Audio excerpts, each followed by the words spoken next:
Hello, good morning everybody. Welcome to day 2 of Aoc Symposium 2026, CAD in the young and sudden cardiac death. After a power-packed and informative day yesterday, I think we are ready for more dissemination of knowledge, more practical tips, more how to do kind of things. So straight away we'll dive into our first session. I call upon the chairpersons of this session, Dr. Sumit Chuk sir, Dr. Santosh Dora sir, and Dr. Dheeraj Kumar. Please conduct proceedings. And this session has 5 talks, so the plan is to have the talks one after the other and then have 10 minutes of discussion at the end. So please, the chairpersons.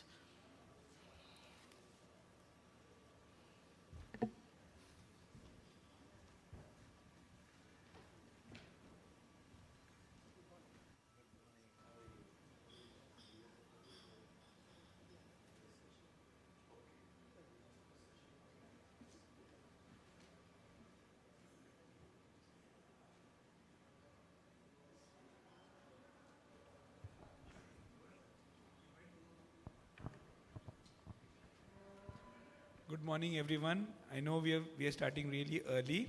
So to set the scene of SCD prediction, I would like to call upon stage Dr. Amit Vora sir. His talk will be on ECG prediction of SCD.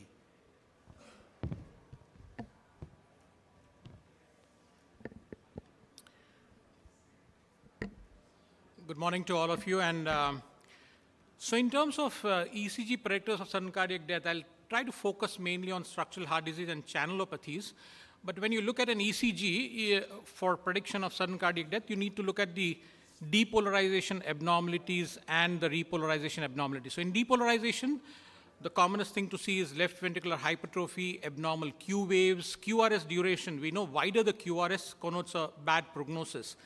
Left posterior fascicular block. Now, this is something a little under-recognized. Left posterior fascicle is a privileged fascicle, one would say. When it gets damaged, it means that, major part of the myocardium is already under jeopardy. Low voltages, and I'll speak a little more on the fragmented QRS. The repolarization abnormalities we are well aware of, and the QT interval and QT dispersion. But we heard a little bit about the T peak to T end, and I think this is talking about the dispersion of repolarization across the myocardial thickness. So T peak is the end of repolarization for the epicardium, and T ending of the T wave is the end of repolarization in the endocardium. So across the myocardium, from epi to endo, the time taken for repolarization, if it's too long, more than 100 milliseconds, it promotes arrhythmogenesis. T-wave alternance we are aware of, and then we'll look at some of the abnormal repolarization patterns. In terms of structural heart disease also, the QT interval and TPE interval is important. It's not only for congenital long QT syndrome patients, but even in acquired disease, TPE and QT prolongation is important. Fragmented QRS and QRST angle. So this is again a concept which we probably not very clear about. QRS axis and T-wave axis. You need to calculate that minus the T-wave axis from the QRS axis. You'll get a value. If that value is more than 100, it would mean that there is a kind of a dissociation between the depolarization wavefront and the repolarization wavefront, again promoting arrhythmogenesis. QRS wide more than 120 milliseconds is worrisome, and Gotipati's seminal article in terms of width of the QRS. So wider the QRS, 1 year outcome in heart failure population, the mortality is almost up to 40%. So this is equally important for us. So heart failure mortality and sudden cardiac death, both happens. Classic example of an ECG, which shows first degree AV block, wide QRS, low voltages in the limb leads, fractionated electrograms. This is clearly a candidate which tells on the ECG that there are too many high-risk markers for sudden cardiac death. In terms of fractionated QRS, now this is something again which probably we should all be looking at, but understanding the fact that this fractionated QRS can be present in normal individuals also. 5 to 10% of normal ECGs may have it.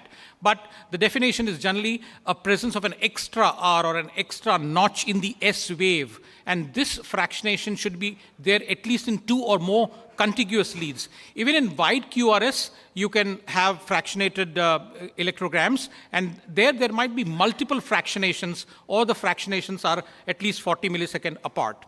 So let's look at this example of a patient who has a non-ischemic cardiomyopathy, ejection fraction of 37-38%, and this is the ECG. On the ECG, you have a right bundle branch block, but look at the fractionation in the inferior leads, in lead 2, in V4, V5, V6, lot of fractionation, multiple. So now if you have a fractionated electrograms, multiple leads, non-ischemic cardiomyopathy, more than 35% EF, but this is a high-risk marker. What does fractionated electrogram mean? It means that there is an underlying probably delayed slow conduction because of fibrosis. So it can connote fibrosis. So this patient, when a cardiac MR was done, you realize that he has fibrosis. So fractionated electrogram can predict fibrosis in the MRI, which we know is a high risk for sudden cardiac death because of ventricular arrhythmias. So the clinical application of fractionated QRS is definitely in structural heart disease like coronary artery disease, non-ischemic cardiomyopathy, but even in the inherited myopathies like hypertrophic cardiomyopathy, ARVC, and infiltrative disease like sarcoid, and even in the channelopathies like Brugada. So what it does is presence of fractionated QRS helps you to identify the high-risk markers in this subset, because that fractionated electrogram translates into more sudden cardiac death and heart failure in the population where it is present. And it probably is a great tool. Less than 35% we often know that ICD might be indicated, but more than 35% what to do, and that's where the presence of a fractionated electron might help you to identify a more high-risk candidate. Let's look at certain disease subset. Hypertrophic cardiomyopathy. If you have this patient, what are the ECG markers of high risk for sudden cardiac death? Pathological Q waves, deep Q waves, more than 2 leads, prolonged QT interval, giant T wave inversions, more than 10 millimeters in the precordial leads, presence of fragmented QRS again, and a QRS which is wide, more than 120 milliseconds. So all these ECGs, simple, a patient of HCM have these parameters, he is at high risk for sudden cardiac death.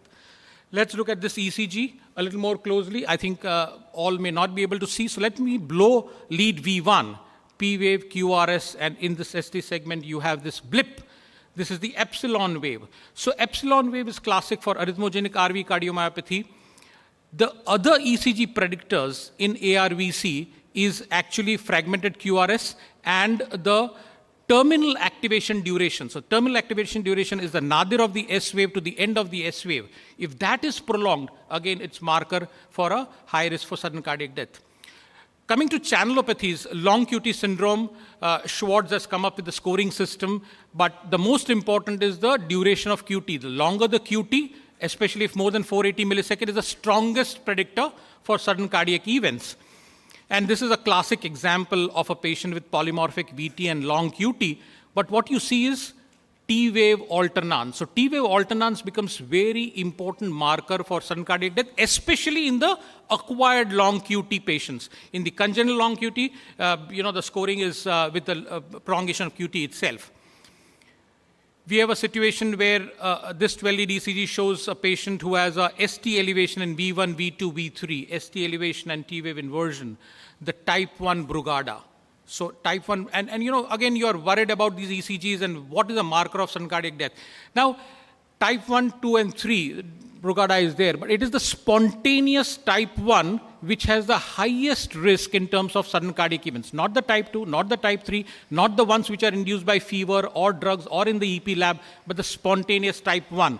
Code ST segment, more than 2 millimeters, T-wave inversion in more than one right precordial leads is the strongest predictor for a sudden cardiac event. But if you want to fine-tune and look at more things, then S-wave in lead 1, first-degree AV block, wider QRS, in addition to what you have seen in terms of the ST segment, can also help you to identify a high-risk candidate amongst Brugada. Another common ECG about early repolarization, perplexing, because almost 15% of normal individuals will have early repolarization. And nowadays we realize that some of them have a cardiac arrest event. And how do you differentiate malignant versus a benign early repolarization? It is difficult. So it is a very uncommon, malignant ventricular arrhythmias and sudden cardiac arrest is uncommon in early repolarization. That's what you should realize. But brief pointers towards the malignant ones. If you have early repolarization only in the inferior leads, if you have a very large J-point elevation, and most important is the ST morphology. You have a benign variety which is a rapidly ascending one, and you have a horizontal or downsloping one, which is important. So let's look at this ECG. Early repolarization, J-point elevation, concave, rapidly ascending. This is benign. This is no problem. The problem is if you have inferior lead showing only the early repolarization, if you have ST elevation which is now downsloping, horizontal or downsloping, this is the malignant variety of early repolarization. So I will conclude by just stating that even in the general population, every patient comes to us and we want to look at who's at a high risk over a long period, 10 years, 20 years. And this is a Finland study, and in this Finnish study, they have found that resting heart rate more than 80, PR interval more than 220, QRS duration more than 110, presence of left ventricular hypertrophy or T-wave inversions. If 3 or more of these ECG criteria are there, then over a 10-year period, there is a probably 10-fold higher risk of sudden cardiac death in this patient. So even in the general population, it holds some value. So let me summarize by saying that ECG can help identify high risk for sudden cardiac death in structural heart disease and inherited channelopathies. But ECG is foundational. Composite assessment is superior, and artificial intelligence and deep learning is what we'll hear more from our chairperson, Dr. Chog, in the subsequent talks, and that will help us understand better. Thank you.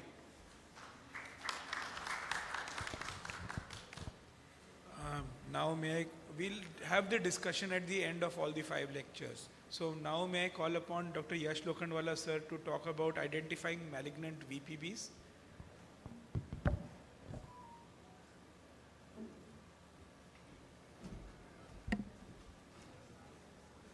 Thank you. At the outset, I would like to thank the organizers and my EP fellow for helping me to put together these slides. Now, PVCs are ubiquitous. The older you are and you undergo a Holter, you are above the age of 70, for example, if you do Holters, more than 90% of people will have PVCs. And nowadays, with so many monitoring devices and the smart watches, we have often come across much more people coming to us either with pseudo-bradycardias or arrhythmias. And the pseudo-bradycardias, which in the COVID period came with pulse oximeters, have now multiplied manifold because most of these PVCs are not picked up even by the best quality Apple watches. And people in panic say that my heart rate is 40 when they have ventricular bigeminy. So we really need to know that how do we identify PVCs which are significant. And we know that there are certain risk markers, especially if patients who have coronary artery disease or poor ejection fraction or other comorbidities, PVCs are significant. But most of the PVCs occur in otherwise healthy people. It has been said that in a healthy, functionally or structurally normal heart, the burden of PVCs is an important criterion. However, these are not necessarily malignant PVCs, because if you really have frequent unifocal PVCs, for example, in bigeminy, then almost 40% of the beats or 50% of the beats can be PVCs. And then you have a daily burden of 20,000, 40,000 PV. People get panicky.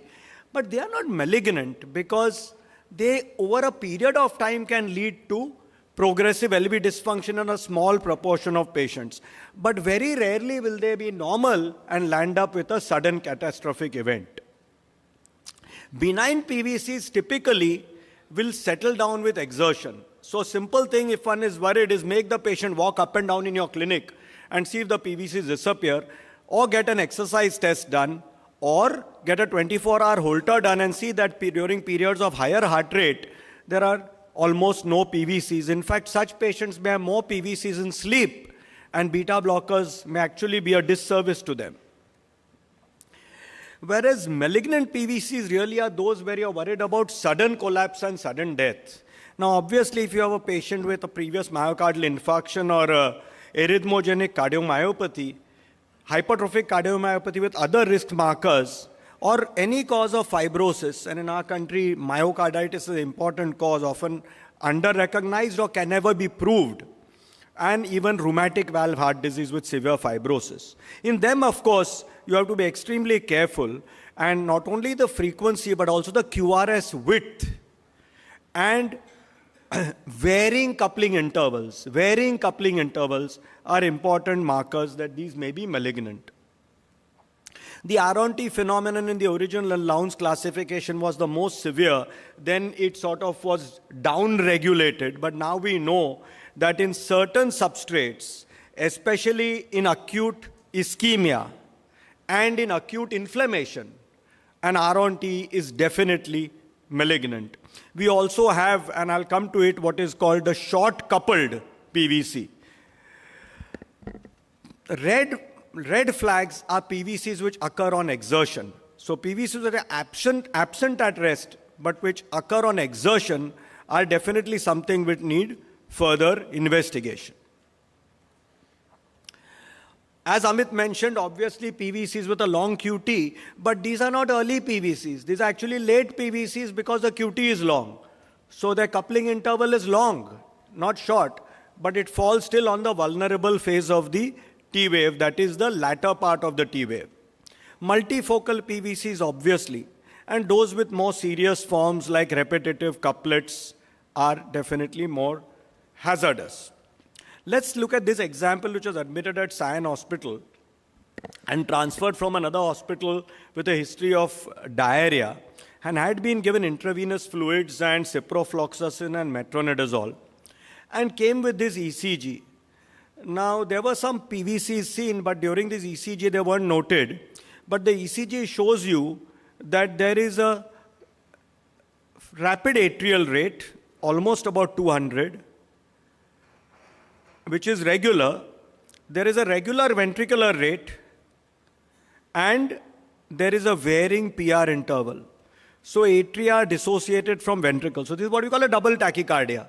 There is atrial flutter, there is complete AV block, there is a narrow QRS escape rhythm. Now, why should all of these happen in a lady who was otherwise healthy and had this recent diarrhea? Well, we didn't know exactly the cause, but then she was shifted to the ICU. She was having those PVCs, and one of those PVCs set off ventricular fibrillation. Luckily, she was in the ICU, and she was resuscitated with a 200 joule shock. The ECG on the surface looked pretty normal, but then when we measured carefully the QT and the corrected QT interval, it was long. So patients who have a long QT, especially the acquired long QT, and if they are getting PVCs, be very, very careful, even if they have a narrow QRS escape rhythm at the rate of 70, like here. Here it was because of hypokalemia, because of the recurrent diarrhea. Then I talked about the short-coupled PVCs. And these typically occur after a short, long, short sequence. In fact, bigeminy also partly is because of this. This is an example of a short-coupled PVC. So this was a lady who had tachybrady, and severe brady sometimes, and another hospital had implanted a dual-chamber pacemaker, as you can see here, on the right side. And her ECG showed intermittent atrial fibrillation, occasional PVCs, as you can see here. Can I have the marker? I don't know if I can marker. But you can see the PVC in the top panel, and you can see in the bottom panel a short run of atrial arrhythmia, and again a PVC. Actually, as you can see the middle slide, on monitoring in the ICU would have runs of polymorphic ventricular tachycardia degenerating into VF. So now she already has a pacemaker, so we actually implanted a defibrillator on the other side. So she was with two devices, continuing to have these episodes, multiple shocks, and finally the only thing that reduced shocks in her was quinidine. So please remember that quinidine, which is now available in India, is actually life-saving and the drug of choice for idiopathic short-coupled torsade and idiopathic ventricular fibrillation. So I said bigeminy is a benign rhythm. By and large, unifocal PVC's normal heart ventricular bigeminy disappears on exertion. We reassure the patient. The compensatory pause following a PVC gives a long RR, so you get a short long, and that induces another PVC, and this sequence perpetuates. So bigeminy perpetuates bigeminy. And by and large, it rarely in a normal heart will lead to ventricular fibrillation. This is an example of PVCs which would otherwise look benign, but if you have a red flag like syncope or near syncope, especially associated with injury, you should be careful. This patient had a structurally normal heart, had also undergone an angiogram, but if you look at this PVC, it's coming from the outflow tract, positive in 2. Then you have a couplet, and you have one PVC which sets off a short polymorphic ventricular tachycardia. So we cannot really say, and you look at these tracings in the ICU, further monitoring, very, very rapid monomorphic VTs as well as short runs of polymorphic VT. Interestingly, in this patient, though they look like two morphologies, the PVCs were mapped in the right ventricular outflow tract, and a single focus eliminated all arrhythmia. So some idiopathic PVCs in normal hearts with normal QT can also be dangerous, and you've got to keep your eye out, as can be sometimes idiopathic right ventricular outflow tachycardia, which is extremely rapid and can produce syncope. And I'll end with this example of a long QT interval, which I called a late PVC. Look at the coupling interval. It's almost 540 milliseconds, but occurs on the latter part of the T wave and provokes a torsade. This was a boy who came from rural Maharashtra with repeated unexplained syncope, typically after some exercise. The last time he came on stage for a family photograph and collapsed, showing multiple PVCs, bidirectional VT. Finally, despite beta blockers, he kept having these episodes, underwent a bilateral sympathectomy, and is now asymptomatic. So please remember, sympathectomy is one of the very important modalities which we should keep in mind. Thank you. Thank you, sir. Now,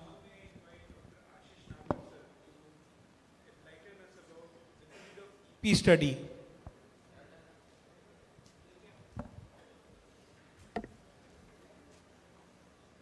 Hi, good morning, everybody. Thanks to Professor Pelajani and Professor Satyavan Sharma for this invite. The third section of this presentation is to discuss when a EP study is required. So let's start with something. Even a broad QRS LVBB tachycardia can sometimes make it difficult for the most experienced reader. This was a patient who had a wide QRS tachycardia presenting to the casualty, was cardioverted, and the history goes that he has a coronary artery disease, which was, the LAD was stented. Immediate post-cardioversion, the ejection fraction was 30%. So the discussion was that this is probably a VT and he should require an ICD. So the workup in terms of another angiogram was done, which shows a non-obstructive disease. And over a few days, his ejection fraction was improved. So the question posed to me was that should he receive an ICD? Now, if you look at carefully at some of his ECG in sinus rhythm, most of you might find it difficult to agree, but there is a little pre-excitation in some of the leads here. Another ECG also suspected to have a little bit of subtle pre-excitation. This often happens when you are dealing with the left side axillary pathway. Now, if you go back and look at the ECG with wide QRS tachycardia carefully, and particularly concentrate on leads V3 and V4, you can see the rapid intrinsicoid deflection. And that raised a suspicion that we are probably not dealing with a VT. Eventually, the EP study did prove that there was a narrow QRS tachycardia inducible, a premature stimulus, atrial stimulus going with the left bundle aberrancy, a left-sided pathway which was successfully ablated. So many times the EP study is done to confirm the diagnosis, and that happens many times with the left bundle branch block tachycardia. But most of the time we are dealing with the requirement of a EP study when patients present with an unexplained syncope. For example, it's often confused with vasovagal or neurocardiogenic, but a history of syncope like that is cardiac syncope. or when you do some form of ambulatory ECG recording and find non-sustained PVCs or non-sustained VTs, and you want to decide an indication for an ICD. So for example, when you say that this is a cardiac syncope, the question is whether he had a ventricular arrhythmia, which eventually can only be bailed out with a shock. So EP study is done in a pretty standardized manner, as is outlined here: 2 sites, 2 basic drive cycle lengths, maximally 3 extra stimuli. And if you induce a sustained monomorphic VT, then that is specific. A polymorphic VT or VF is not considered specific. So that's something to understand. And then automatically it leads to a discussion of requiring an ICD if we induce a sustained VT, because induction of a VT, a sustained monomorphic VT, predicts a risk of a spontaneous VT happening sometime later. So when you have this patient with a syncope or a non-sustained VT documented on an ambulatory ECG recording, you should probably, it's also based on the etiology whether eventually an EP study would be helpful. So if you look at the age of the patient, the younger ones, usually it's inherited cardiomyopathy, somewhere between 20 to 30, inherited arrhythmia syndromes, between 20 to 30 it might be some form of a cardiomyopathy like HCM or ARVC, and at higher age it is mainly a post-infarct LV dysfunction or dilated cardiomyopathy. So the fruitfulness of doing a EP study is obviously based on the etiology. Now it's very clear that if somebody has had a VT-VF and is resuscitated out of sudden cardiac arrest or hemodynamically unstable VT, then these patients become an ICD indication when they have a structural heart disease, and you do not need an EP study. If you follow the guidelines, people who have ejection fraction less than 35% have symptomatic heart failure and either a non-ischemic cardiomyopathy or a post-infarct LV systolic dysfunction. Going by the guidelines, these patients become a primary prevention ICD indication. The difficulty is that you should not cheese out further in a non-ischemic cardiomyopathy or a post-infarct LV systolic dysfunction patient who is asymptomatic. EP study is not advised to refine the indication of primary prevention. So that should be well understood.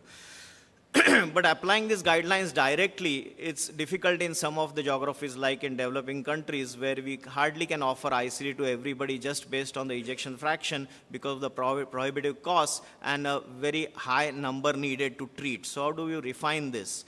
Then there is this concept of primary prevention where you add up the low LV ejection fraction with either a non-sustained VT or a good history of arrhythmic syncope, and then you say that you have a better chance of that the ICD indication is much more refined.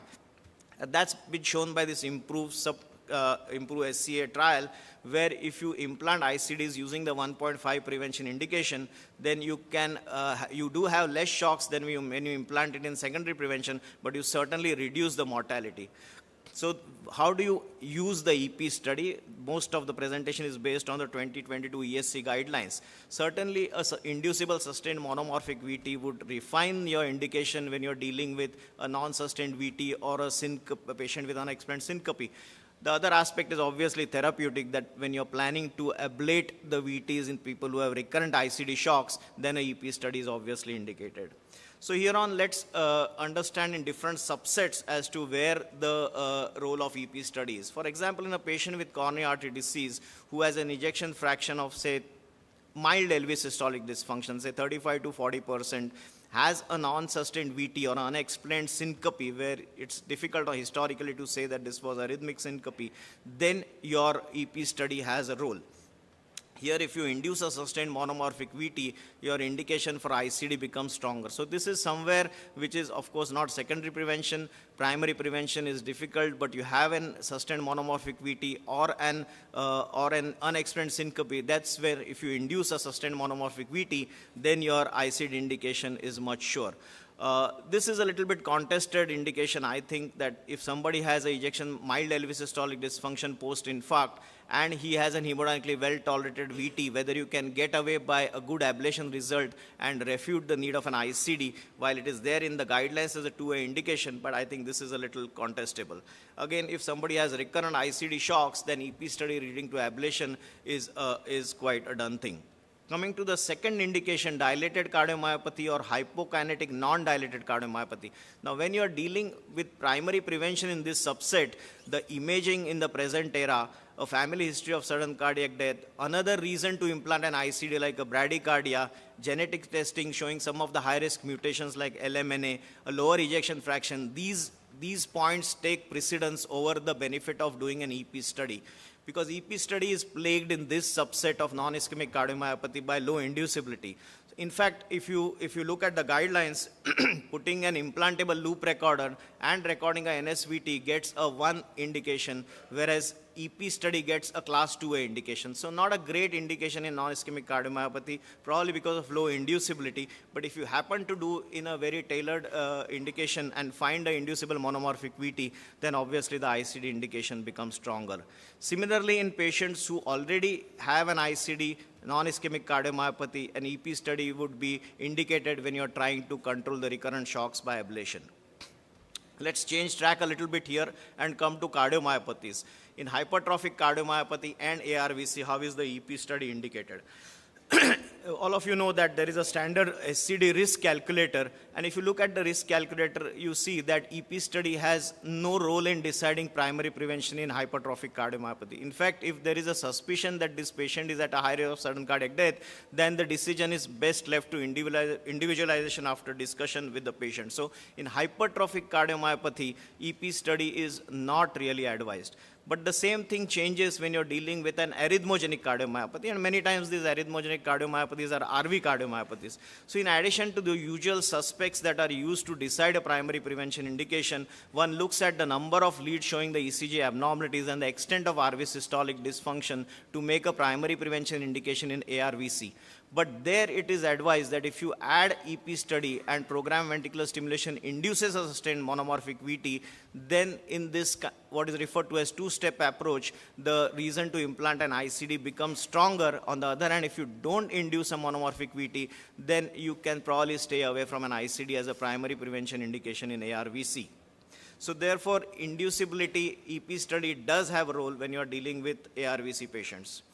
Come to cardiac sarcoidosis, I guess you must have heard a lot from Dr. Narasimhan's presentation yesterday. Here, if the ejection fraction is 35 to 50%, so mild LV systolic dysfunction and a minor late gadolinium enhancement, asymptomatic patient, here your EP study inducibility would help you to decide the indication for sarcoidosis. But if the patient already has a VT or has a low LV systolic function in cardiac sarcoidosis, the ICD indication is direct.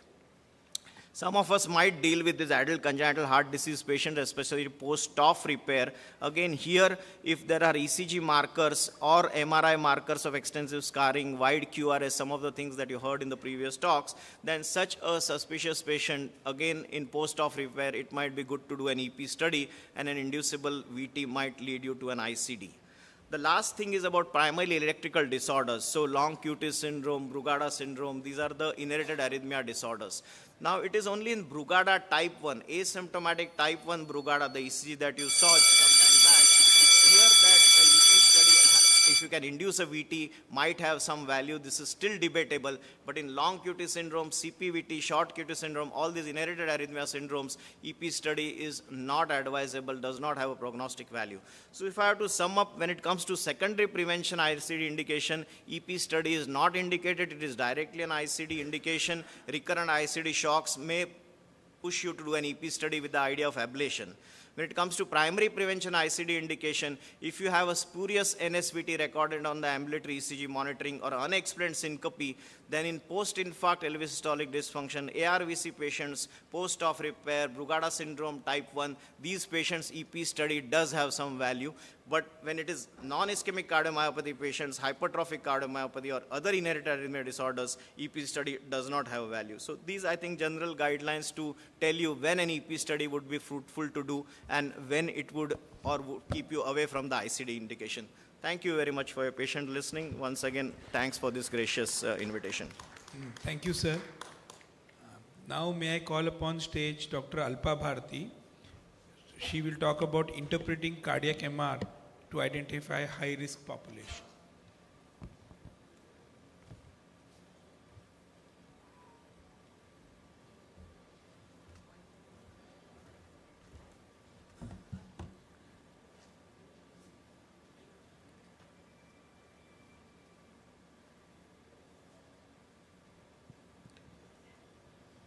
Wait, is it?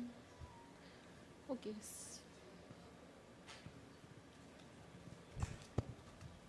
Let me go back to the first slide.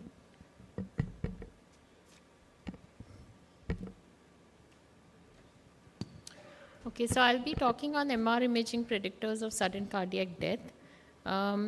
The relevance of cardiac MR today is because it can identify tissue characteristics even before it is visible to the eye, and this will impact the clinical management and prognostication directly. So before we go to what LGE and other tissue characteristics are, let's look at what normal myocardium looks like. So this is an image which is acquired in 4-chamber view, which I have marked, and this black, uniformly black structure here this is the normal LV myocardium. This is how it should look after we have scanned. Means the scan is taken around 10 to 15 minutes after injection of IV contrast. Okay. So this is a short axis view, and this is a normal homogeneously nulled myocardium. This is how a normal myocardium should look. But in a scarred myocardium, it will appear bright because of retention of contrast in the extracellular space, and it is not washed out because of fibrosis. To the next.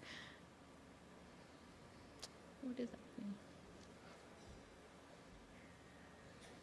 Okay, so MR can identify late gadolinium enhancement. It's not just the presence or absence, but we can also characterize how the scar looks. What is the distribution pattern, what is the burden, and whether it is heterogeneous, and what is the gray zone between the normal and the abnormal myocardium. There are in different diseases, the pattern of distribution is quite different. So we'll look at each of them. Now this is a classic example of an ischemic heart disease. Now this is a normal myocardium, this is a short axis view, and here you can see a small white line. This is a scarred subendocardium, and this is a preserved myocardial viability over here. Compare that with a transmural infarct where the whole myocardium is appearing bright. So this is a transmural infarct, this is a subendocardial infarct. I also want you to look at the margin over here, which is very sharp. So these are two factors. If there is only subendocardial scarring, scar burden is less, risk of the future arrhythmia is less. Okay, now coming to the cardiomyopathies, now most common indications that we get is for HCM or the myocarditis and DCM. So here if you see in HCM, this is hypertrophied LV myocardium. Very subtle areas you can see are showing some kind of scarring. But if you see this patient with an apical HCM, there is a lot of heterogeneous scarring. You can see normal nulled myocardium along with scarred myocardium. So this is a very heterogeneous scar. This increases the risk of SCD prediction. This is another example of a septal hypertrophy. This is the LV septum, and you can see the scarring at the septal insertion site. But if you see that there is a lot of gray zone over here, there is a wide border between the scar and the normally nulled myocardium. So this, when there is a large wide zone of gray area, that again becomes a increased risk for SCD, although there are no numerical values put to it. Next, other predictors that we see on MR is scar burden of more than 15%, apical aneurysms and late stage, which you can pick up on the echo, but we're mainly concerned with scar burden. Now, scar burden is calculated by calculating the myocardial mass. So we draw the endocardial and the epicardial borders and trace out the scar tissue, which is shown here. These are the color maps. And we get the entire picture of how much scar burden is there in terms of the enhanced mass or the scarred mass compared to the total mass of the myocardium. So more than 15% is considered high risk.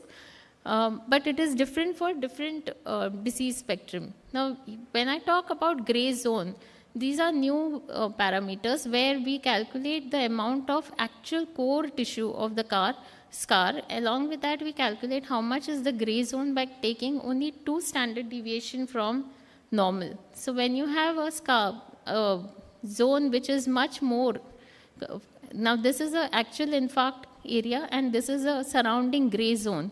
So when this gray zone is increased, that is a predictor of SCD or a severe arrhythmic event. Now another example is sarcoid. This is any scar in sarcoid from the MR perspective is a high risk scar. So this is a typical mid-myocardial scarring that we see in the septal area. This is an interesting case of snakebite myocarditis.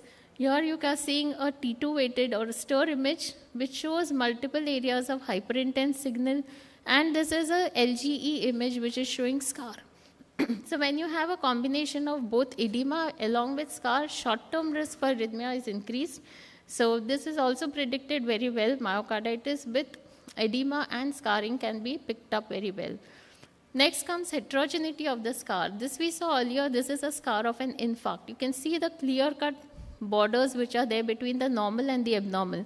Compared to the HCM scar, which has lot of heterogeneity within it, it's not well defined. There's no border that you can trace. So here there is a lot of intermixing of the normal myocardium along with the scarred myocardium, which predicts increased risk. Next we come to parametric mapping. These are newer tools nowadays available in most of the metro cities. Here we are actually looking at the native T1 and T2 values. Now what a native T1 value? It is, we stimulate the myocardium and get a signal response from the myocardium. So when we stimulate the myocardium with a magnetic signal for a long time, we get what is known as a T1, native T1 value. And when we stimulate it for a shorter time, we get the native T2 value. T1 values are direct predictors of how much is the fibrosis within. So when you have an increased T1 value, it correlates with diffuse fibrosis.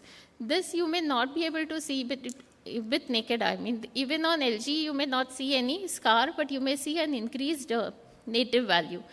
Now, this is an example of a T1 mapping, which we show on colored maps. Now here is an example of an infarct. I've put this image because here it is very clearly visible. So this is a normal myocardium, and this is the kind of color mapping that you get. Normally you would expect a T1 value in milliseconds, like should be around 1100, 1200, not more than that. But if you see this zone, the region is almost on this side. It is much higher. So therefore you can identify that this is scarred tissue. But many times this is not visible to the naked eye. So what we do is we draw a region of interest. This is a case of HCM. If you see the normal area, it is around 1200, but over here it is reaching almost 1500. So this is definitely abnormal. So even in the absence of scar, T1 mapping will be able to tell you the presence of fibrosis within, which is almost at the molecular level. So these are very important predictors which are ongoing in discussion, and we're looking at much more papers coming out on T1 and T2 mapping. Now T1 mapping is done both pre-contrast and post-contrast. When we use both the values, we actually get the extracellular volume. So extracellular volume is the amount of collagen deposition which is happening, or the myocyte death that is happening.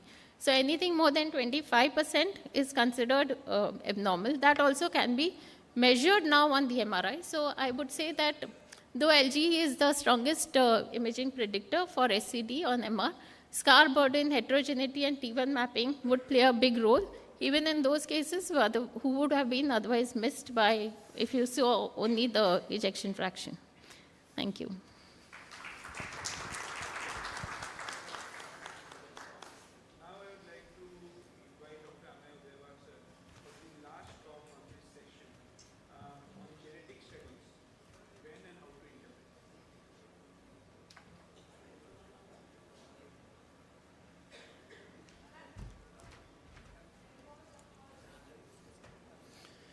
Good morning, friends. First of all, I want to thank the AOC organizers for giving me this opportunity.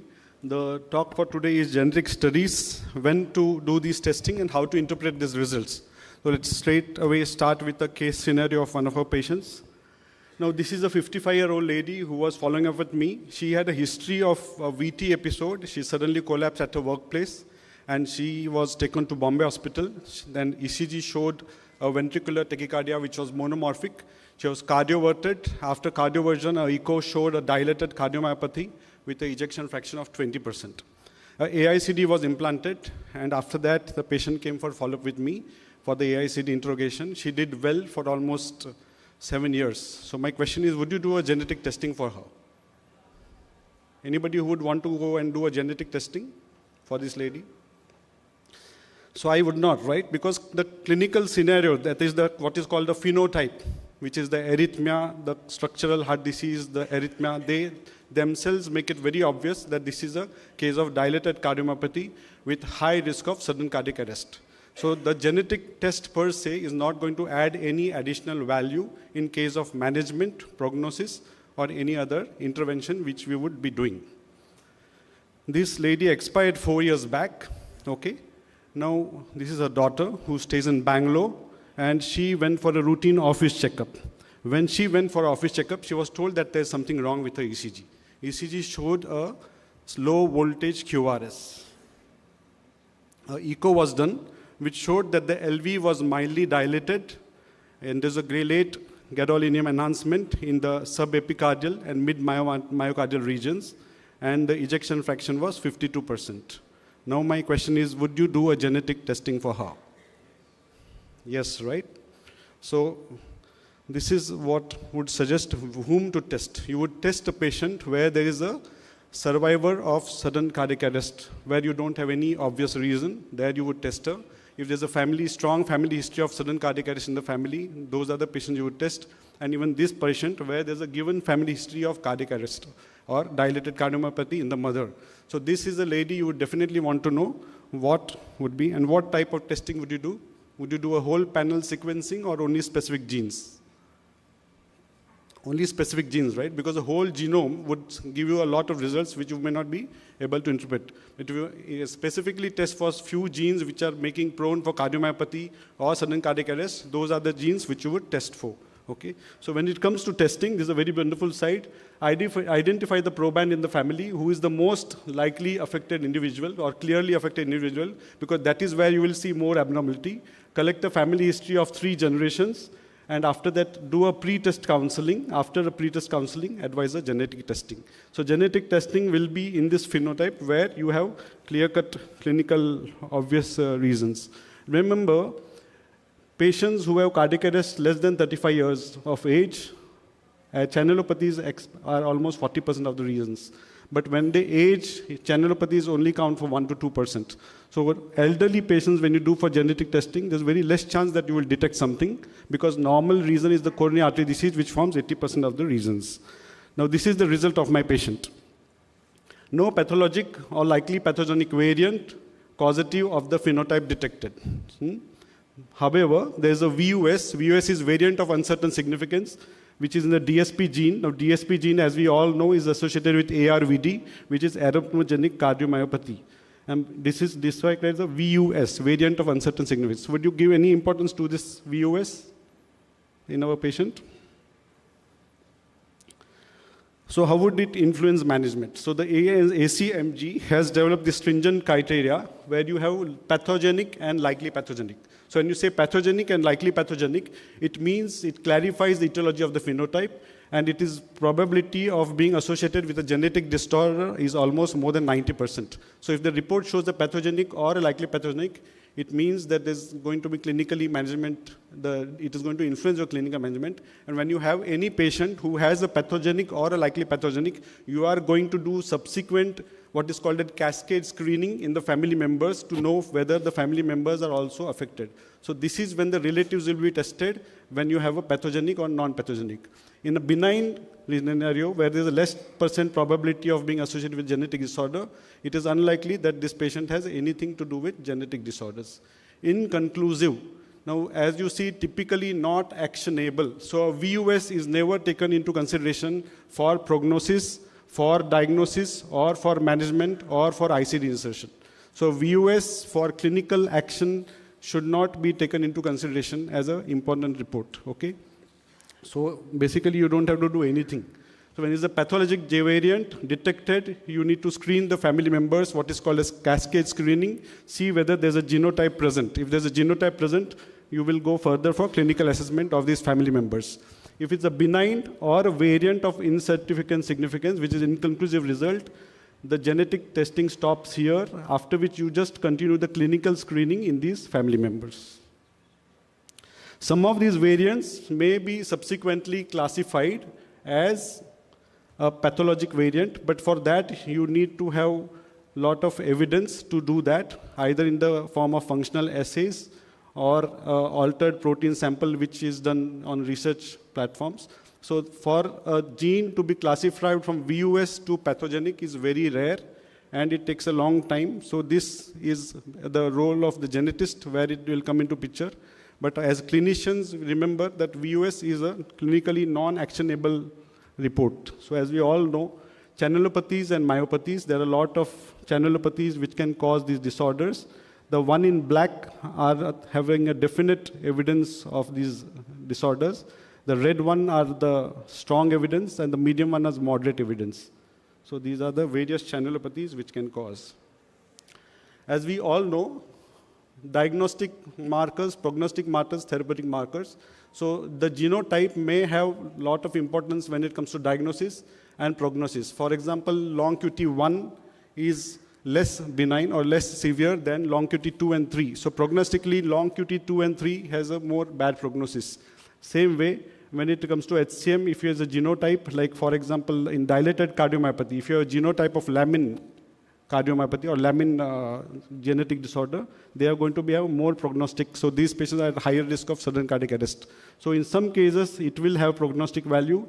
In a lot of cases, it will have therapeutic value. For example, long QT1, more likely to be responsive to medical therapy, while long QT2 and 3, less likely to be responsive to medical therapy. So in this case, what would you do? Our patient showed a VUS, which is clinically non-actionable. So you would not take any action. You would just follow up this patient, continue follow-up for every 6 months or 1 year, and see whether the phenotype keeps on progressing. So you would do a CMR and ECG and keep a check on arrhythmias and see how she progresses, whether he's having an inflammatory myopathy, which can be one of the manifestations of a dilated cardiomyopathy. And then the decision of ICD, drugs, and follow-up will be solely based on the phenotype and not on the genotype. A genotype only modifies the risk. However, the phenotype is the one which will define our action, what to take with regards to clinical management. So I will stop here. Thank you.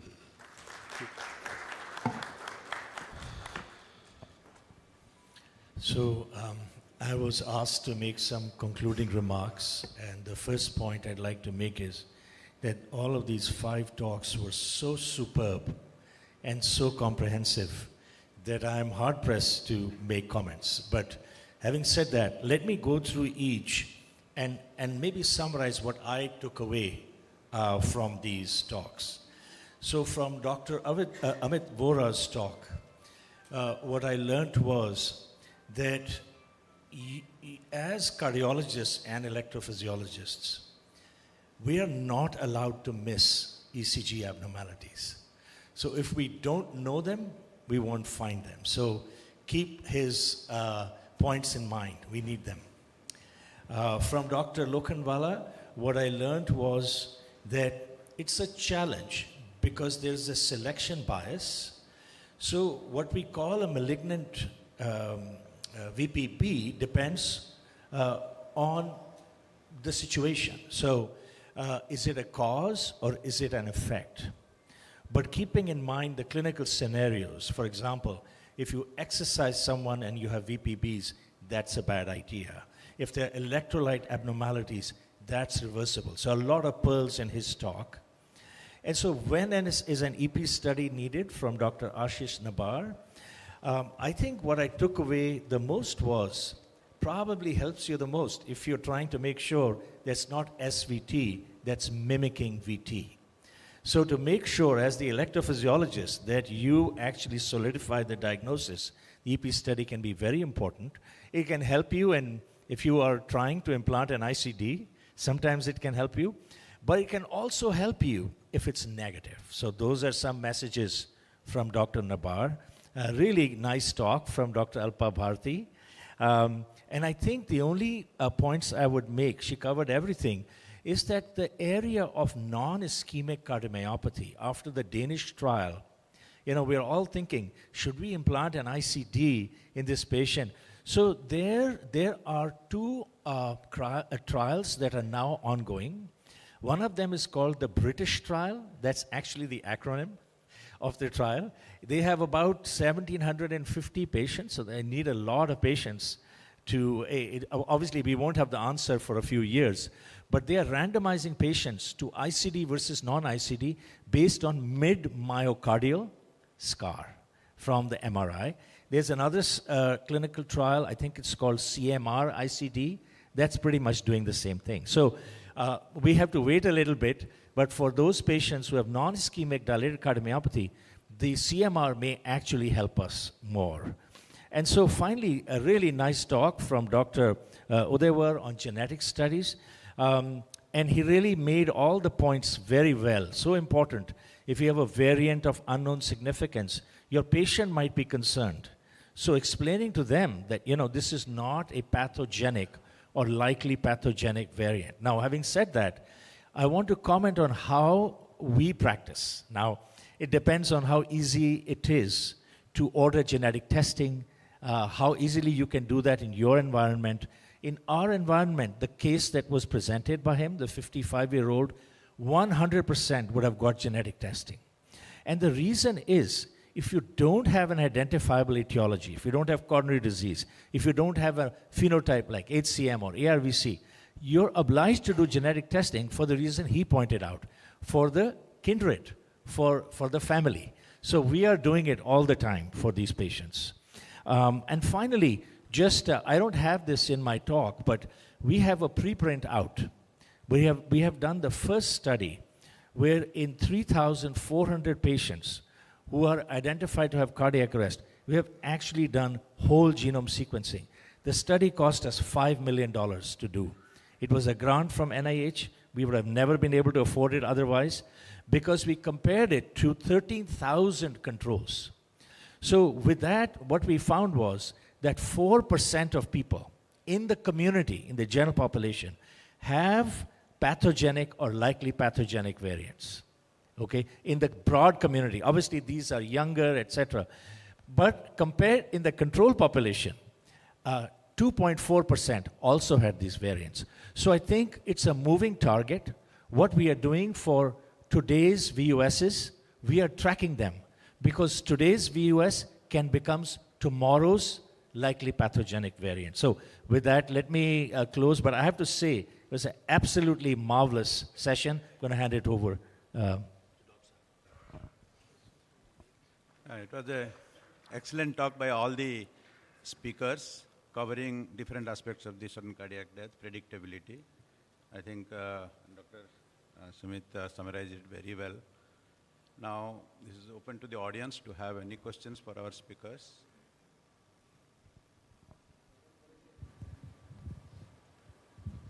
Madam, cardiac MRI nowadays, chemotherapy is being used more and more for cancer patients, and we judge their ejection fraction by observational method, and it varies from person to person. So by doing cardiac MRI, can you help in identifying that this ejection fraction is low because of the organic damage to the myocardium, and what is the prognosis, and should the chemotherapist change the medicine which he's already giving?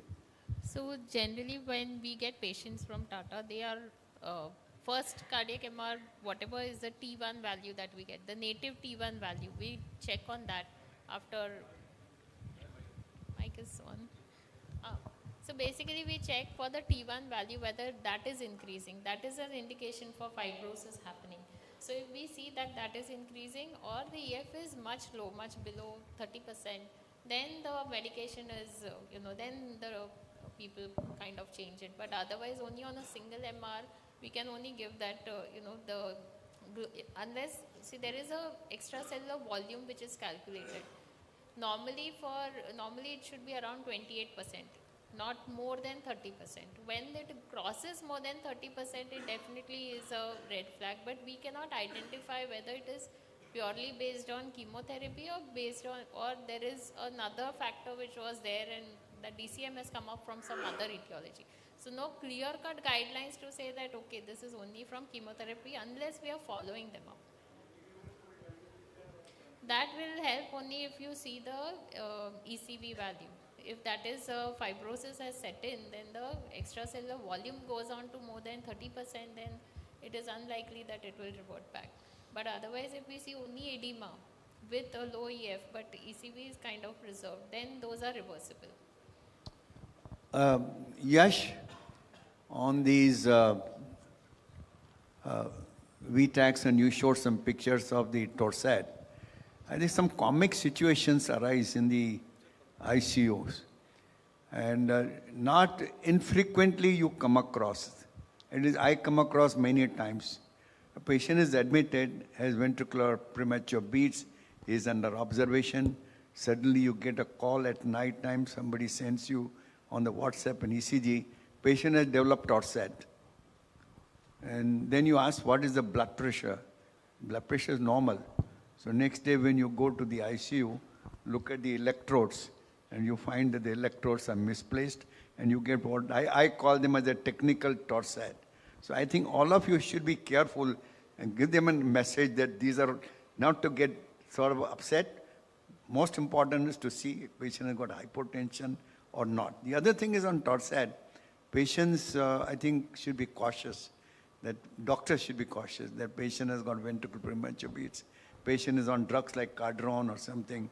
I think giving them microlights, I think that can be a very dangerous situation. I think what would you like to advise them? Yeah. No, as regards artifacts, it is not only in our ICUs, because some years ago, and probably Dr. Chuk will tell us the current situation, but many years ago I had reviewed, and almost there was many instances, almost one significant number of ICDs had been implanted in USA for artifacts. So it's all over the world, and we have to be very careful about that. Many often you have the respiratory tracing which is going on normal and only the ECG which is haywire. As regards polypharmacy, is sometimes I tell patients that looking at the number of drugs, you have to only add some chutney and it becomes bail, you know. There's so much polypharmacy. And really, when you have polypharmacy, the incidence in sick patients, especially on diuretics and then other drugs, the incidence of QT prolongation is much higher than what we recognize, because we don't take ECGs and many of them are in the medical ward and they collapse. So yeah, we have to be very careful when it's polypharmacy, and at least in sick patients, we have to be careful and record the ECG for QT prolongation. Yeah. Thank you, Dr. Yas. Now, due to interest of time, we are concluding this session. Thank you, all the speakers again. Thank you. Very sorry to play spoil sport and end a very, very fascinating discussion, but time is no respecter of wishes. Next session, session 12, it is the guest lectures, 2 guest lectures. I call upon the chairpersons, Pelajani sir and Satyavan Sharma sir, to please take their places and conduct the sessions. Thank you.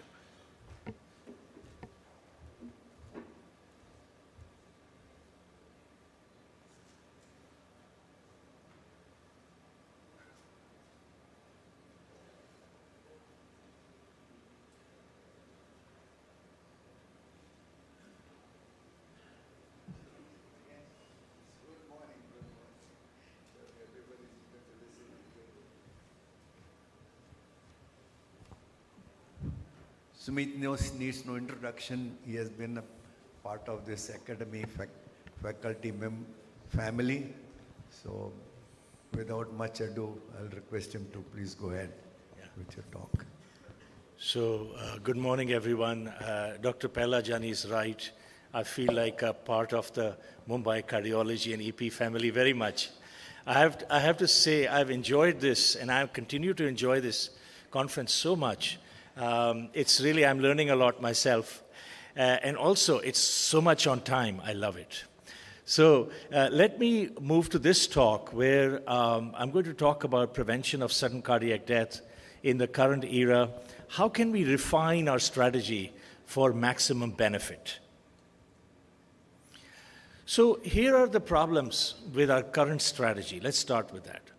One issue is that the ejection fraction, which we used to really swear by, based on wonderful clinical trials, but now done 25 to 30 years ago, we have to remember that, is no longer as effective for risk stratification as it used to be.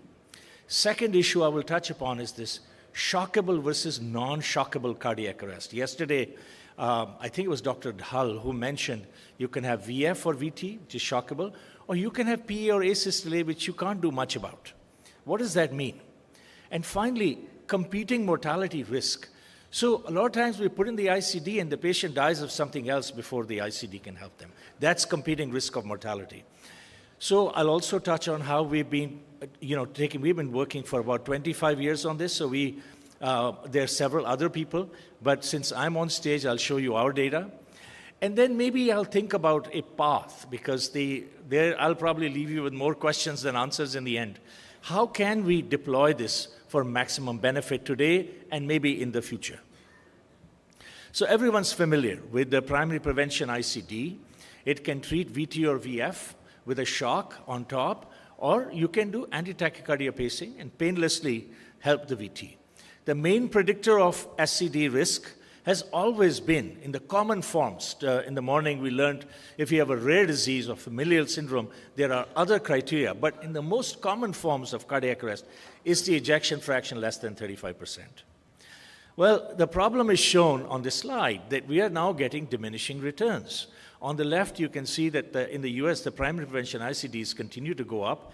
And on the right, the proportion of ICDs that deliver appropriate therapies continue to decline. What's the reason? Well, as best as we can tell, this is a problem that has to do with our own success. So we have so much, knowledge is a moving target. We have very good now, much better at treating heart failure. We get with the guidelines. We are giving 4 kinds of therapies. And if you look carefully, the ARNIs and the SGLT2 inhibitors actually reduce sudden cardiac death individually by at least 20%. So the problem is created by us, but it's a good problem. But we need better solutions. We can't live with just the ejection fraction. Another problem of the ejection fraction, this is something we published 20 years ago, how time flies. In the beginning, we had a lot of rotten eggs and tomatoes thrown at us, but this has now become gospel. And in this study, what we published was at least half of people who have a cardiac arrest are going to actually have a normal ejection fraction. Less than a third are actually going to have an EF less than 35% that will buy you an ICD. So the problem is, it's not even that specific. For at least 70% of people, if we use the ejection fraction, we have no predictors, because they're going to have EF over 35%.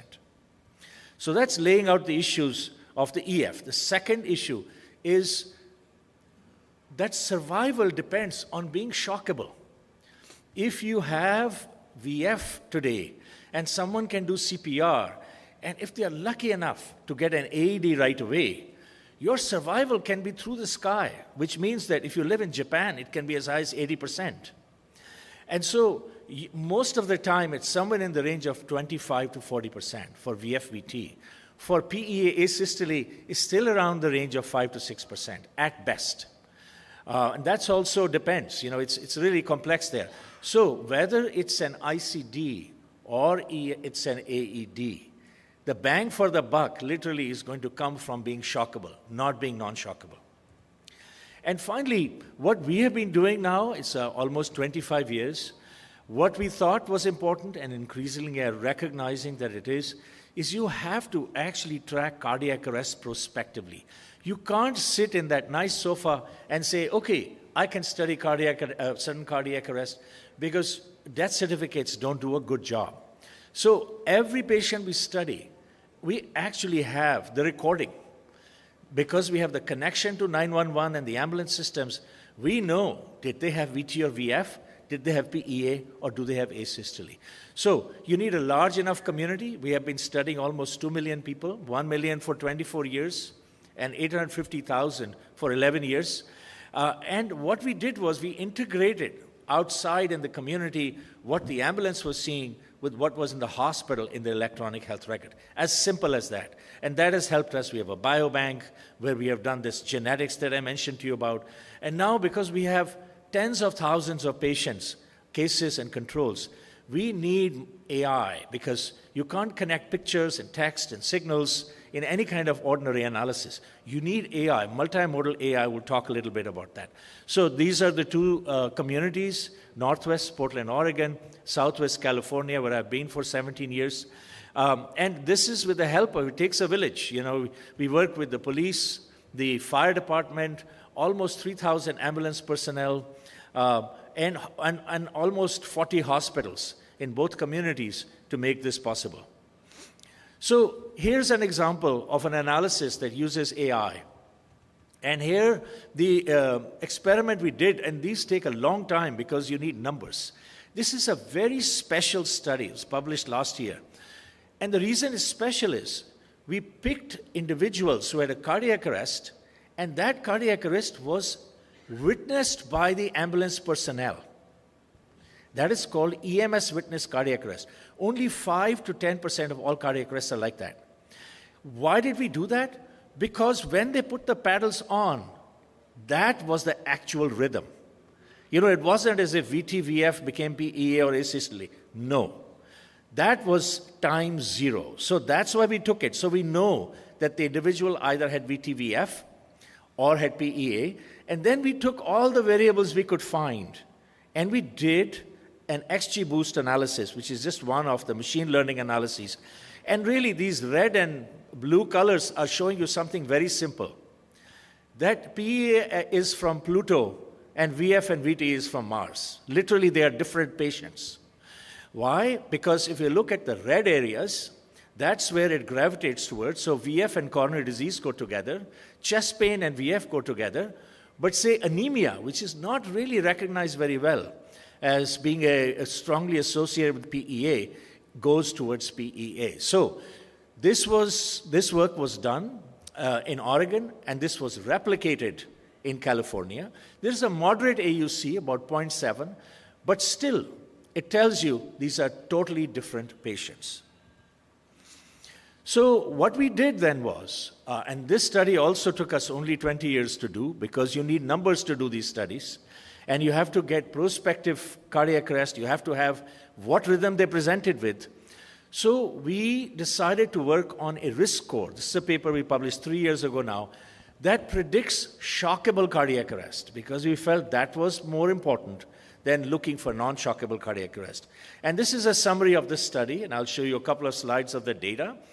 And there are almost 4,000 patients in this study, 1,700 plus cases, 270 plus controls.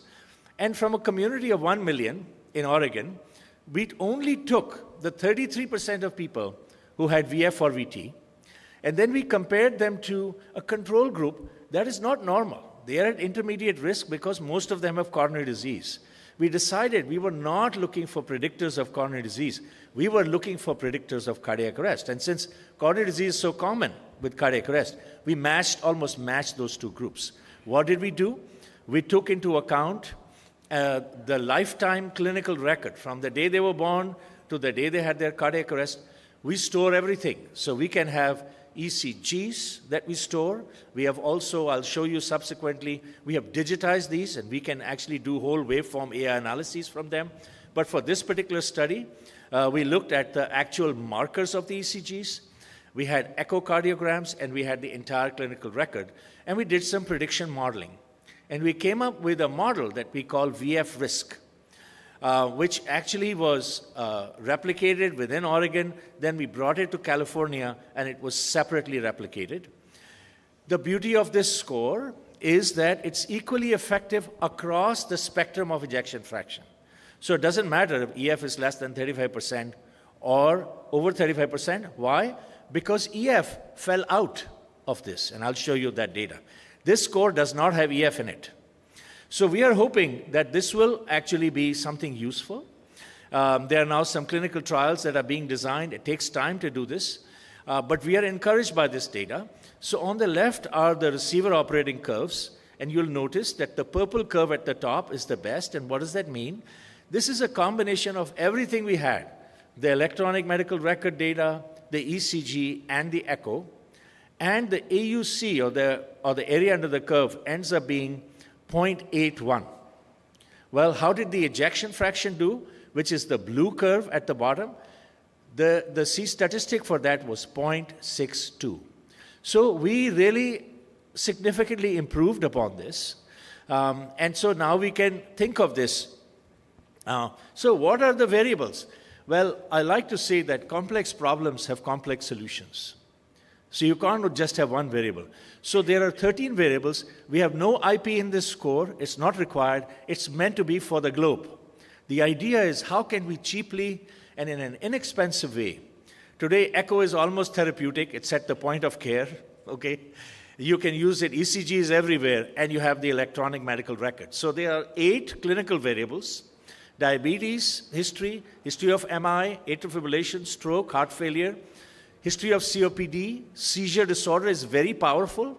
You know, if you look, it's 3.5, the odds ratio, which is adjusted. Syncope is also quite strong. And then we have 4 ECG parameters and 1 echo parameter. No ejection fraction. It is left ventricular mass. It's how you define left ventricular hypertrophy that ends up being important in this risk score. Like I said, it works across all ejection fractions. It works equivalently for both sexes and across age groups. So that's really this new risk score that we have that we hope that will be helpful. Now, could we use AI to advance prediction and prevention of sudden cardiac death? Well, we know that today, it's been 5 years now at least or more, where standalone, the digital ECG, looking at the entire waveform with machine learning, as opposed to taking markers, individual markers, can predict and diagnose multiple conditions. So today, if you have an event monitor, most of the companies are using AI to look at what's abnormal. From a normal sinus rhythm ECG, you can actually predict which patient is going to have atrial fibrillation in the future. Sounds remarkable? Yes, it is. You can predict from 3 out of 100, you can make it 1 out of 3. So if you stand outside a mall and start echoing everyone, 3 people out of 100 over the age of 45 are going to have a low EF. If you do this AI ECG, there are now several of these that are FDA approved, have billing codes in the US. If you use these, you can make it 1 in 3. So if you have 3 ECGs that are positive, 1 of them will have a positive echo. Then we can diagnose channelopathies, we can diagnose hypertrophic cardiomyopathy, but until recently, there was no ECG AI model for cardiac arrest. So again, this is a 20-year effort, but it's special because we have ECGs that we stored before and unrelated to the cardiac arrest. So we digitized these ECGs. This is a study that had almost 3,000 patients. Again, we did the discovery in Oregon. Now, this blue and yellow thing looks very fancy, but really what it is it shows the layers of the deep learning network. This is a convoluted neural network. The input are ECGs that are digitized of patients who had a cardiac arrest and digitized ECGs of patients who did not end up having a cardiac arrest. Each of these layers, so one layer will look at a T wave, another layer will look at a P wave maybe, another will look at the tip of the QRS. All these layers learn different things, learn from each other, and if they find something useful, they spit out an algorithm. It's as simple as that. It's a little bit of a black box to start with. So we took this algorithm, we took it to California, and we were able to replicate in California. Actually, the C statistic was very good. It was 0.89 in the discovery and 0.82 in the replication cohort. Now, what was interesting for us was yesterday I had presented an ECG risk score based on markers. 6 markers on the ECG, like QTC interval, QRST angle, etc. We were excited about looking to see, does this add over and above? And so the orange line, this is left is Oregon, right is California. The orange line is from the markers, the 6 markers, and the blue line is from the entire waveform. So what the AI is reading is something that the eye cannot see. We don't know what it is, okay? But it's reading something and it's doing a better job. So how could you use this? So Dr. Lokhandwala challenged me earlier this morning and said, well, what do you have for us that can be used in the community? I do think that the time has come to use the ECG. Everybody has the ECG either on their wrist or somewhere. Even if a clinic doesn't have so many ECG machines, all they need is one phone. Okay, they can record with one phone everybody's ECG, at least a single lead ECG that is coming into the clinic. And so the concept, this is not here yet, but where we'd like to go with this is, we don't think that just the ECG can predict cardiac arrest effectively. However, the ECG could be used for triage. 40% of people in the community, we were talking about this yesterday, are going to end up having a cardiac arrest as the first manifestation of heart disease. Many of them may not even have symptoms. Many of them may not even see a cardiologist or even a physician. Well, if their ECG could help divide them or triage them into people on whom the Mumbai cardiologists and electrophysiologists should focus and others whom they could follow, that would be actually quite good. Because we are dealing with unsustainable costs in healthcare, we have to figure out ways of triaging while we also help our patients. Yesterday, I'm not going to go into this, but I want to remind you of this concept that we are very excited about, that if you have a static predictor, but you add to it change in the risk from that predictor, the static plus dynamic is better than just static alone. So this is another concept that will help us improve risk stratification. And so here's what we are looking at. We think in the future, today we use the static ejection fraction. We are hoping, and I'll show you some more data, there's some clinical trials in progress that will help us. Tomorrow, at least, we could use a multivariable tool. We have 13 predictors. There may be others that show up. Whatever works the best, let's use it, instead of just using the ejection fraction. With time, if we add dynamic risk to static risk, we can actually do a better job. So this is what really we are looking at. So how can we use AI to refine this? We have a risk score. The C statistic is 0.81. Can we make it better? Can we make it 0.9, 0.95? Why not?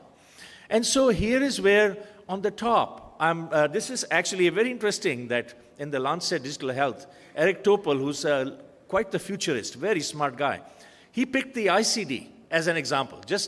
I don't know how he picked it. But this figure is actually from this paper, which is more like an editorial, where you can use the 12-lead ECG, but it's not going to be as effective.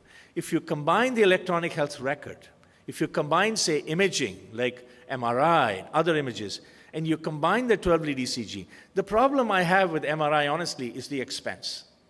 And for some of these, the point was made by my co-chair that you're going to need 3 Tesla. I mean, not everybody has 3 Tesla. It's very expensive. And also, have you ever been inside an MRI? It's so noisy. It's very difficult and claustrophobic. So anyway, the point is, we want cheaper ways of doing it. So I believe that we can use ECG echo electronic health record, and we could do this. So this is what we are doing. And I'm showing you studies that we have actually applied to the NIH. We are waiting. These have not been funded yet, but these have been planned. We have a paper that actually is published based for this study. The study is known as OSCAR. We live in Los Angeles. We like acronyms. We called it OSCAR. It's the observational study of cardiac arrest risk. It's very simple.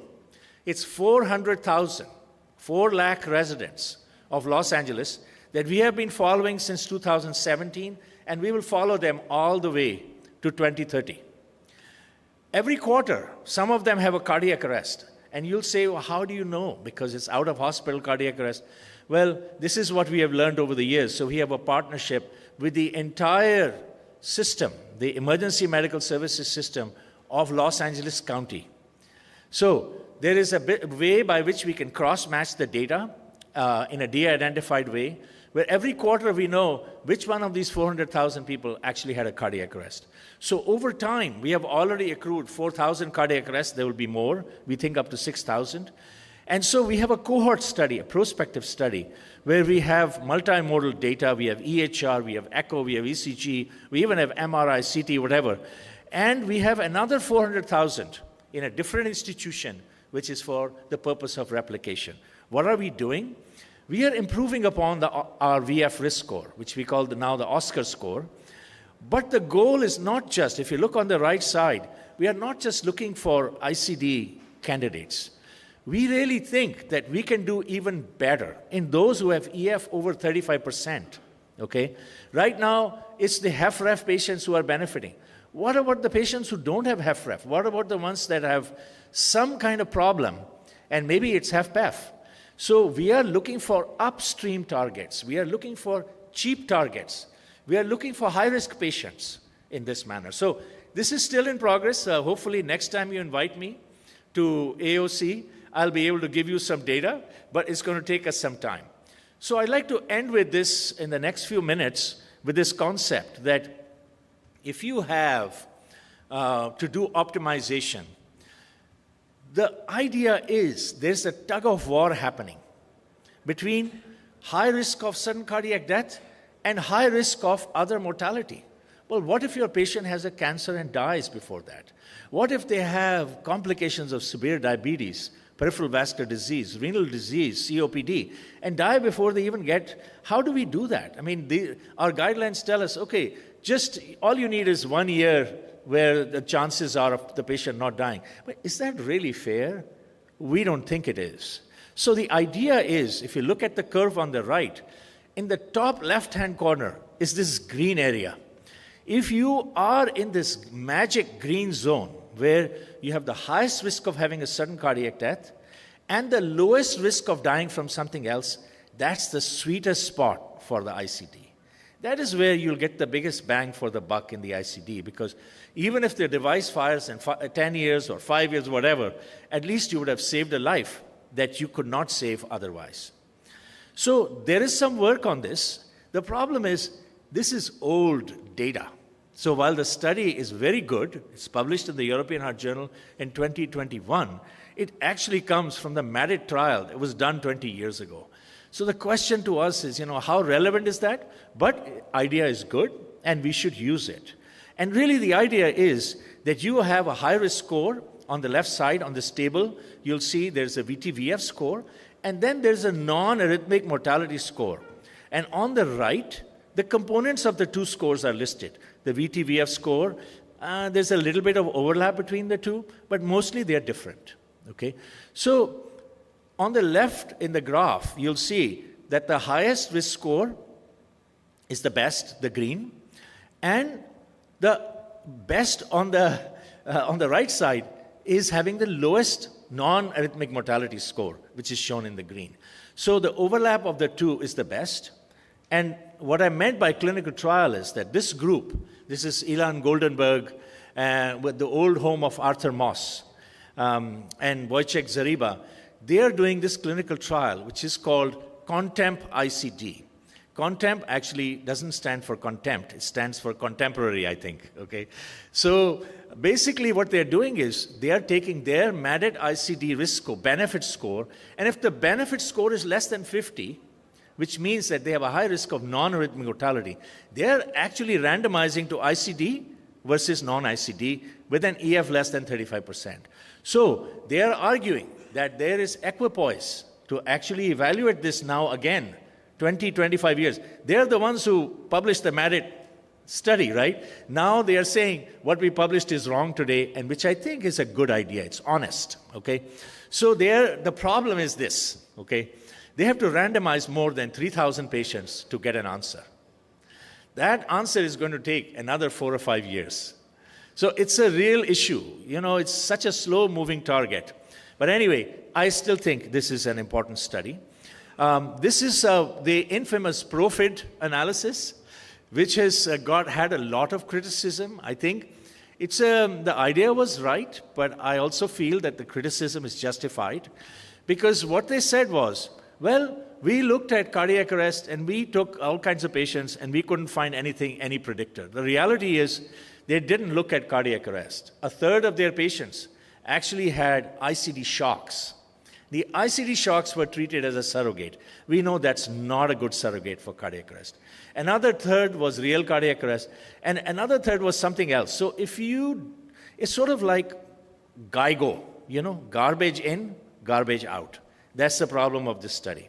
However, they are also thinking of another study, which I'll show you, which is very simple, similar to the CONTEMP ICD study.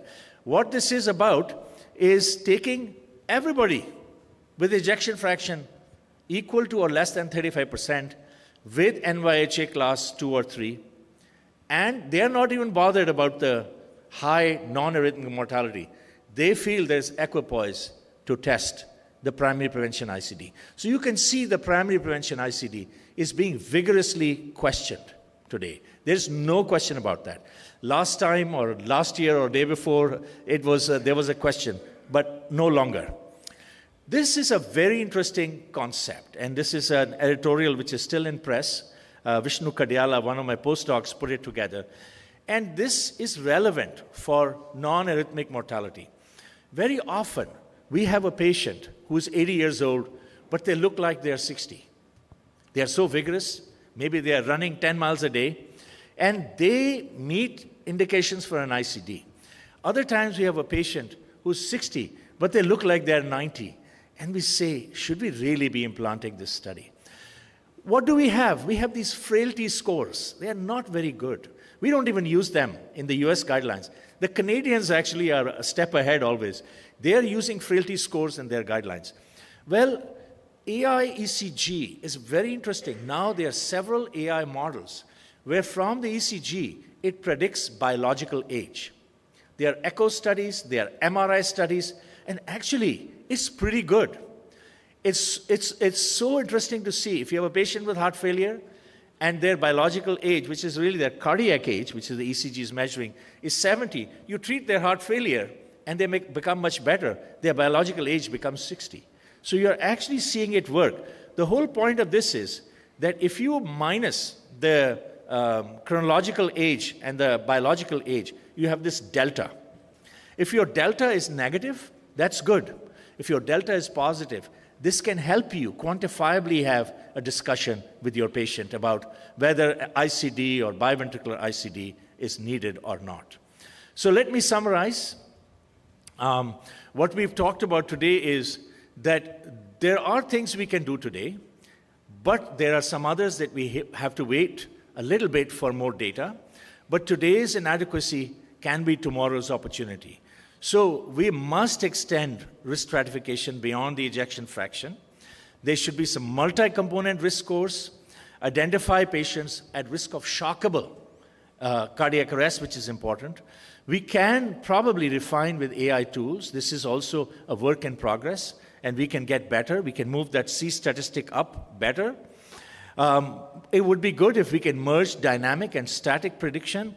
And finally, we really must have a combination of high arrhythmia risk and low non-arrhythmic mortality. That is something we can start doing even today. We don't have to wait for the future. These are the people in my group who have done all the work that I showed you. These are the collaborators that make Oregon and California possible. Thank you very much for your attention.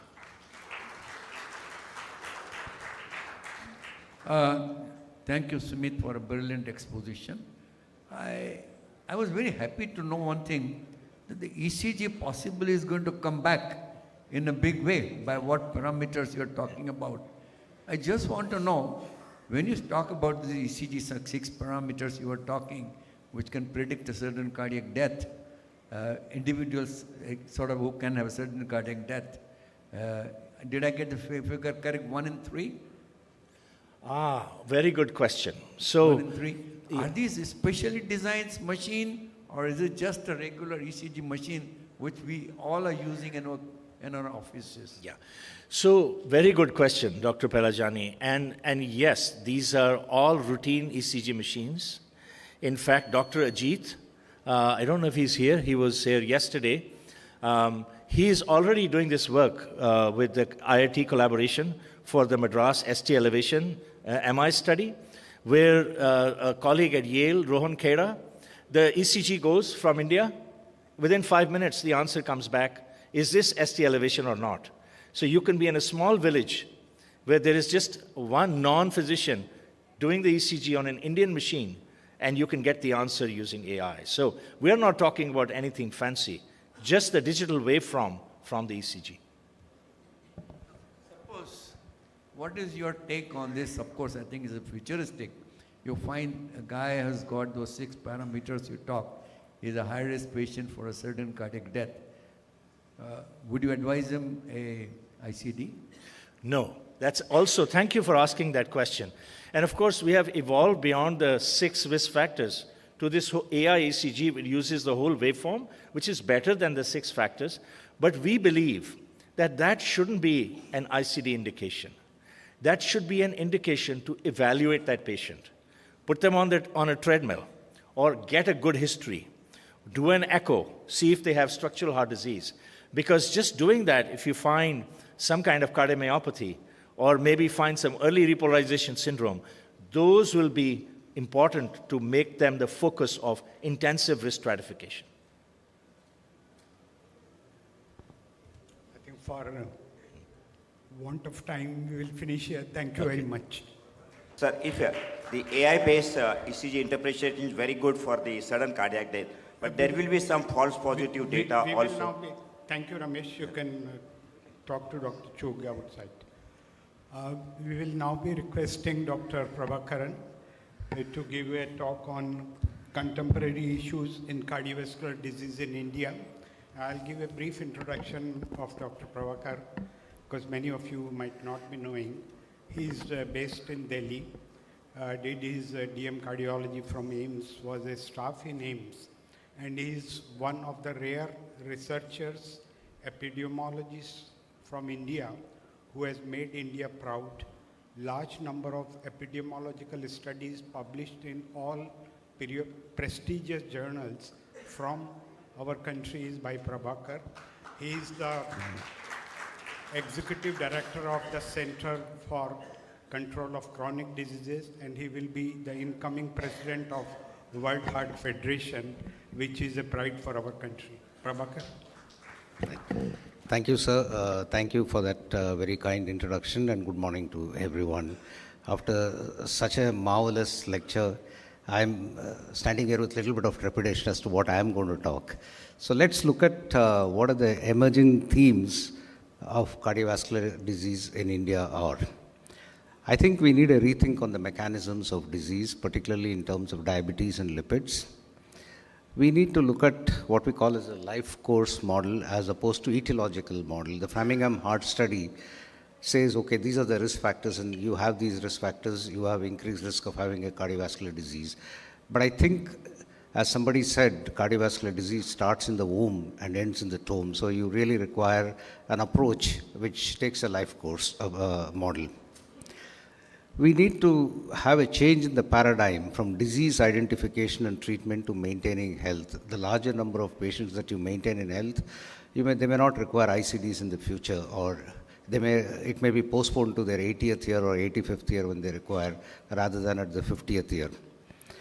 We need to look at the importance of social determinants such as air pollution and climate change. A lot of work has been done, but our national bird is not peacock, but it's ostrich, because our policymakers have buried their head in the sand saying that there's no, air pollution doesn't cause anything.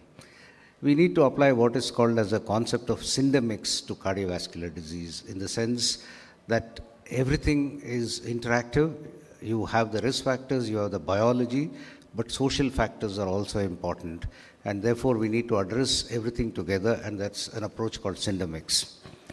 We need new approaches in managing hypertension, and we need to reimagine the health system with frugal technologies, co-design principles, new training strategies. Of course, AI will be a very big thing as we move forward, and team-based approaches.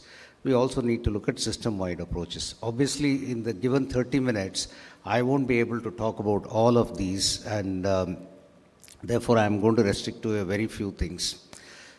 The first thing is etiology of cardiovascular disease extends beyond traditional risk and risk factors, and there is some ethnic variation in the etiopathogenesis of cardiovascular diseases.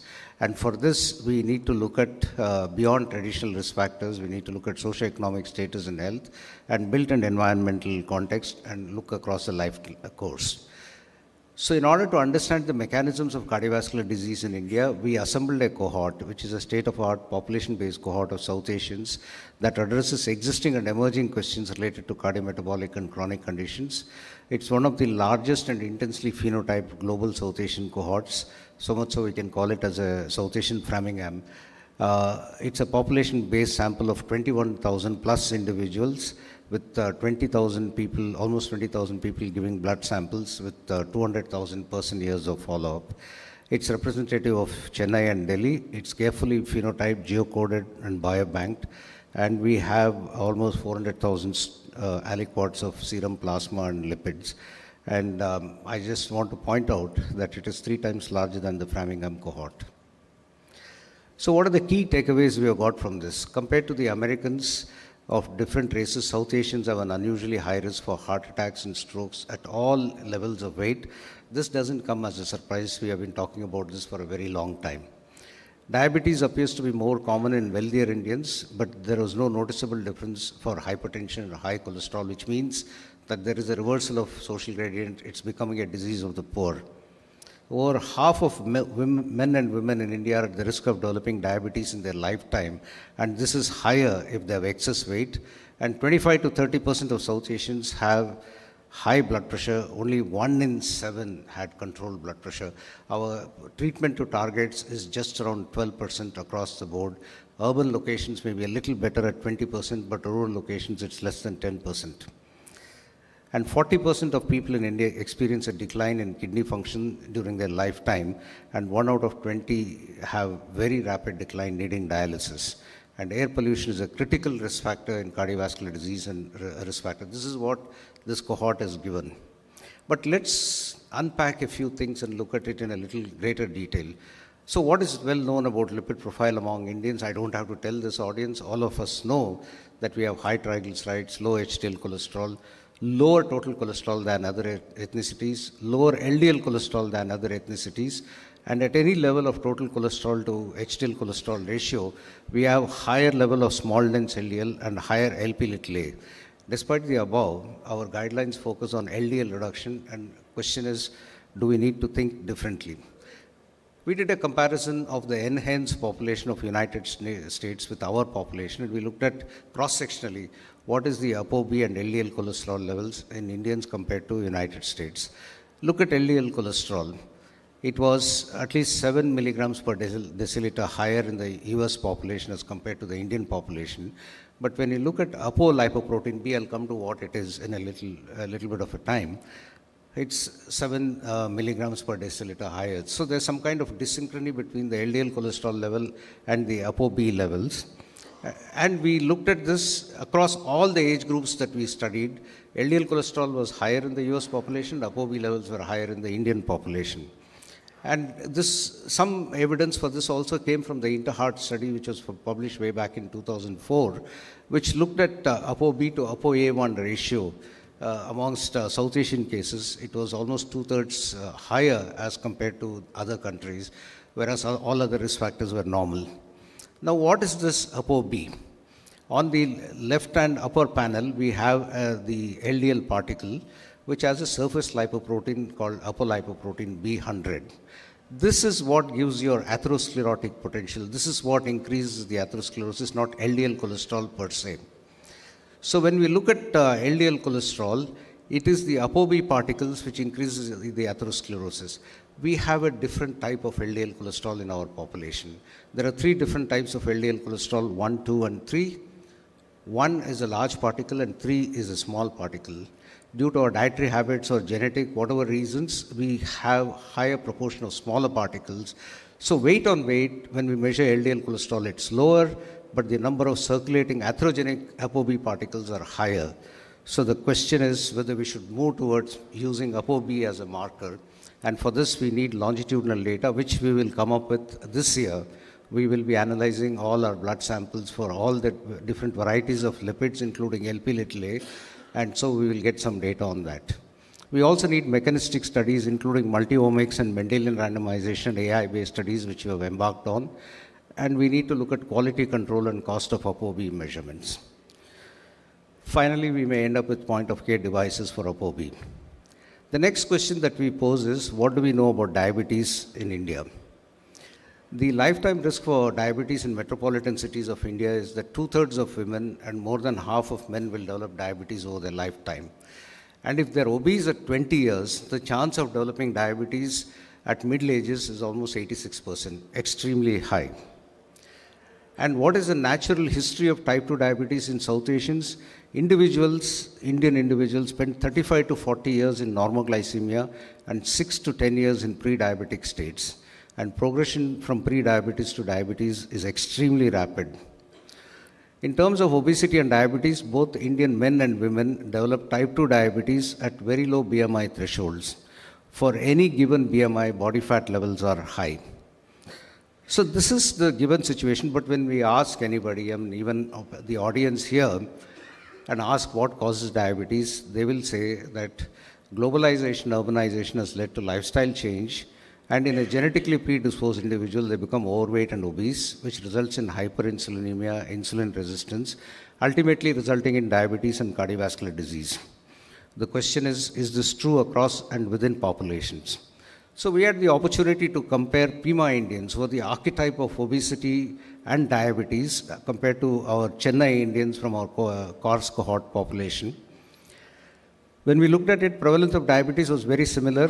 By 55 years of age, 50% of people had diabetes, both in Pima Indians and Asian Indians.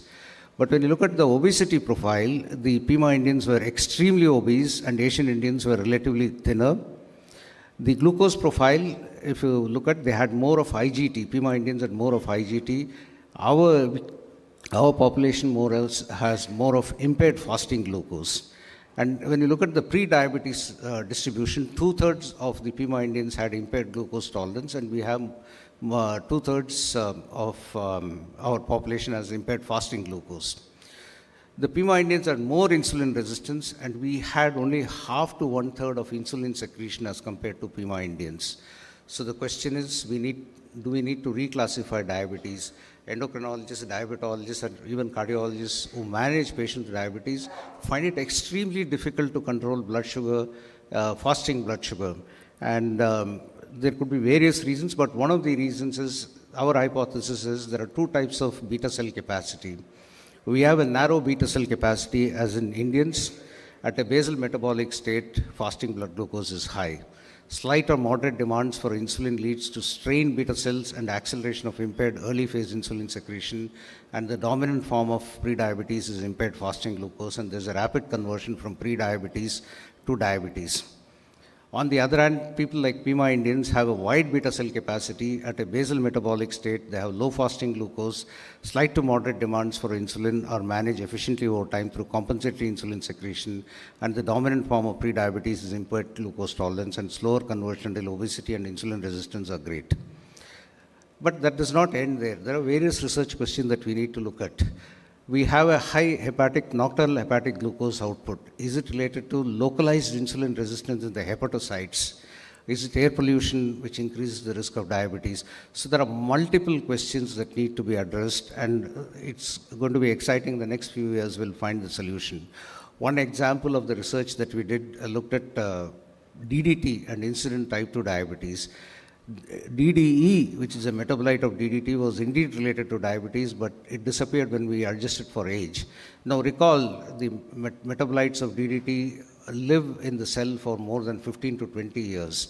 And therefore, we need to adjust for age. We need to look at the mediated role of age, but we didn't have adequate power to do this.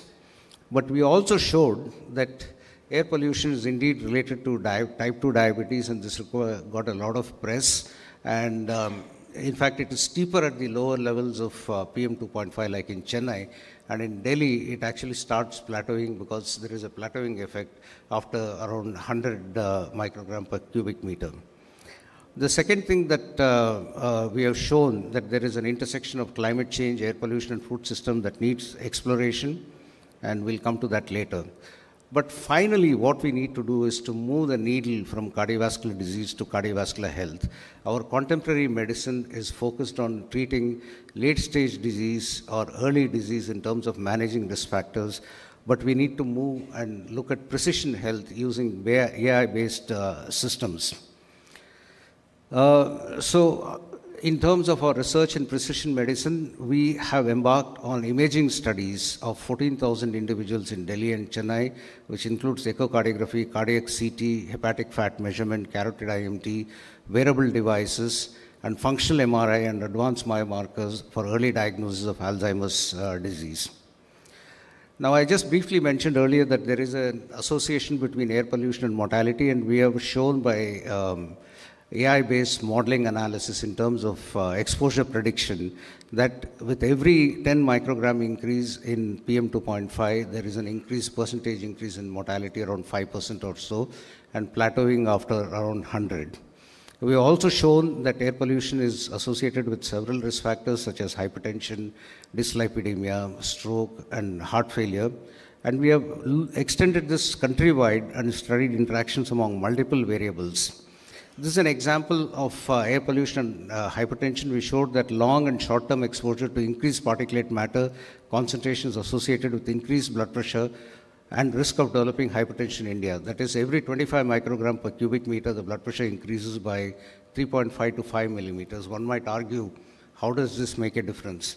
A 3 millimeter increase in blood pressure does not make a change. My blood pressure is 120 and it goes to 123, doesn't matter. But at a population level, it makes a big change. If we are able to shift the curve of the blood pressure to the left, we would get huge gains. For example, even reducing PM2.5 from current 100 to 75 can reduce the prevalence by 5%.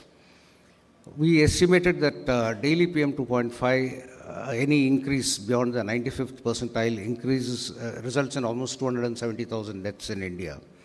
But look at the interaction of heat. Heat also increases cardiovascular disease deaths. If you keep air pollution, heat constant, and look at what happens with air pollution, higher the level of air pollution, at the same level of heat increases mortality. So clearly, there are multiple factors that we need to look at cardiovascular disease in India. Just moving a little bit, I just want to show some of the innovations that are required when we need to manage patients of cardiovascular disease.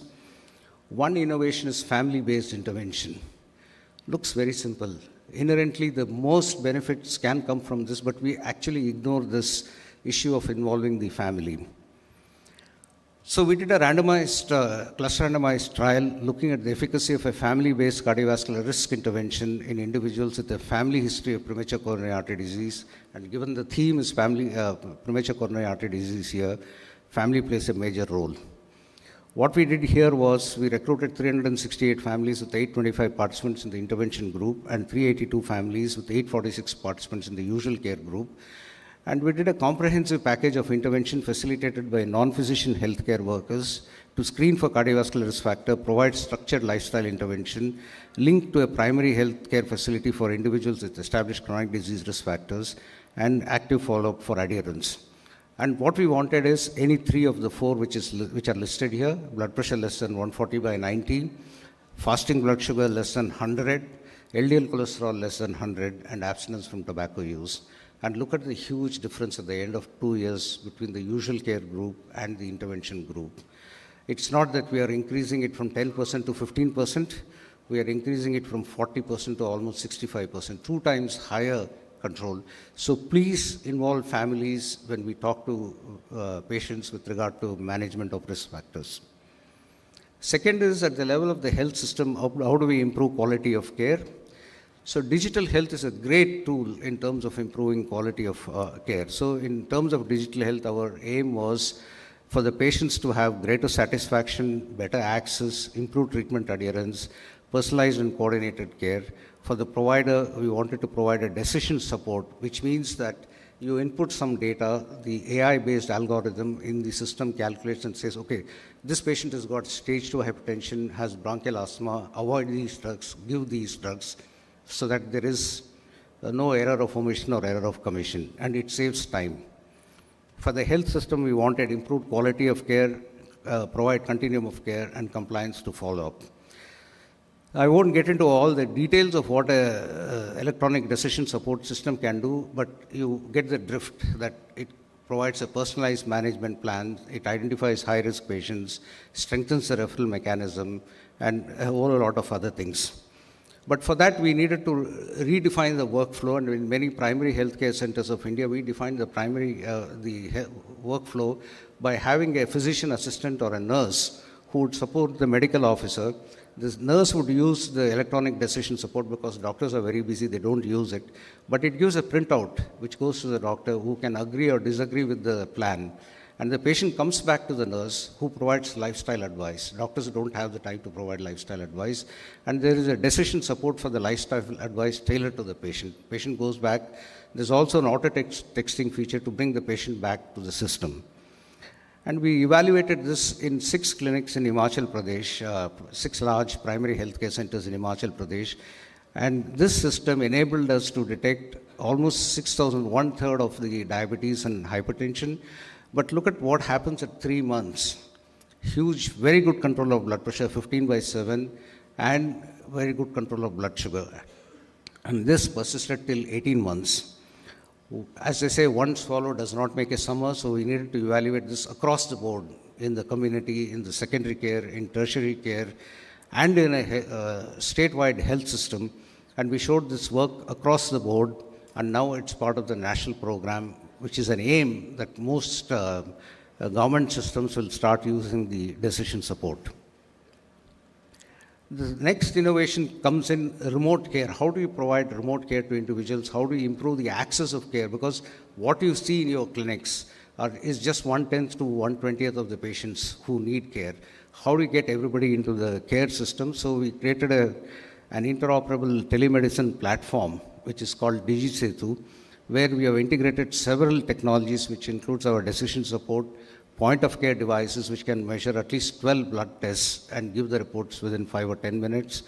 We are incorporating a portable echo into the Lumified device of Philips. There's a digital ophthalmoscope, there's an AI-enabled ECG, and an electronic stethoscope.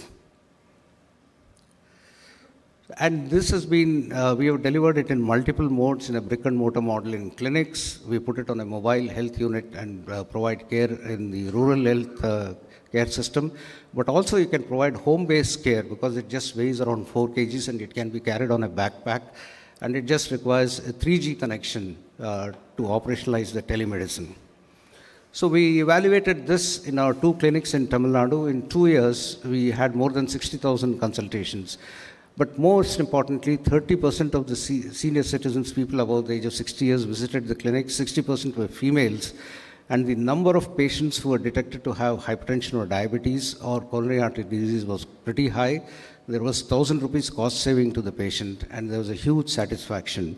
But more importantly, in terms of outcomes, we noticed that what we gain at 3 months persists till 21 months, and this was published last year. The average reduction for blood pressure was around 10 millimeters systolic and 5 millimeters diastolic, and a huge reduction in blood sugar.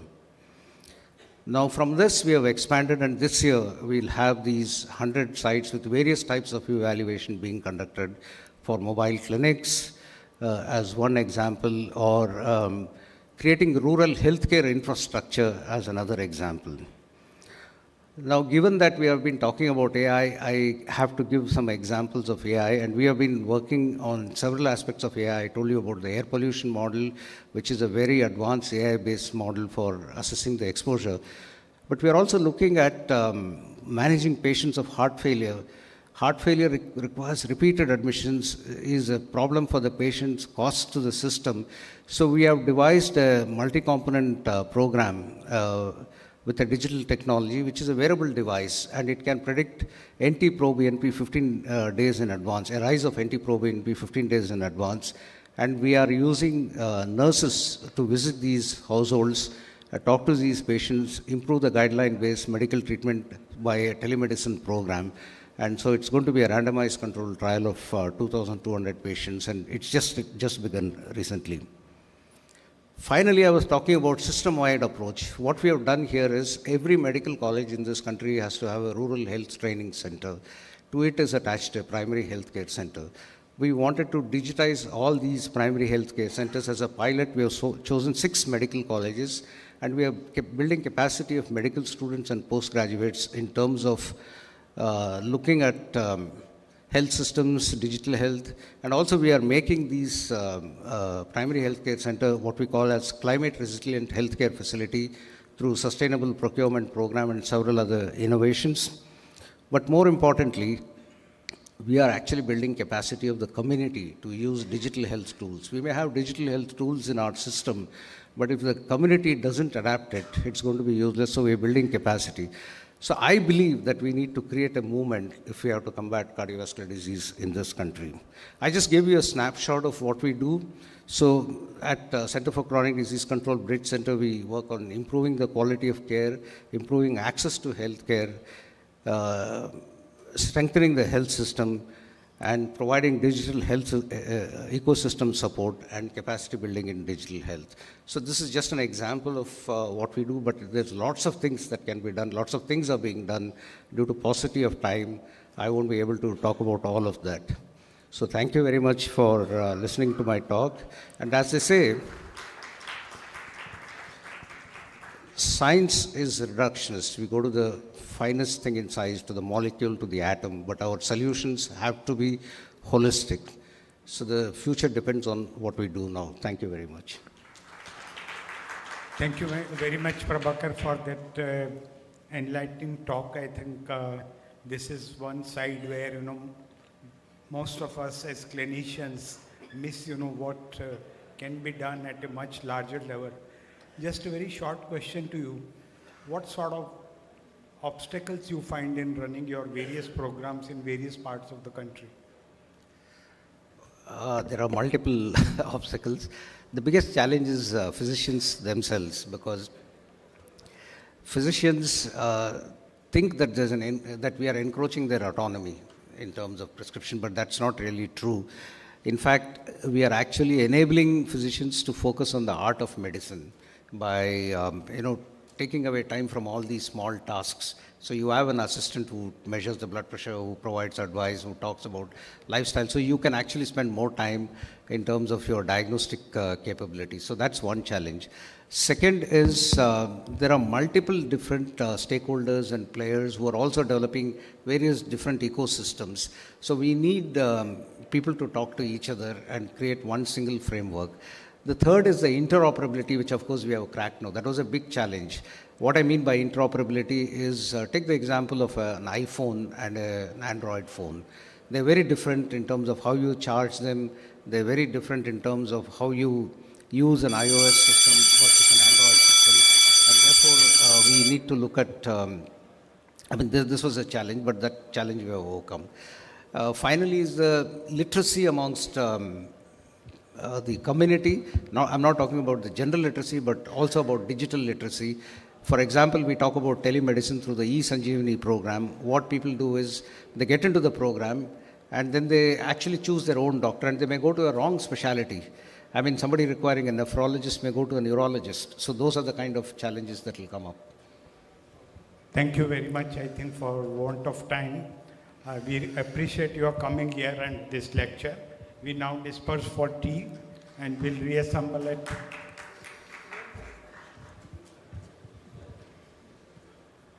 So 11:45 sharp, we start very exciting sessions, marathons and COVID debates. So please all come back in time. Thank you.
to stay forever.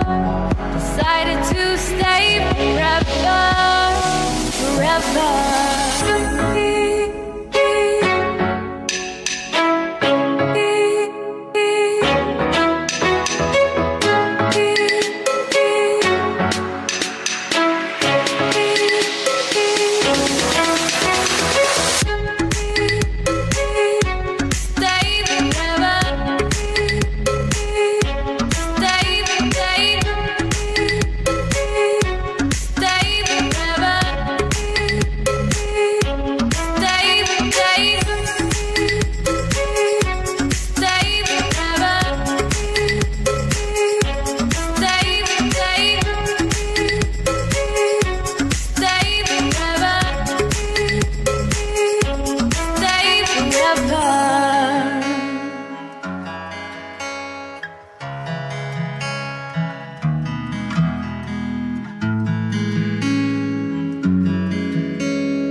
Can everyone please take their seats? We are just about to start the next.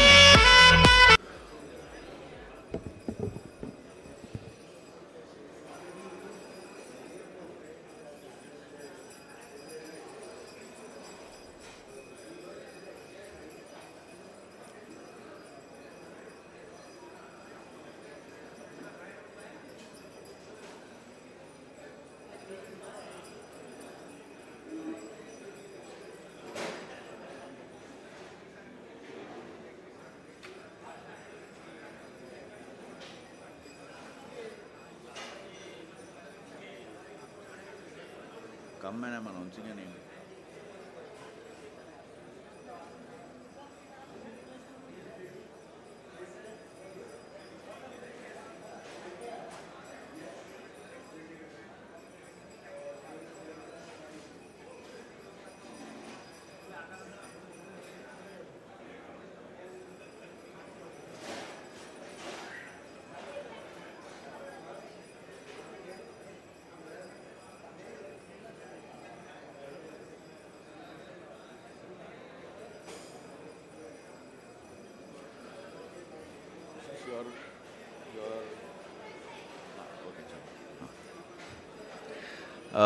Well, let's start the next session.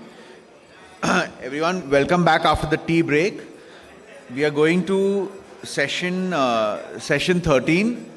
Session 13 is count, point and counterpoint session. A very, very interesting session, and there is no apter day than today where the Tata Mumbai Marathon has happened just a couple of hours back. Let me invite our chairpersons, Dr. Chetan Shah, Dr. Ashish Agarwal, and Dr. Maulik Parekh to come on stage and take the session forward.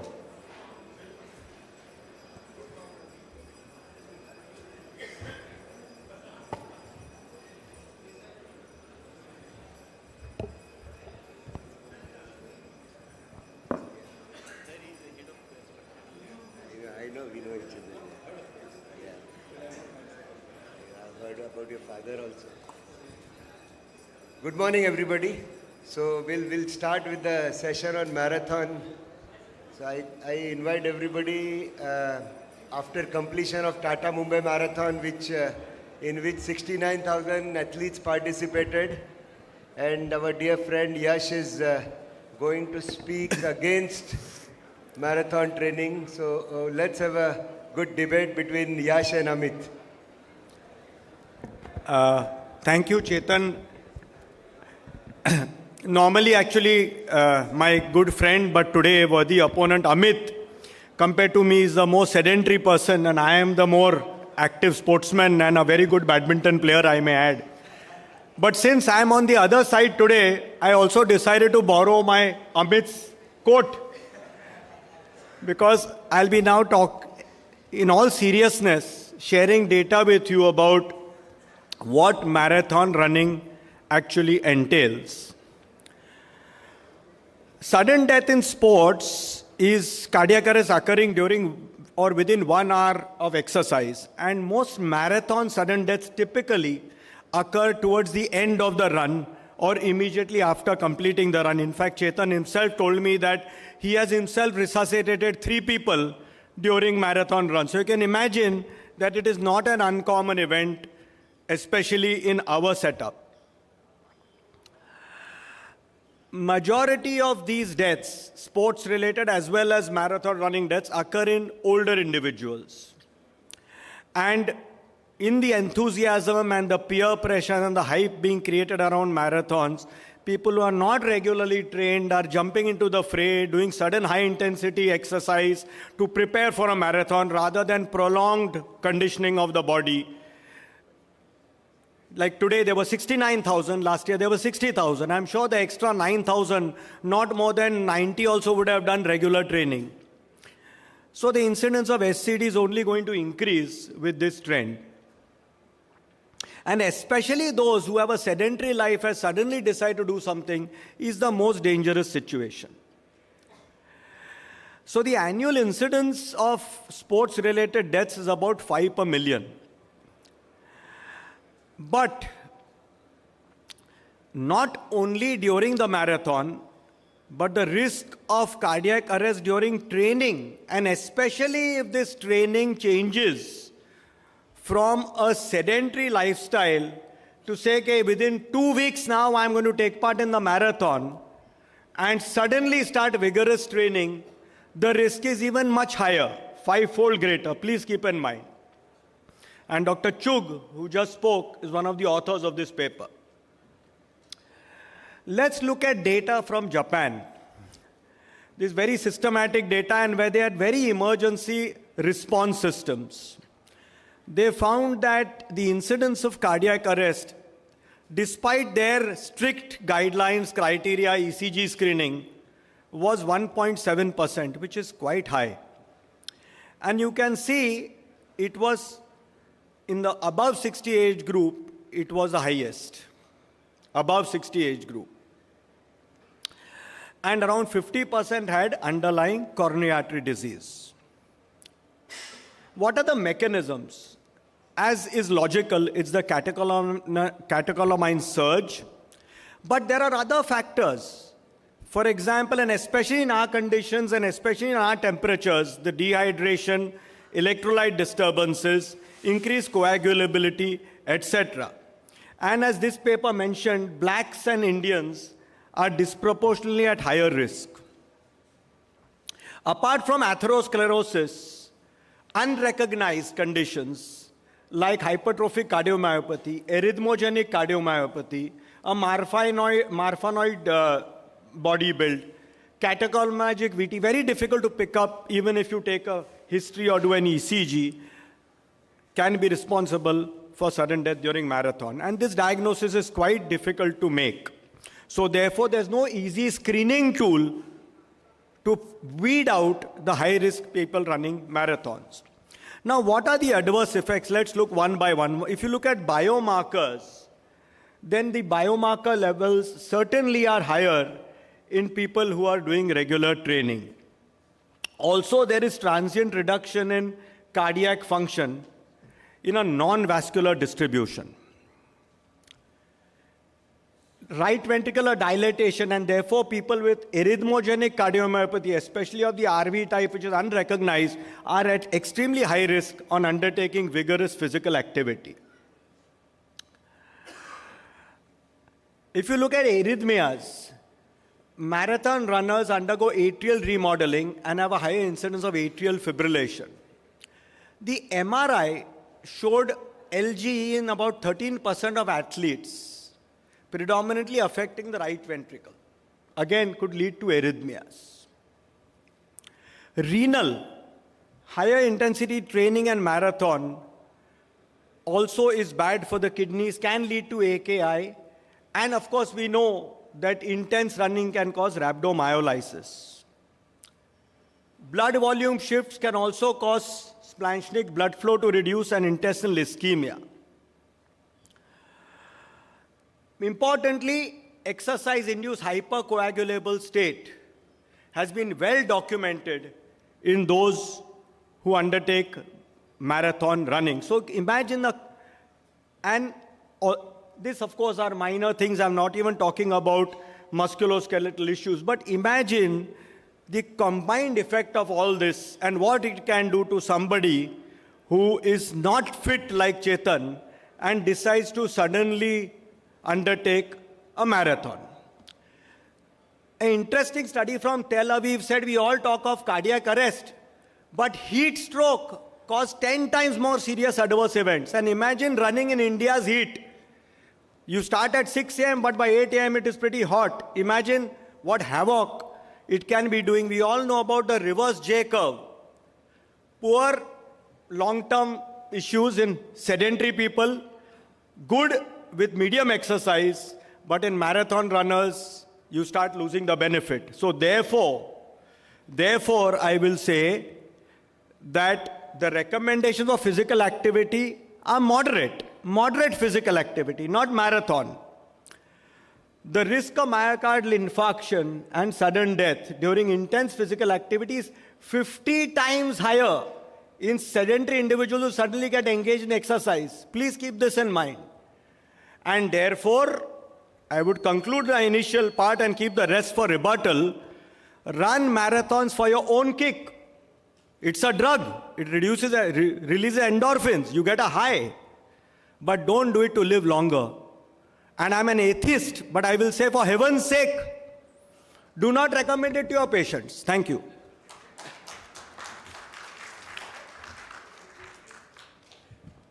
Can we have Amit for his counterpoint? I'm sure Amit will do a favor for me and all of us.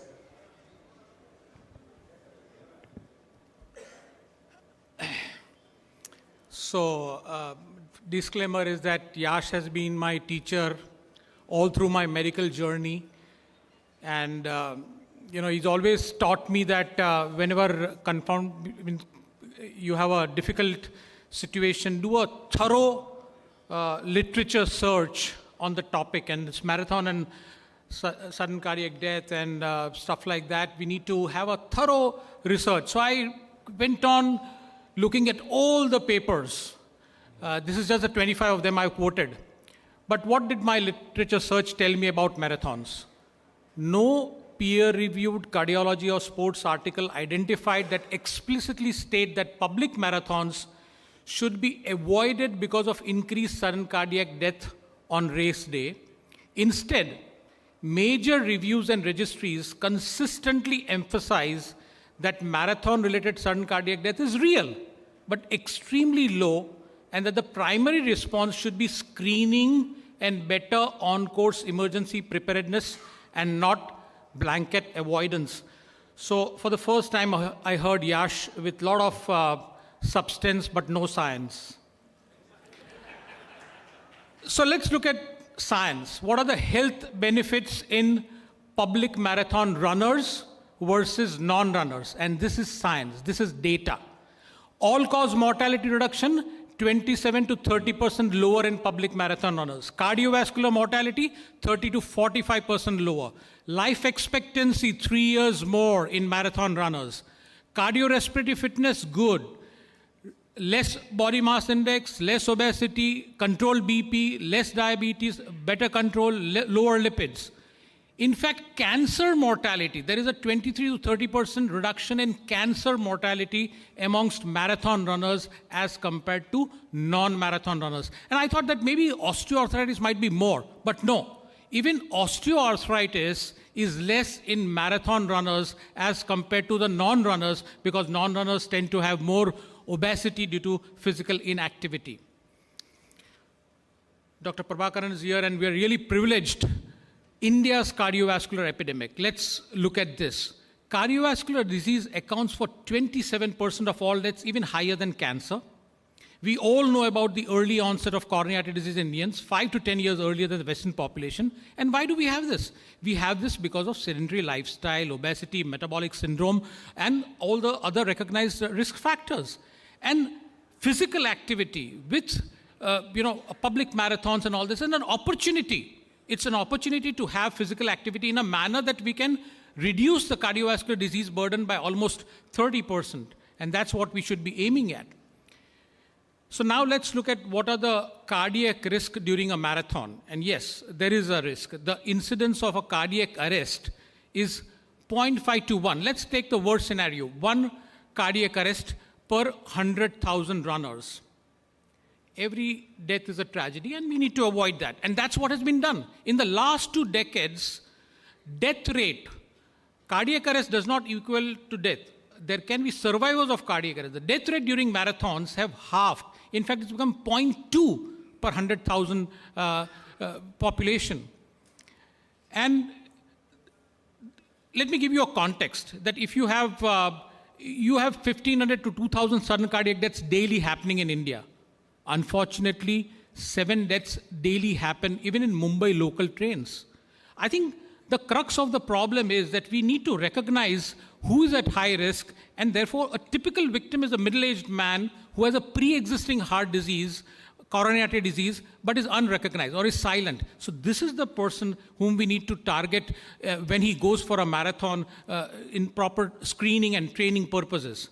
But let's look at these marathon runners in the relatively middle, older age, above 50 years. So this is a good study by Chakravarti, marathon runners of 50 years and older, and this is a 21-year follow-up. 21-year follow-up between marathon runners and non-marathon runners in the middle-aged and elderly group. And what do you find? Longer longevity, less disability in people who ran as compared to people who did not. So in terms of overall general population, we have 40 to 50 sudden cardiac deaths per 100,000 population. In terms of athletes, sports-related events, you have roughly 1 to 2 per 100,000 population. In marathon runners, it's similar. It's very similar. Now, Yash says that don't run marathons. Yash, should we stop walking in the streets of Mumbai? Pedestrian deaths in Mumbai is 0.7 per 100,000. I think Yash is going to provide us all with Tesla cars where we can live in a cocoon and not have any deaths. I think what is important is that what should we be doing as cardiologists? I think we need to partner with race organizers. We need to see to it that there is a pre-participation screening. We need to identify the high-risk cardiac risk citizens, the middle-aged, the hypertensive, the diabetic, the smoker. We need to absolutely train them for marathons. You cannot, it's very true, you cannot suddenly start an intense exercise or a short course and go for an exercise. You need to train for it. You need to provide trained CPR paramedics, and AED needs to be available. And I think I'm extremely happy to say that today, Mumbai Marathon, 69,000 runners, and there are 600 trained CPR people for that marathon. There are 50 AED machines stationed for that marathon. And that's really double than the number of AEDs which even Chicago Marathon had. So I think Mumbai is sending some kind of a standard. And last year in 2025, Mumbai Marathon, there were 3 arrests, 2 were cardiac arrests. One of them had an angioplasty. The other one, both of them survived. So there was no death. 2 cardiac arrests, no deaths. And I hope nothing goes wrong today. So I do understand that, running marathon is not enough. I mean, this one-day symbolic exercise event should be motivated people for a lifelong healthy initiative. So I think the public message which we should be giving is marathons are safe with screening and training, but inactivity is not. So we should use marathon as a cardiovascular disease prevention tool as far as India is concerned. And that's why we should encourage these community runs. And, Yash comes from a very privileged background. He stays in Juhu. He has a Jew club membership. But minions like us, we live in Timbuktu. Our only source of exercise is this public parks and public marathons. We may not become as rich as you, but at least allow us to be as healthy as you. So I think I will conclude by saying that, we need to build a culture of running and health in India. There definitely needs to be appropriate screening process, guidance on training, and best facilities to revive a victim of sudden cardiac arrest. But overall, the health benefits are remarkable. Thank you. Thank you, Dr. Vora. I think it's time for the rebuttal from Dr. Lokhandwala. So I will just now tell you that what the situation is in India. In the busy slide that Amit showed 22 studies, not a single one was from India. There is only one review study from India, which was Amit was one of the authors. And though Chakravarti may sound an Indian name, that was not an Indian study. So debate is in India. First thing, scientifically and by evolution, and Maulik told me this and I agree, humans are not evolved for running. Please keep that in mind. Our body is not made for running. 45 kilometers. And now let's see in India. Amit talked of Mumbai Marathon. There are 1,500 marathons.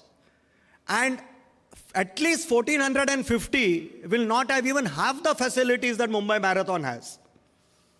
How many disasters, deaths are fate and destiny. Gaya, like people say, apan Gaya or Kedarnath pe gaye, that was bliss. Marte marte gaye, we have achieved moksha. That is what is happening in most parts of India. Just see in 2024 itself, in 2 months, 3 deaths were reported. There is a multiplication factor of 50 in medicine. If 3 are reported, 150 deaths have taken place. As sir would say, mark my words. Even doctors, young doctors losing their life. For what? Yes, we should improve our facilities for sporting. There should be more playgrounds to play where you enjoy. Rather than this craze, I want to do so many kilometers and push your body to the limit which is not supposed to do. So having said that, let's face it, there is always going to be poor screening. There's always going to be poor training. यहाँ चलता है भाई अमित, चलता है attitude है. And having seen this reality, let us realize that in India, marathon is for the select few, like Chetan. Thank you.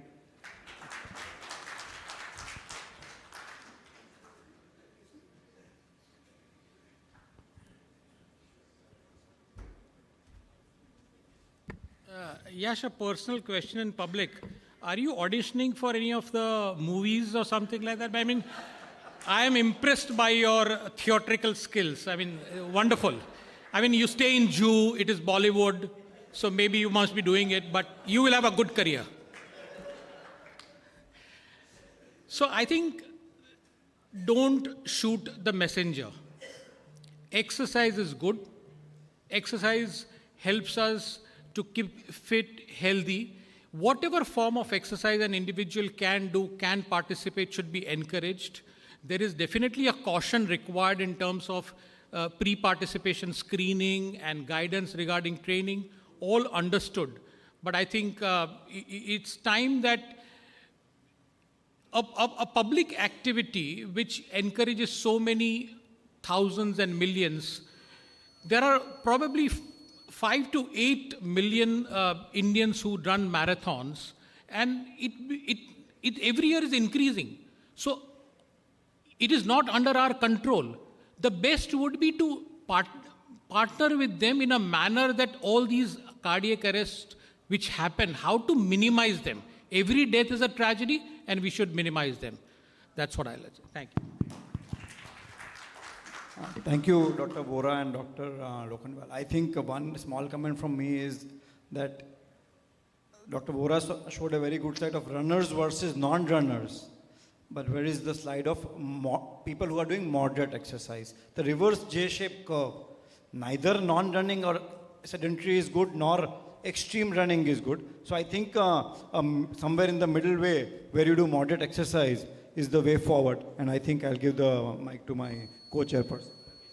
I just wanted to add 2 things. There was one research study, which none of you have presented. Research study is a late-breaking trial in AHA.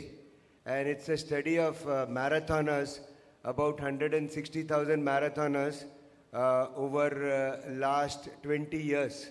And they have collaboration with Harvard Business School, and they have a program, Raise the Planet. And the incidence of sudden cardiac death in research study is 1 per 100,000, but the incidence of death is 0.2. And incidence of death in general population is 0.1. So if you take the incidence of sudden cardiac death in general population, it's 0.1. And if you take the incidence of sudden cardiac death in athletes, in marathoners, it's 0.2. So it's not very high. And this marathon training, in that article by the Harvard Business School, says that, it is marathon training is about hydration, about diet, about exercise, and about discipline. So what it does is, it teaches us not to do occasional big things, but it tells us about doing a consistent small things. So I think marathon exercise, the exercise training in marathon should be recommended to everybody. I've transformed my life. I was 96 kg and I'm 76 kg in last 17 years. In last 17 years, I've seen 8 sudden cardiac arrest. out of which we were able to save 5 patients. And 3 died, 1 died after angioplasty. Interestingly, out of those 5 which were saved, 3 had normal coronary arteries and 2 had coronary artery disease. So I think these are a few important things. We need to know that marathon training, I think, should be promoted for our healthy well-being, for our discipline. And last thing I want to say is that our chairman of Tata Sons, N. Chandrasekharan, is a big marathon runner. He has done all major New York Marathon. The chairman of Edelweiss, Rasesh Shah, is a big marathon runner. Anil Ambani is a big marathon runner. So I think with that endorphin release, I think sky is the limit for marathon runners in whatever field they are. Just one comment from my side. I would just say probably everybody has got a different, everybody is unique, everybody has got different kind of body and mental health makeup. We need to probably recognize our limits and do probably moderate level of exercises within those limits. Yes, if you are made for that kind of intense training and discipline, you can pursue that. But if not, then probably we need to recognize our limits. Thank you. Thank you, Ashish. Very balanced comment at the end. Thanks for a very, very controversial and very interesting session.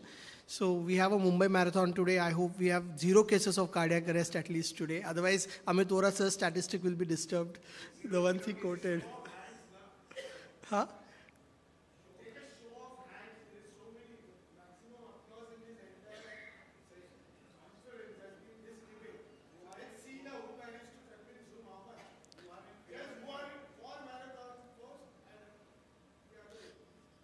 Okay, fine. For marathon.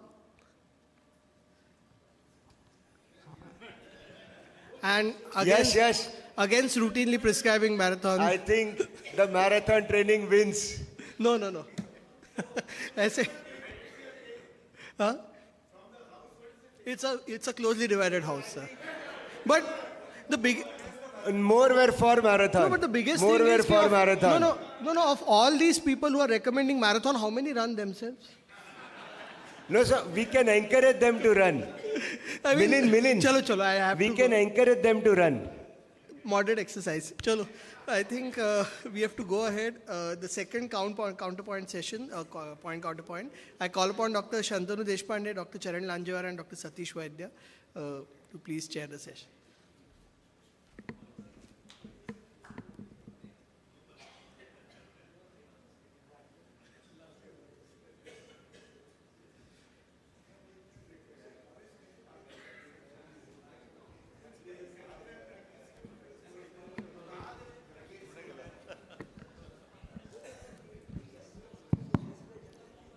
I hope Sunil has not run a marathon from Pune to Thane.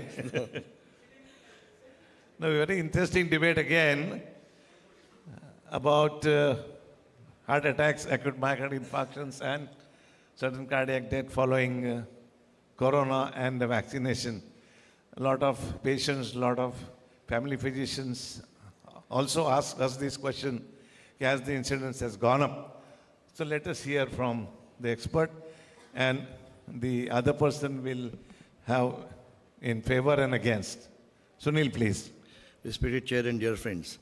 SCD and MI increased after COVID and its vaccination. Yes, there is enough data to suggest that this happened. Since the onset of COVID, data started coming in. Houston, increased cardiac arrest calls during COVID as compared to the previous year. Italy, positive association between SCD and COVID pandemic. So data enough increase and subset analysis, higher mortality with myocardial injury and higher troponin. New York, higher increase in out-of-hospital cardiac arrests as compared to previous year. Remember this, 3 times more. So COVID era, more cardiac arrests as compared to 3 years. Again, subset analysis, elderly, DM, hypertension, we all know that. And asystole and non-shockable rhythms far more in COVID as compared to non-COVID. So data showing increased and subset analysis from different trials clearly showing worse prognosis. Subset analysis from North America compared, all these trials are in thousands, compared 2 years of COVID versus 4 years of non-COVID. 4 years. And sudden death more during COVID. Subset analysis, remember this is in high density populations, higher COVID infections. There are reports in countries with lower incidence of COVID and lower incidence of less populations that the equation doesn't work. But in all high density populations, clearly subset analysis showed that SCD increased during COVID.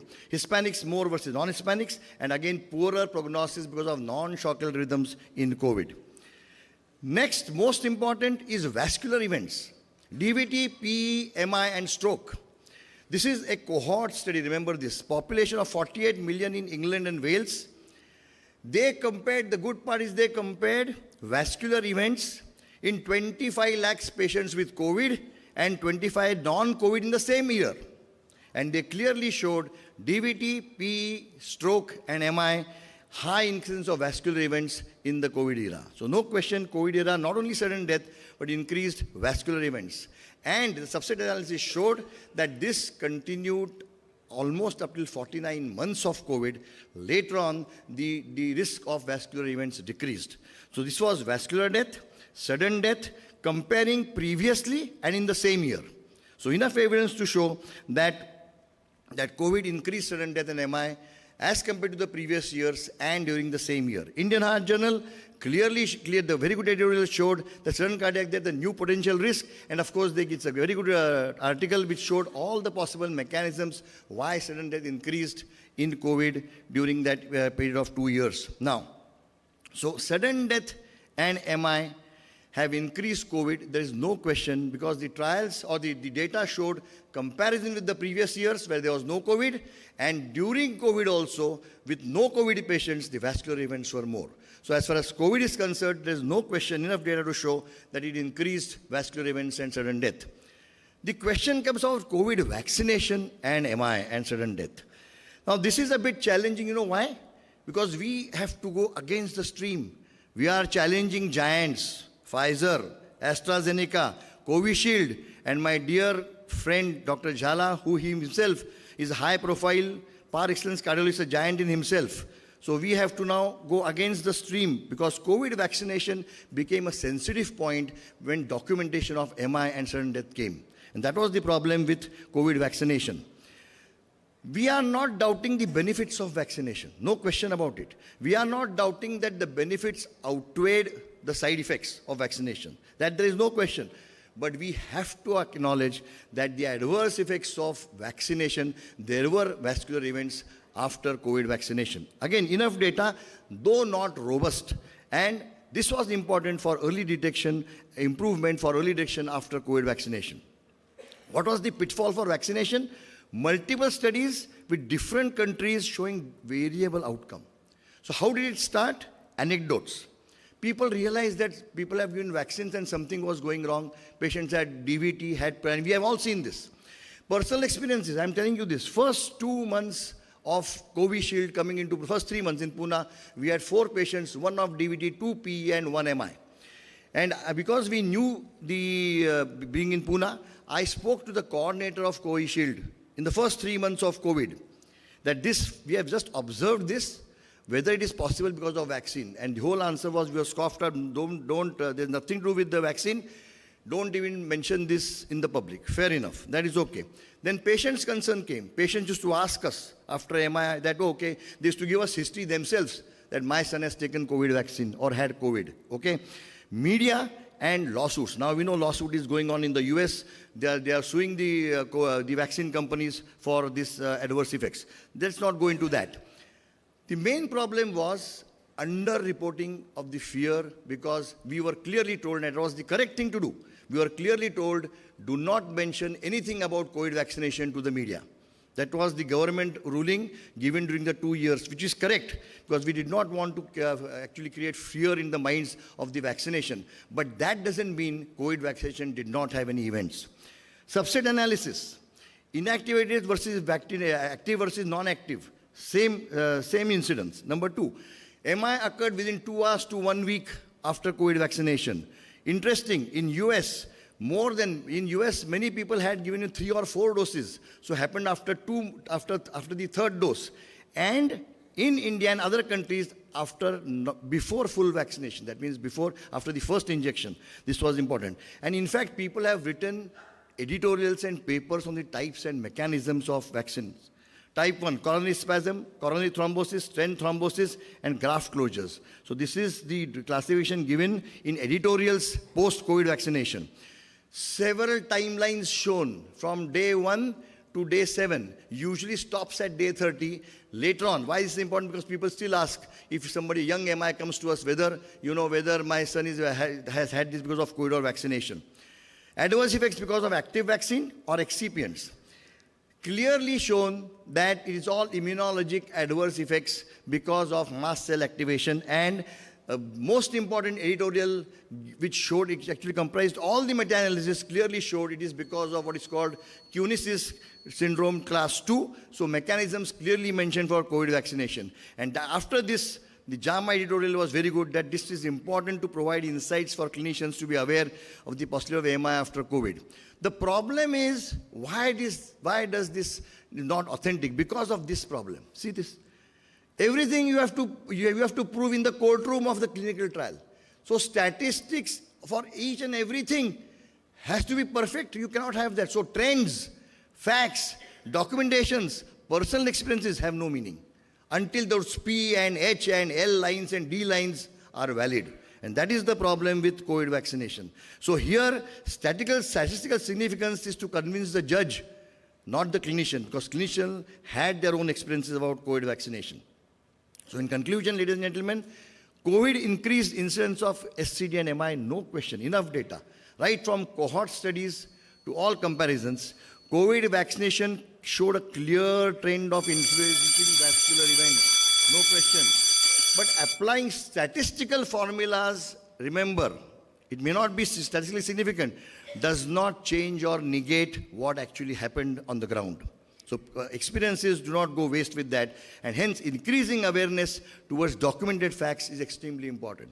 And please remember, finally, in the final analysis, for a person who has had PE or MI or death after a vaccine, for the dead man and his family, statistics is irrelevant. Thank you very much.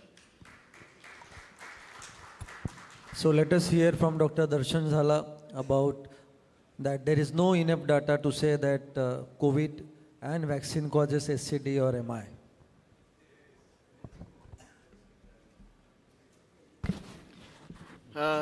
Dr. Sathe has given me a very good introduction of me. Called me a very prominent cardiologist. Well, that may be. Another thing is the people who designed this talk, I need to do two things about them. First is congratulate them because they have, remember, we are talking about sudden cardiac death and myocardial infarction. Remember these words. And secondly, I have to blame them for putting me against Dr. Sathe. Anyway, let's proceed with this. So please remember that I have changed the title a little bit. SCD and MI have increased into bracket uniquely after COVID and its vaccination. Secondly, where is the authentic data? You may present data, doesn't matter. So let's go on with this. Dr. Sunil Sathe is a good friend and a colleague. And his integrity and his depth of knowledge is unquestionable. No offense is indicated in this. And it is to bring a bit of entertainment, and I'm presenting this data. And please don't take any bad effects for the comments, remarks, and the innuendos which I'm going to present in this. So he has given us this mechanisms that there is endothelial dysfunction, procoagulatant state, and AC2 downregulation. These are all the bad effects of COVID and its vaccines. But that's for theory. So let's see what it actually translates into. He has also said that there is high quality data. And to support that COVID-19 disease and its vaccine have uniquely increased incidence of MI and SCD. Remember, we are talking about myocardial infarction, which could be type 1 or type 2. And we are not talking about myocarditis. We are not talking about any other type of myocardial affection. Specifically myocardial infarction and sudden cardiac death. So I'm asking Dr. Sathe, What are the type of studies that you are quoting? Are they RCTs, observational studies, single center studies, case reports? The answer to that is these are all observational studies which can show you association but cannot show you causation. I understand that it was not possible to carry out RCTs in COVID, but he is quoting this data and he is trying the original trick. If you can't convince, confuse. So give a lot of data, but don't point where the data and how that data came up. It's okay.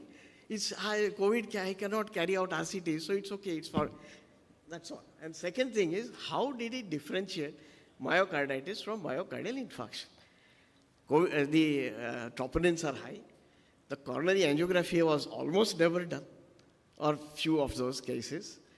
Cardiac MRI, gold standard, not been done. Data derived from registries, which relied on these unusual forms of data collection. And from there, they concluded that it caused myocardial infarction. So imagine this quality of data that is being presented. So all gone. Another thing is COVID-19 unique in increasing myocardial infarction? Let me put up this. In 2024, COVID-19 influenza and RSV found that cardiovascular complications across all viral infections. And if you look at this graph, the blue bar is influenza. It has 6 times more affection of myocardium than COVID. It is not unique. If you look at incidence of myocardial infarction after earthquakes, it is almost the same as COVID. COVID is not unique. Any kind of viral infection is known to cause. So he was trying to confuse you, saying that, and 5 times he said, that in the previous year, the myocardial infarction was not there and this year it increased. But he forgot to tell you that when there was respiratory viral infection, it was much more than it was during COVID. This is authentic data that I'm presenting. So these are generic pathways. These are not specific to COVID. So do not believe that. COVID is not a unique disease causing myocardial infarction. First of all, the data on myocardial infarction itself is flawed because no coronary angiography was done. And influenza has 6 times more affection of myocardium than COVID itself. Sudden cardiac death is defined as a death which occurs within 1 hour of an event, and essentially the person is not supposed to be having a serious cardiac disease. And so when you look at the sudden cardiac death data, if COVID infections were to cause sudden cardiac death, out of hospital cardiac arrest should have gone up. It did not go up. There is no national mortality statistic or insurance, military or athlete surveillance programs, which are large databases, have not shown increased incidence of sudden cardiac death. I'm not talking about COVID infection related death, sudden cardiac death. And pathology have not reported fulminant myocarditis, which is the common cause of sudden cardiac death. And that is why this statistic of sudden cardiac death is flawed. It is not there. What about myocardial infarction and vaccines? There is a 2005 narrative review which has studied 15 million vaccinated people. No major increase. The disease is more potent in causing myocardial infarction or myocarditis. In fact, the vaccination reduced the incidence of myocardial infarction by preventing serious disease. No authentic data on COVID vaccine causing sudden cardiac death.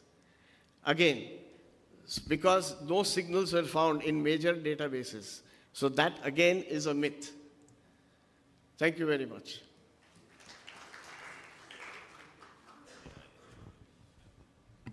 Yeah, let's see what Sunil has to say.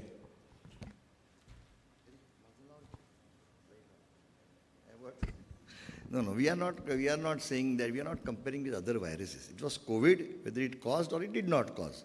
So there is no question about it. Yeah. Just 2 slides. If you review the data, this is not my data, if you review the data, see the amount of, and there's an editorial on that also, sorry. 1,000 articles in 2 years. 1,000 articles from different parts of the country in 2 years, out of which research original 800, 200 not research original. So published in the 2 years' time. You cannot say that there is nothing, no fact with COVID and COVID vaccines. There's no question about it. Nobody is going to write 1,000 articles in 2 years based on the same, only these two particular things. Second thing is, life and science are not only about statistics and statistical issues. Remember this. See, everything doesn't have to fit in the p-value of things. And that is why so many articles written, so much evidence, there is no question that COVID, and in fact, we have to be still more careful for any other vaccination. This, in fact, increases the awareness for vaccinations.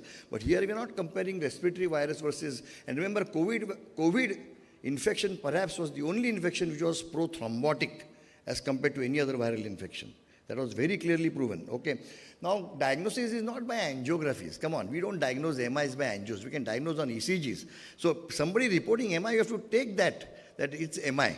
And sudden death, so many articles from the US that the cardiac arrest calls were 3 times more in COVID. Now, that doesn't mean it may be MI, but sudden cardiac death did occur.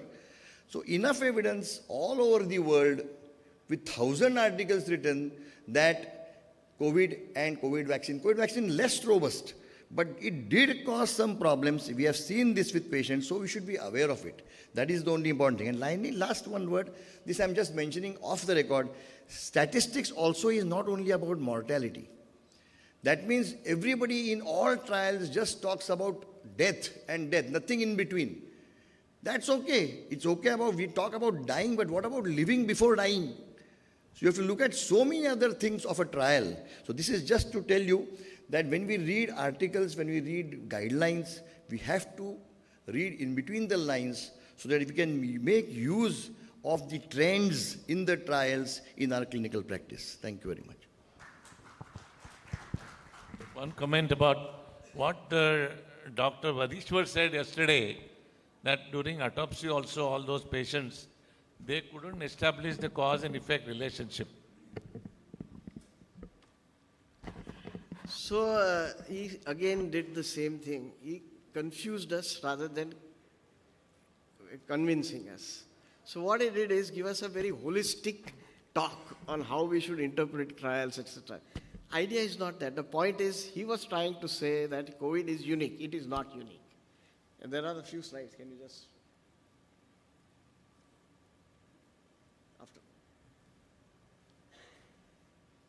Yeah.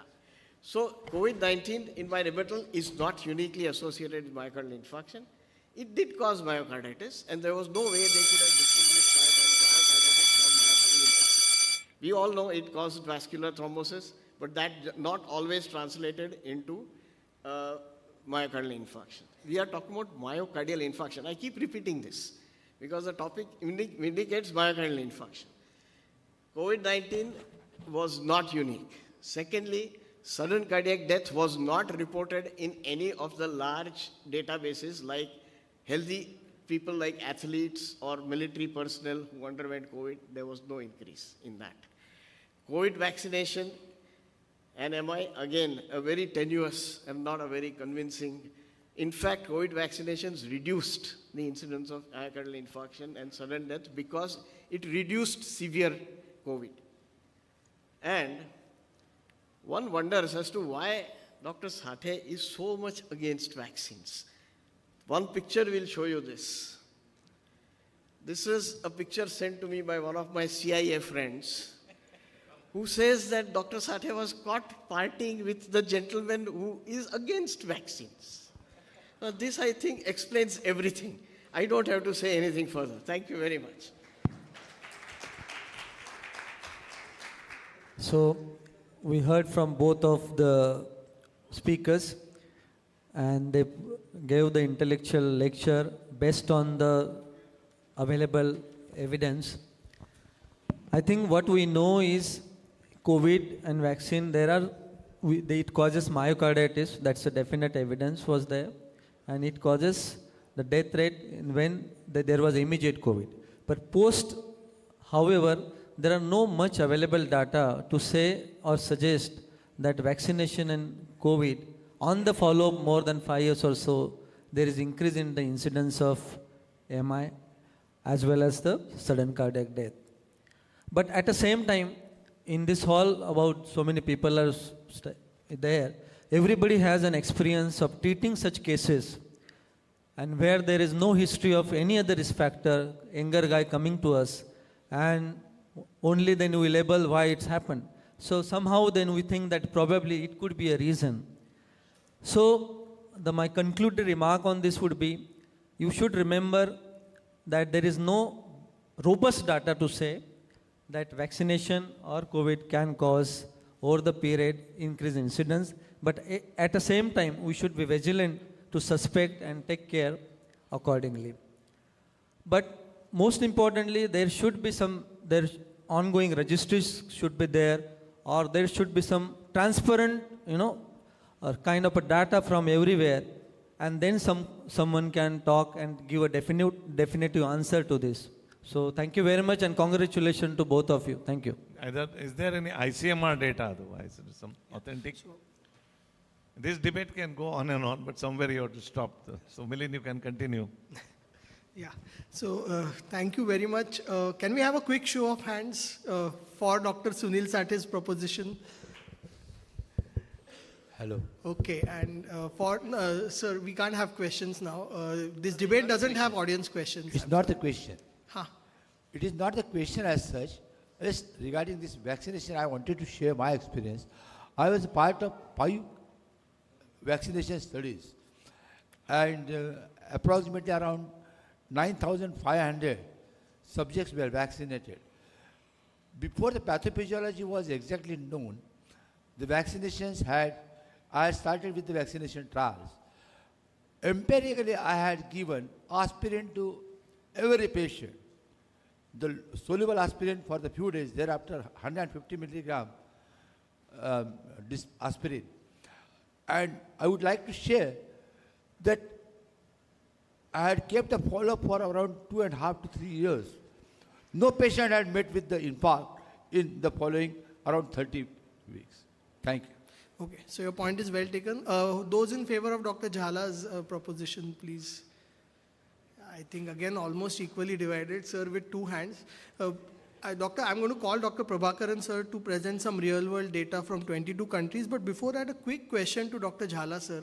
In his first slide or second slide, he said that Dr. Sathe said this, Dr. Sathe said that. So did you change your slides while he was talking, or you hacked into his slides? I would like to know. I just noticed that, so.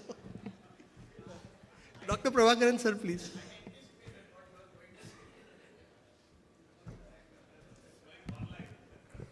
So, from the World Art Federation, we commissioned a study of in 23 countries, because we realized most of the data were coming from high-income countries, Europe, China, Australia, and others.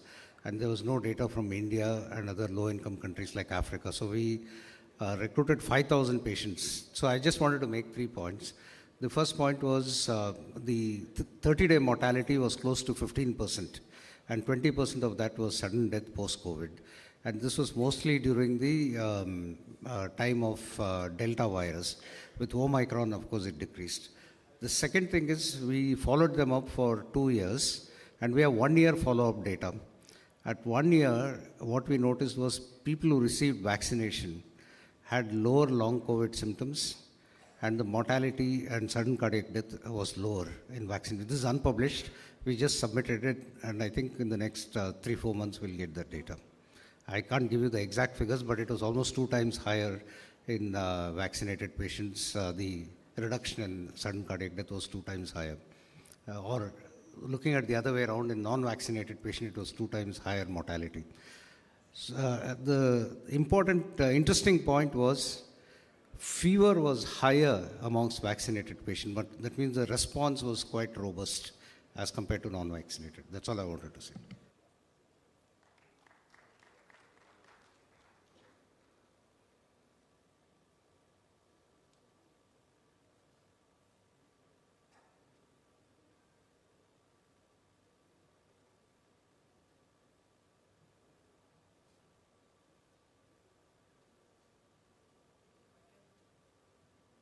I can safely say that the debates have been one of the biggest hits of this meeting. So now we come on to the next session, session 14, sponsored by MST, Advances in pH Management to Reduce Mortality.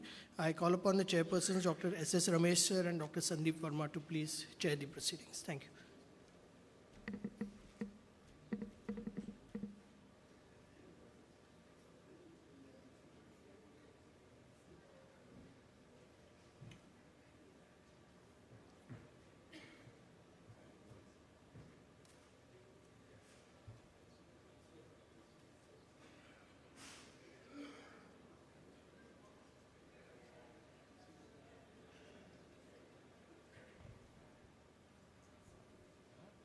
Good morning. It was interesting to see, it is uncommon to discuss about pulmonary hypertension in any cardiology meeting because most often it's a neglected entity. But I think with the echo being routinely done, the detection of pulmonary hypertension is increasing.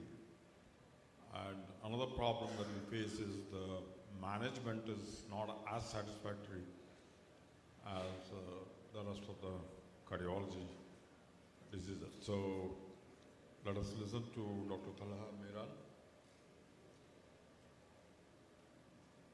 to see what are the advances in pulmonary artery hypertension management.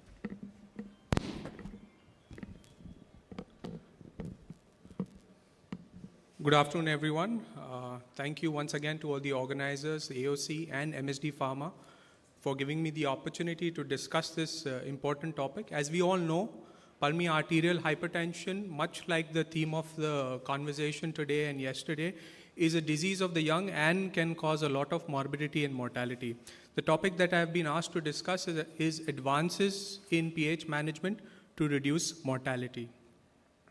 As we all know, pH is a progressive pulmonary vascular disease which stems mainly from abnormal pathological remodeling in the pulmonary endothelium, which downstream then tends to cause increased afterload to the right ventricle and downstream effects on the right ventricle.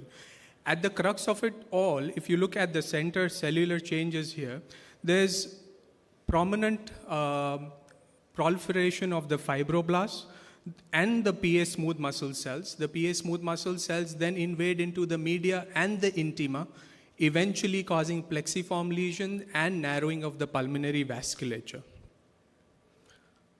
We've just discussed this, that despite decades of pulmonary vasodilator therapy, the outcomes in PH are a sobering reality, that the 5-year survival, despite the best PH vasodilator therapies in the real world scenario right now is pretty poor, approximately 55%.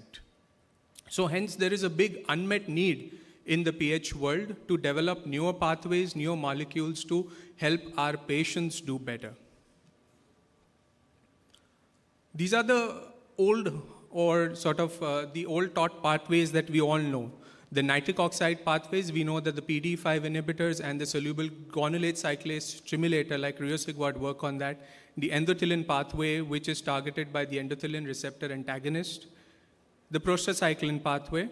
And then this comes the new kid on the block, right to the right of the screen. The activin signaling inhibitor therapy, which is what we would focus on today. Now, sotatercept is the first-in-class human recombinant protein which acts as a ligand trap. What it does is it traps these extra ligands which then tend to would have activated the activin receptors and then tilts the balance towards the anti-proliferative pathway. So in pH, we know that there is imbalance where the pro-proliferative pathways go up and the anti-proliferative pathways go down. This sotatercept tends to counterbalance that mechanism. At a cellular level, it tends to decrease the migration of inflammatory cytokines and proliferation of the pulmonary smooth muscle cells and the fibroblasts in the pulmonary endothelium. Over the last few years, thanks to robust clinical data, it's validated across all the PH patient spectrum. Before the STELLAR trial on the extreme left was the PULSAR trial, which was the phase 2 trial. The STELLAR was the first phase 3 trial, which was published in NAGM in March 2023. And from there, we looked at different patient populations going through the high-risk patients in the ZENITH trial, and then we have the long-term durability study in the SOTERIA trial. We'll just quickly discuss about each of these trials. The STELLAR trial, as I said, was the first phase 3 trial, double-blind, randomized control, multicentric study, which was done on PH patients already on background therapy and had at least WHO functional class 2 or 3 symptoms. These patients were randomized in a 1-to-1 fashion, either to placebo or sotatercept. So how is sotatercept given? Unlike the prostacyclin infusions which we get, which is a continuous subcute infusion, this is given intermittently every 3 weeks. The patients can self-inject as well. So in doses of, the first dose is generally 0.3 milligrams per kilogram and the subsequent dose is 0.7 milligrams per kilogram. This is on a combination of background therapy, and the primary endpoint of this trial was the change in 6-minute walk distance at week 24. And you can see the two curves diverge out in favor of sotatercept. The mean change between baseline and week 24 was almost 40 meters in 6-minute walk distance. And if you look at the chances of clinical worsening or death in the STELLAR trial, remarkable 84% risk reduction. Remember, this is a population of patients who were heavily treated. These were 61% of the patients were already on triple therapy, meaning they were on a PDE5 inhibitor and endothelin receptor antagonist, and a third therapy, maybe like Selexipag. 40% were already on prostacyclin infusions. So despite this, there was an 84% reduction in risk with a hazard ratio of 0.16. If you look at all the secondary endpoints, 8 of the 9 secondary endpoints met statistically clinically significant end results. How were these data achieved? I think this is basically because of its advantageous effects on the right heart hemodynamics. The PVR came down, the mean PA pressures came down, and so did the mean RA pressures. Very significantly positive effects on the right ventricular function structure as well as the RV-PA coupling. So that was the STELLAR trial. This is the ZENITH trial. The ZENITH trial was basically, again, a phase 3 randomized control study, but in higher risk individuals. These were patients who were WHO functional class 3 to 4 and with a high REVEAL risk score. REVEAL risk score is basically a tool to risk prognosticate patients with pulmonary arterial hypertension. Any score more than 8 is supposed to be a high risk. These patients had to have a risk score of 9 or more. And so in these trial, again, same doses of sotatercept, and they were looking at primary efficacy endpoint as a composite of all-cause death, lung transplantation, and or hospitalization for pH worsening. And looking at these curves here, again, they just diverge out early and they remain divergent throughout the follow-up with a reduction in the risk of at least 76%. And if you look at all of these individual events also, there is a statistically significant benefit in favor of sotatercept. This is the SOTERIA trial. Now, the SOTERIA trial looked at patients from the first STELLAR trial and the ZENITH trial who had completed the 24 weeks of follow-up and then enrolled them in a long-term extension study. What they wanted to see was whether patients who benefited early continue to remain benefited from the medication, and also to look at safety outcomes in the long term. So very interestingly, if you look at this plot here on your right, if you look at the patients who were previously on placebo and then switched over to the drug, the placebo-crossed patients, their 6-minute walk test distance, they continue to increase, and the patients, again in the placebo cross, their NT-proBNP tended to decrease. And the patients who were already on sotatercept, their 6-minute walk tests remained stable, and the patients who were already on sotatercept, their NT-proBNPs remain low. So excellent results even in the long term. And then, this is more recent, this is called the Hyperion trial. This was to look at specifically patients with PAH within the first year after diagnosis. And this trial basically was stopped by the steering committee early because of the positive results from the Zenith trial. They said that it would be unethical to do such a study, and where the study drug has such tremendous benefit as compared to placebo. Nevertheless, the investigators did really reveal the interim results, and again, as to no one's surprise, the primary endpoint in this trial was also very emphatically and easily met early on, and it remains statistically significant throughout the period of follow-up. These were some of the takeaway points from the Hyperion trial. There was a 76% reduction in meaningful clinical endpoints. Number needed to treat was excellent, 5 at 1 year. There was an early and sustained separation of the curves after just 3 doses. Most of these patients were on dual therapy.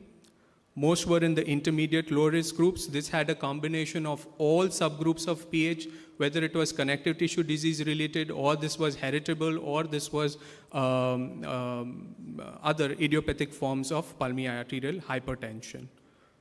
Now, if I had to summarize all of these trials and see what the compounded effect on mortality was. So the stellar was the symptomatic patients, the first phase 3 trials, functional class 2 to 3, which looked at death or clinically worsening endpoints, 84% risk reduction.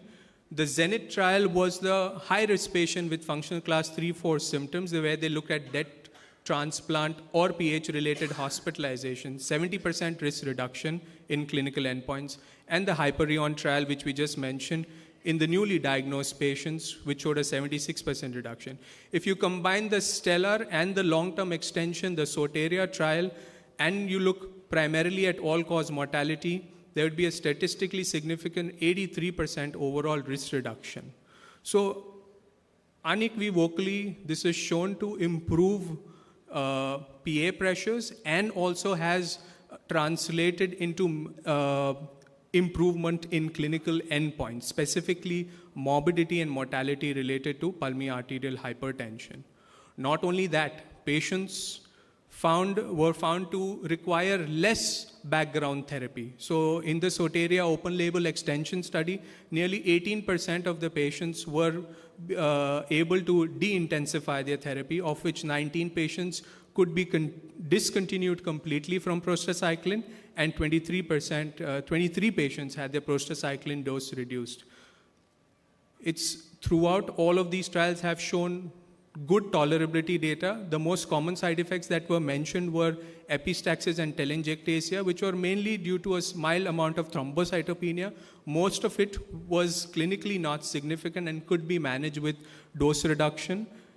Chances or risk of any serious bleeding was only in 5% of the patients, and this was notably more in patients who were already on background prostacyclin therapy or were on other antithrombotic therapies, which could potentially increase the chances of thrombocytopenia. Now, with all of this robust data, with amazingly positive results, this has translated into the most updated 2024 PH guidelines, which was endorsed by the World Society for Pulmonary Hypertension, as well as the ERS. If you look here, after the patients are started on some kind of initial therapy, combined therapy, at follow-up at 3 to 4 months, if they remain anything more than low risk, even if they are intermediate low risk, if they are intermediate high risk, or if they are high risk, all of these patients will benefit from addition of ASI, so activin signaling inhibitor therapy, if you can see there. I just wanted to conclude with 2 more slides. This is an actual case of mine. This patient was initially following up with me, then moved to UK, where she got access to sotatercept. So she's a 44-year-old woman with history of severe pulmonary hypertension, which was diagnosed in 2022 with severe PA pressures of 78 to 80 on echo. Quite symptomatic initially, functional class 3 with a high NT-proBNP of approximately 2500. She was initially started on ambrisentan and tadalafil, following which a third medication, selexipag, was added. She was also on some diuretics, aldactone, and digoxin. We did a thorough workup, making sure there were no other risk factors associated with the pH. CT pulmonary angiogram was normal, no evidence of autoimmune disorders. HRCT showed a normal lung parenchyma. We even did a genetic testing, which was negative. In Feb 2025, now on triple therapy, she had some improvement in her function status from function class 2 to 3. She came down to function class 2. Her 6-minute walk distance was okay, but still not more than 440 meters. NT-proBNP had halved, but still high, 1125. And the echo still showed moderate to severe pH with a PA pressure of T66. The RV was now getting dysfunctional and dilated, and there was severe septal flattening. At this point, I decided to do a right heart catheterization, which showed significant high PA pressures. Thankfully, they were still subsystemic with a PVR of 12.7 Wood units. She was a non-responder to inhaled nitric oxide. I just wanted to show you, this was her initial slide. Initial echocardiogram before starting sotatercept. This was on triple therapy, right? And she went back to UK, and somewhere in last year, somewhere in June or July, she got access to sotatercept, and this was her echocardiogram barely 7 to 8 doses after using sotatercept. So significant difference, and she feels a world different. Now, this would be my last slide. I think in the pH world, we are moving into a completely different uncharted territory. Initially, we know that pH was just associated with dismal prognosis. And then we had the vasodilator therapies, which showed that we could probably slow the decline of these patients. I think now we are in that level 2 where we are showing some kind of disease improvement, and hopefully, we continue to improve our patient trajectories. I think with that, I'll end my presentation. I'll be happy to take questions if any. Thank you, Dr. So right now, the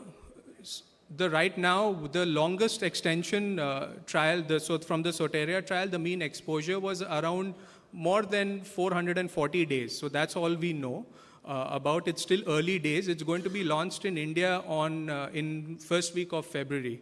So hopefully more patients can get access to it. No, most of these studies were...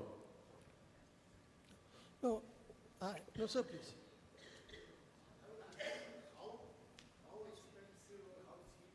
It is going to be expensive. Hopefully, when... Anything from the company yet about it?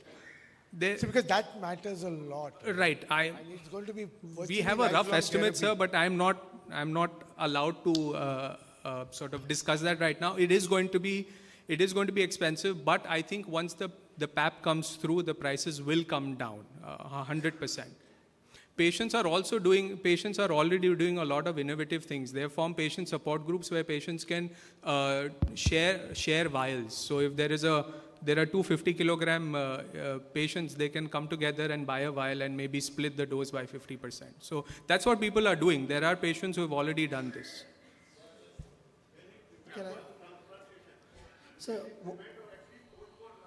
Absolutely, yes, sir. That's what the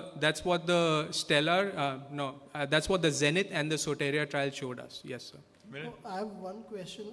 Maybe 2 decades ago when we were residents, it was standard teaching that once you diagnose an IPH or PPH as it was called then, median survival is 3 years. And even today, students quote that same data. Now with the plethora of pathways and their inhibitory and stimulatory medications in 2 decades, how much do you think has the needle been shifted in terms of that figure? What do you think is the median life expectancy of a typical Indian PH patient? So in my practice now, obviously PH comes with a spectrum. If you look at the intermediate and high risk subgroups, their survival is less than 5 years. That is without any exceptions. And I think though, with the addition of this molecule, I think, we are going towards that large slide I showed. It's going to be, it's going to get better, and hopefully there'll be more pathways coming in the fore. I think this would be like the new ARNI in PH. This is fantastic. See, thrombocytopenia will be thrombocytopenia will be completely contraindication to this drug at the beginning only. So yes. What level of platelets you will start this drug? That's one thing. And if you stop it again, it breaks back to that. Correct. So it responds generally to dose reduction. If you have severe thrombocytopenia before you start the medication, obviously you wouldn't want to stop it. Currently, of 22% is quite high. Currently, the recommendation, so that is any form of thrombocytopenia. Even if, like, say, if the platelet counts are less than 1 lakh, it would be classified as such. So currently, the recommendation is to check a CBC before the first 5 doses of the medication. The ANA positive patient will be contraindicated in this? No, absolutely not, sir. They are the ones who will benefit a lot with this. Is there a sub-analysis in all this? If you have effectiveness with primary pulmonary hypertension, carbomonels, or valvular disease, is there any difference in the... Sir, I didn't understand the first part of your question. No, this drug, because the COPD, pulmonary hypertension, don't respond well to the conventional treatment. So has it been tried in those, or is it only primary pulmonary hypertension? Not yet. So this is only for group 1 pH. COPD pH and ILD or IPF related pH is group 3 pH, which we are not discussing. We don't have good data on that yet. There are certain trials which are starting enrollment, but we don't have the data out yet. Thank you. Thank you. Thank you, respected chairpersons. We come to the 15th session, and I request the chairpersons, Dr. Harminder Singh, sir, Dr. Amit Vora, and I'll be also there, to please take the stage. And this is the last session of the talks, as far as the talks are concerned. And after that, we'll have Dr. Akshay Mehta, sir's session.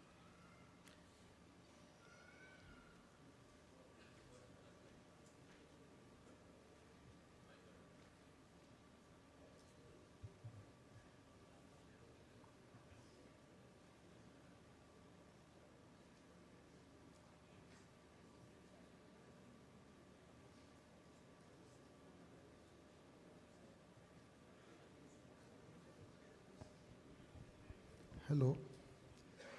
Good afternoon, everybody. So we'll carry on with the next topic. Dr. Amit Vora is going to tell us about which syncope can be tomorrow's SCD. Very relevant topic. We have heard about this in many of the talks, but I think he's going to summarize it again. Thank you. So yes, this is a challenging problem. Today's syncope should not turn out to be tomorrow's sudden cardiac death. And what I have kind of learned over the years and in personal experience and in literature is what I'm going to share with you all. So these are the malignant syncope, 10 danger clues. Which are the 10 danger clues? Number 1, in history taking, if you have an exertional syncope are bad syncope because it could be because of left main disease, coronary insufficiency, outflow tract obstruction, fixed output states like PH, various channelopathies, CPVT, long QT, cardiomyopathies, exercise-induced VT like RVOT VT, WPW, congenital coronary anomalies. So lots of reasons for exertional syncope to be dangerous need to be identified and appropriately managed. Second in the history is if you have no prodrome, sudden abrupt drop, and that drop is not transient. It is long enough that a person injures himself. There is a convulsion, there is incontinence, there is a preceding or following palpitations. Those are the worrisome ones. In essence, in malignant syncope, we want to identify the cardiac cause of syncope because the mortality is 30% if you identify a cardiac cause.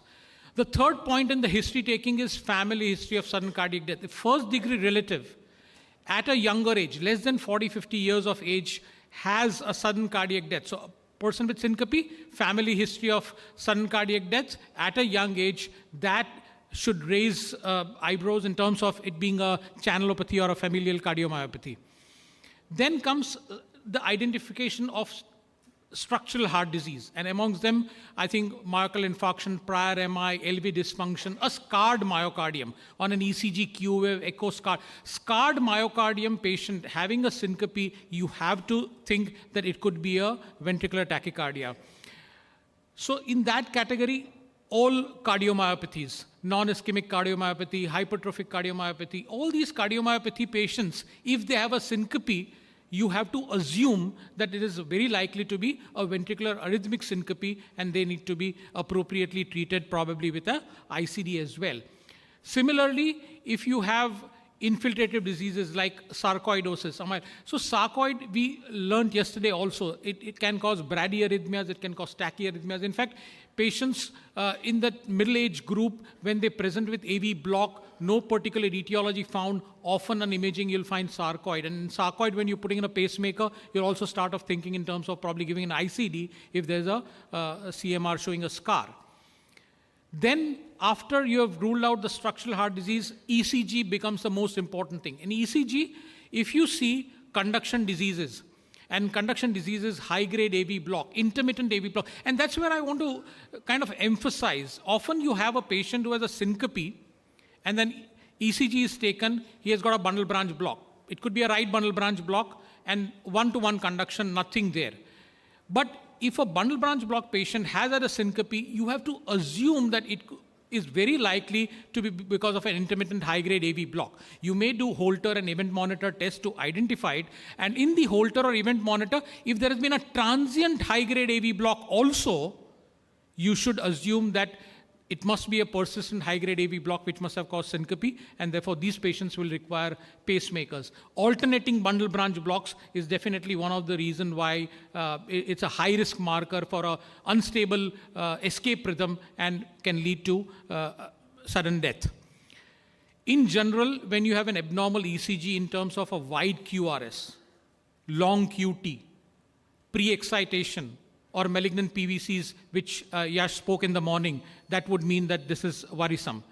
Inherited channelopathies, patients having syncope, long QT, Brugada, CPVT, we all have understood they are danger syncopes. And then you can have esoteric causes like pulmonary embolism, coronary artery anomalies, congenital heart disease. So I think this is the list I would beware of. You have history, you have presence of structural heart disease, you have electrical abnormalities, and some of them could be esoteric. Thank you. Thank you. That was a great summary. But I'm wondering, all these causes are all malignant syncopes. So which are the ones which are low risk? I think simple vasovagal syncope or syncope due to postural hypotension or situational syncopes, I think that's about all. Then practically all other causes are malignant. Is that right? Yeah, that's correct. So I think the vasovagal and neurocardiogenic syncope is so common. It's known that 50% of us in our lifetime will have vasovagal syncope.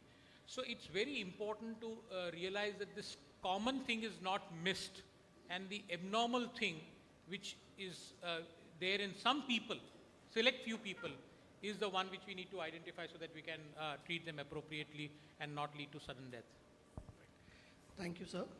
The second talk, Dr. Saurabh Deshpande, we have so many new medications, antiarrhythmics and others coming up, so he's going to talk on pharmacotherapy to prevent SCD.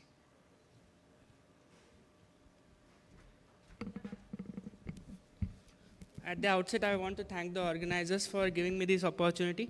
It's a vast topic, so I will be running through the slides, so please pardon me for that.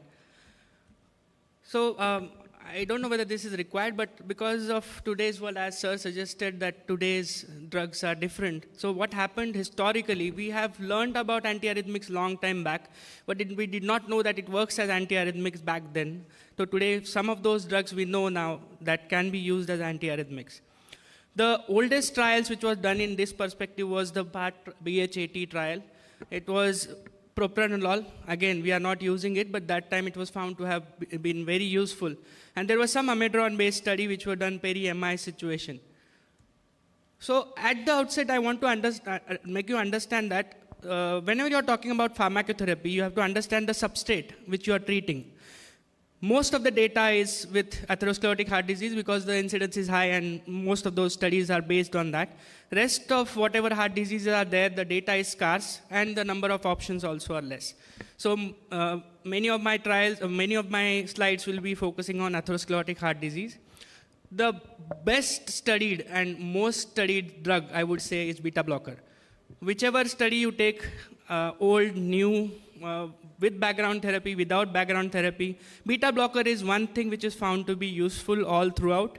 And what was found was even in today's world, beta blocker is very much useful, especially if ejection fraction is on lower side. Mark my words, the newer studies which are done now are focusing more on the people who have normal ejection fraction and whether beta blockers are useful or not. So that is what this particular slide suggests.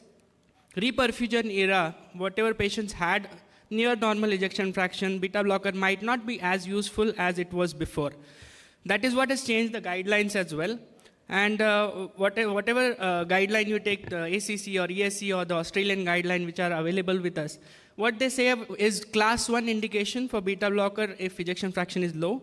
But then they have added a caveat. So whenever ejection fraction is on normal side, we might want to discontinue at some stage. So that is the difference over the years. And I would like you to remember BMC, not the election which we had yesterday. Bisoprolol, metoprolol, and carvedilol. These are the beta blockers which are suggested more commonly in this population. Now, there were some newer studies which tried to look at those normal ejection fraction patients. These are fairly large studies, but similar studies done in 2 different European countries. But then, even after that, we are not much wiser, and we still don't know because the follow-up is not very high. And the mortality is not very well described whether it is arrhythmia related or not. So I would say we have to take it with a pinch of salt in normal ejection fraction for beta blocker. Amiodarone is highly overused drug. It has been used since a very long time, and there have been some studies. But we still don't have a very robust data as to anti-arrhythmic effects of amiodarone on a longer term or preventing death, mortality benefit on a longer term. So whichever study you take, there is no definite data. So none of the guidelines suggest it for arrhythmia prevention or mortality prevention from arrhythmia. Now, what I wanted to make you understand is, this is how amiodarone is used in cardiac resuscitation. So this was the protocol in American 2018 or 2021 European guideline. So they suggest that to administer 300 milligram of IV amiodarone for an adult patient who has VT or VF, after 3 shocks have been administered to improve the shock efficiency, and you can increase up to 150 milligram of IV amiodarone after that. And if this doesn't work, you add lidocaine of IV of 100 milligram. And this particular protocol was studied in prospective trials like ARREST and ALIVE and ALPS ACS as well. And it comes at a cost. So you are aware about the amiodarone problems. So only place where it is useful is electrical storm, and it's 1B indication. Rest everywhere, it is not very found to be very useful. Rather, the catheter ablation is coming up in a big way over and above amiodarone. All other drugs which we are using for heart failure, whether we take ARNI, whether you take MRAs was discussed extensively yesterday of having anti-arrhythmic benefit. So whether it is RAILS trial, FSS trial, the benefits were very high as anti-arrhythmics. Even the newest drug, which is SGLT2 inhibitors, have consistent benefit for SCD reduction. Now, there is one caveat. Many of these studies have taken shock prevention as SCD benefit, so we have to take it with a pinch of salt. So that part we have to remember. Vericiguat is a new drug. We don't have any trial for SCD. Just give me half minute, sorry. So this is what the summary slide for atherosclerotic heart disease I would put. So we have definite, we know beta blocker, MRA, ACE inhibitor, and ARNI help. But then all other new drugs might help. That is what we will come to know in future. Non-ischemic cardiomyopathy, there is no specific data, but beta blocker might be useful. That is the only thing which is there in the guidelines. One point on hypertrophic cardiomyopathy, AEDs are used only after recurrent ICD therapy, but this might change with the newer kid on the block, which is mavacamten. There is only one study, and this study has shown that the HCM risk score, which was described today morning as well, that has come down with mavacamten treatment over, this is a very short-term study, but this looks very impressive whether we can prevent some of those patients putting an ICD if the risk scores comes down on future. Arrhythmogenic cardiomyopathy, again, beta blocker is indicated. Channelopathy has very specific drugs which are there. I am not going through these details, but quinidine, as Yash sir has alluded to multiple times, has very specific uses, and we should remember quinidine to be used at those particular places, and it can be beneficial for sudden cardiac arrest. I will not go to the special population. Yeah, I'll just summarize. So definitely role of SCD prevention is beta blocker. Even on long term, that is definite for 40 to 50% less than that. But more than that, we are not aware whether to use for long term or not. RNA is useful, MRA is useful, SGLT2 inhibitors are useful. Amiodarone is useful in very small subset, but it is overused. And mavacamten might change the scenario in HCM. Thank you. Sorry for... Yeah, I think it's a very difficult topic in general, but so as an antiarrhythmic drug, probably amiodarone is the only drug. Heart failure drugs all have shown reduction in sudden cardiac death. It's important, not only heart failure, but sudden. I think antiplatelet and statin are the other drugs. Statins have shown a modest reduction in sudden cardiac death, not only coronary events. So I think we have a pleiotropic effect of other drugs, but not pure antiarrhythmic drug, which shows significant. Actually, there is a study by review by Amit Vora sir long back in 2014, and he has discussed fish oil as well. So we have drugs. So, Dr. Saurabh, one question. See, we know that in our country, not everybody can afford an AICD. So what will be your approach for ischemic cardiomyopathy, where indication has already set in for an ICD, but he cannot afford? So would you like to go aggressively for amiodarone therapy in those patients? Again, sir, amiodarone is not found to be useful for sudden cardiac death per se. We can optimize the GDMT, that is most important for these patients, and we try to do the echo regularly, follow up the patient clinically, and find, we can say 3 months down the line or 6 months down the line, see if the patient still falls into the benefit for ICD at that point of time, rather than jumping into ICD at the first thing. Having said that, now where I have been trained for my EP, so what was happening is some of those, many of the places in India works on the government guidelines. So whatever government guidelines can provide the patient, that can happen. So those places, some places EPS RFE is there in the guidelines, but ICD is not. So what has come into more vogue is EPS RFA for VT rather than putting in an ICD. So we have to work in balance as per the local norms, maybe I would say. Thanks, Dr. Saurabh. Third speaker, mitral valve prolapse and SCD, very, very interesting topic. A lot of literature in recent times. Dr. Malav Jhala.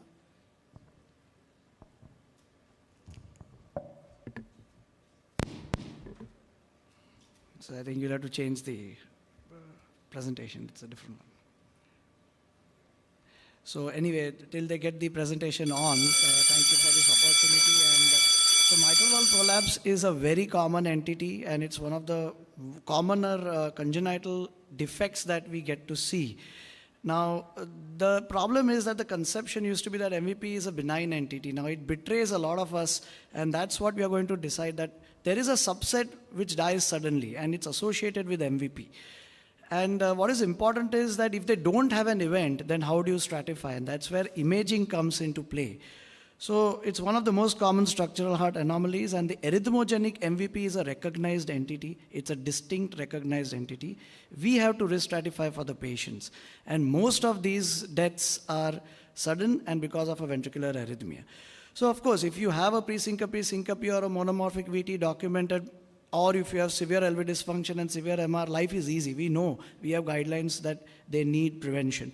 What happens is a lot of these subsets will not have this. Then how do you stratify?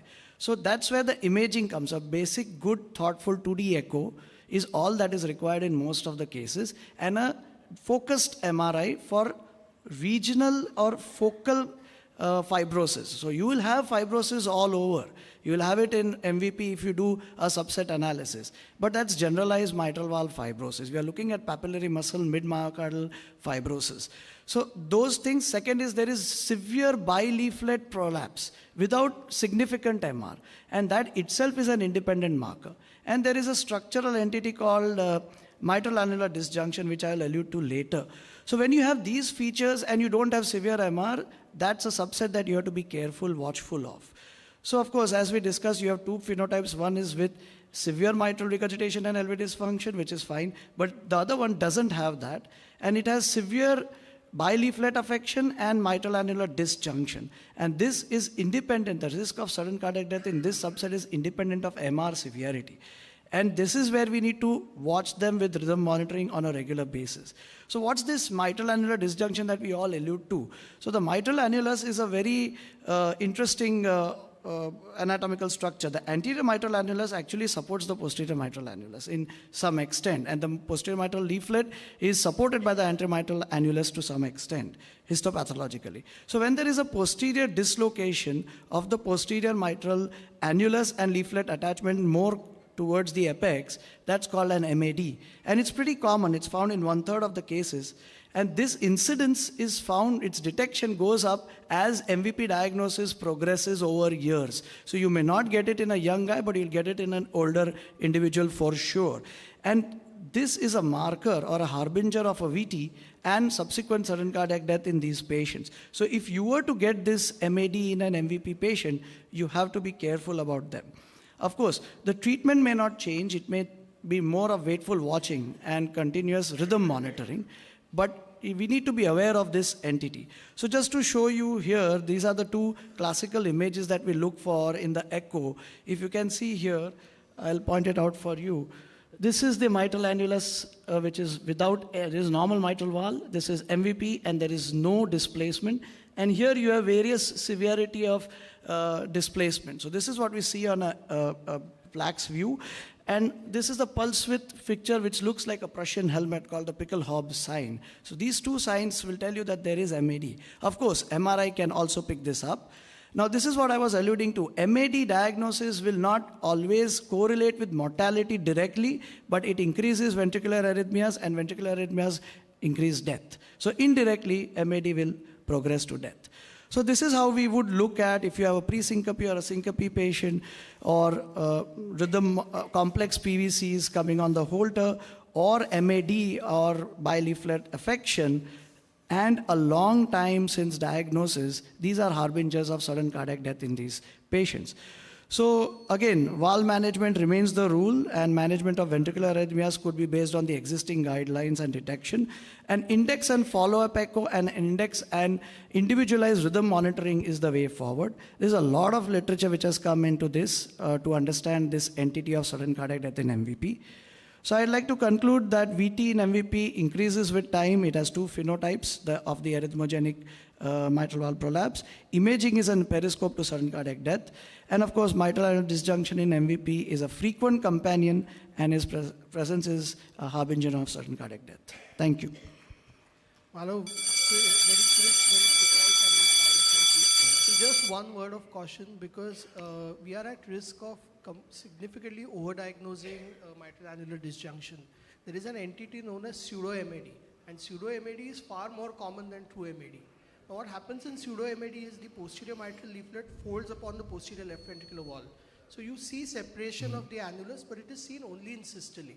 To diagnose true MAD, you have to have separation throughout the cardiac cycle. Yeah. So it's very important for the echocardiographer in parasternal long axis view to see whether this separation is present throughout the cardiac cycle. Otherwise, we will be diagnosing MAD in every alternate MVP patient. So if it is there throughout the cardiac cycle, it is MAD. Otherwise, it is just a benign entity. Yeah.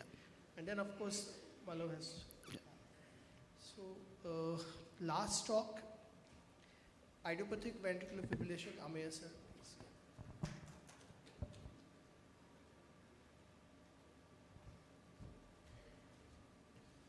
So coming to this entity called idiopathic ventricular fibrillation. Now here is an Holter which shows that you have PVCs which are really short coupled, which is almost falling on the T wave, and one of them causes initiation of ventricular fibrillation. Again, another Holter which shows similar things, which are short sustained polymorphic VT, which you see initiating with a very short coupling interval PVCs. So you see multiple episodes in just a few minutes. So what is idiopathic ventricular fibrillation? It is defined as a resuscitated cardiac arrest victim, probably with a documentation of VF, in whom all other etiologies like cardiac etiology, structural heart disease, respiratory etiology, metabolic, and toxicological etiologies all have been excluded by clinical evaluation. So it's a diagnosis of exclusion. Once you have ruled out congenital arrhythmogenic syndromes, once you have ruled out structural heart diseases, then only this is a diagnosis of exclusions, and it referred to as idiopathic. There have been familial forms of short coupled ventricular fibrillation which have been described. So when it comes to ECG findings, most of the time you will see a short coupled PVC which is the coupling interval is only less than 350 milliseconds. In majority of the cases, there have been cases where long coupled PVCs also have been known to induce VF. Coupling interval normally ranges from 250 to 300 milliseconds, and the P wave, the QRS falls on within the 42 milliseconds of the peak of the preceding T wave. Most of these PVCs are from the His-Purkinje system, so they will be normally narrower than the normal PVCs which you see in other patients. Again, something similar, you see a PVC which is extremely short coupled and then causing ventricular PVCs. So here, if you see, coupling interval is only 150 to 200 milliseconds, which is extremely short. So till now, it was always thought that it is the short coupled PVCs which cause R-on-T-like phenomenon and cause ventricular fibrillation. Till we had some case reports by Dr. Hassager from France, and this is Dr. Belhassan, who has one of the pioneers on idiopathic VF. He says that the value of the coupling interval should not matter when VF is documented in the presence of normal heart. So coupling interval is more of a Purkinjopathy, which causes ventricular fibrillation. It's never brady-induced or pause-dependent onset. Here, if you see, there's a tachycardia, sinus tachycardia, or no bradycardia, in fact, no QT prolongation. You see a PVC, VF. Same thing which you see here, and there is a short QTC. But in this case, you see a long QTC. So this is a brady-induced long QTC syndrome, which causes polymorphic VF. So this is not idiopathic VF. So most of the time, you will have no bradycardia, no QT prolongation, no pause-dependent sequencing, and no characteristic short and long. This is long-short sequence.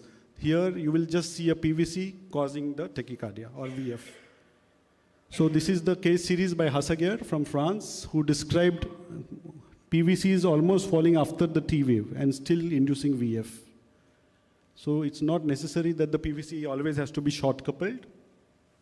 Treatment-wise, this is Casper algorithm. So as usual, we'll have to rule out by imaging, echocardiography, structural heart disease, ARVDs, MRI, cardiac CTs.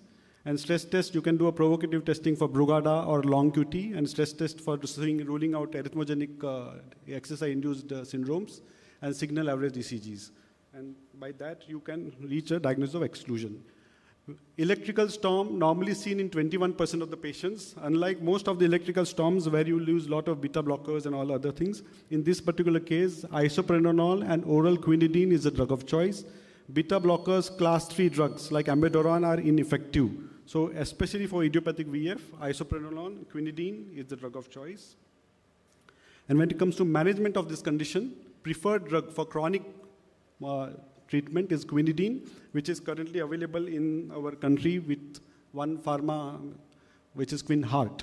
Okay, so here you see a freedom from recurrent VF over a period of 5 to 9 years.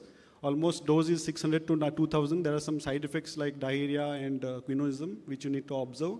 Insertion of ICD is the treatment of choice for all patients who have aborted cardiac arrest. ATPs and pacing, most of the time which we program in our patients, are not going to work in this particular scenario. Adjunctive catheter ablations, we have consistent monomorphic PVC from a particular site. Ablation has been found to have a good role. So if you see, it's a idiopathic VVF is a diagnosis of exclusion. You have to rule out structural channelopathy, toxicology. In the clinical history, one can see whether there's a family history of idiopathic VF. Genetic testing might give some information in some cases. There may be some overlap between short QT syndromes or early reposition syndromes. Treatment-wise, most of the time, survivors will undergo ICD implantation.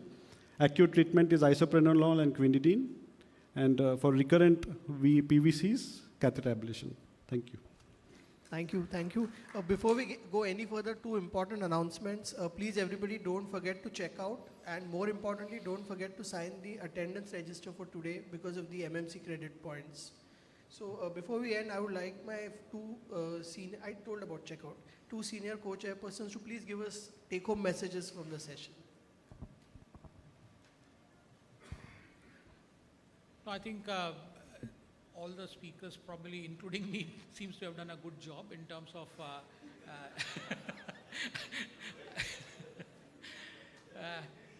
no, I think to be able to identify, high-risk markers in terms of all these various pathologies is equally important. And I think Amay said very well about idiopathic VF. It's after ruling out everything that you come to an idiopathic VF diagnosis. Fortunately, you have quinidine as a drug of choice. In terms of pharmacotherapy for sudden cardiac death prevention, I think we have a good discussion. Thank you. I will just only say that the talk on mitral valve prolapse and sudden cardiac death was very interesting. And it is said that when I read about mitral valve disjunction, it is said that it is the greater the arc of mitral valve dysfunction, more arrhythmogenic it becomes. Yeah. And also, it can be seen without MVP also. So they say MVP itself is not arrhythmogenic. It is the disjunction which makes it more arrhythmogenic.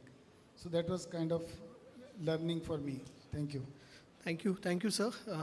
So now we come to the last session of the meeting. Of course, there will be a summary after that. It is a very, very important public health initiative, probably the most impactful, most transformative public health initiative to have come out of our city in the 21st century in the field of cardiology. So to tell you more about it, I call upon Dr. Soneji sir and Dr. Prabhakaran sir and Dr. Amit Sanghvi to please chair this session and take things forward. Thank you.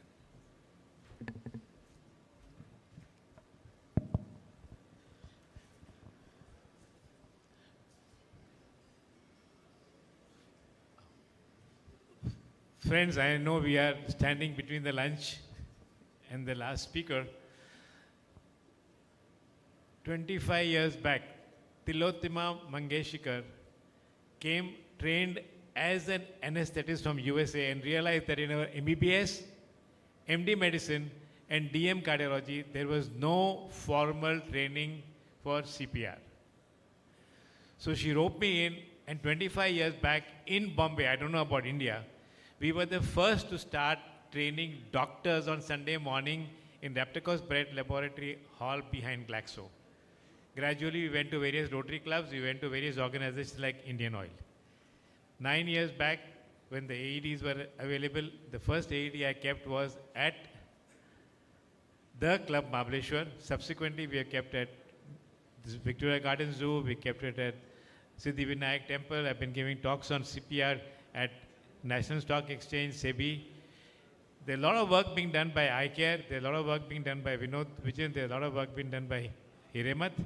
But the icing on the cake is Akshay Mehta. Akshay Mehta, a busy cardiologist from Nanavati Hospital, has taken upon himself to keep 62 AEDs and train thousands and thousands of people in CPR. And please give him a big hand even before he starts, because he has done wonderful work. Thank you. And I think somebody should recommend him for Padma Shri, and I'll be very happy. Thank you.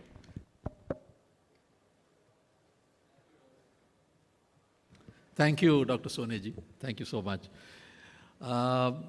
So I'm going to talk on CPR training and public access defibrillation in India. Where are we now? Before I start, one question. Where do most out-of-hospital cardiac arrests occur? Do they occur in gyms, on running tracks?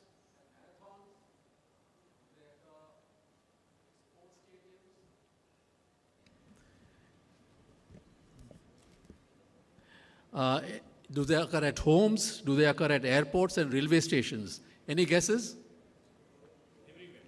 Everywhere. But maximum? Well, 65 to 75% of cardiac arrests occur at homes. Now, the biggest problem with cardiac arrest is obvious. People in their young age, in the peak of their career, have cardiac arrests that we all know, we hear every few days.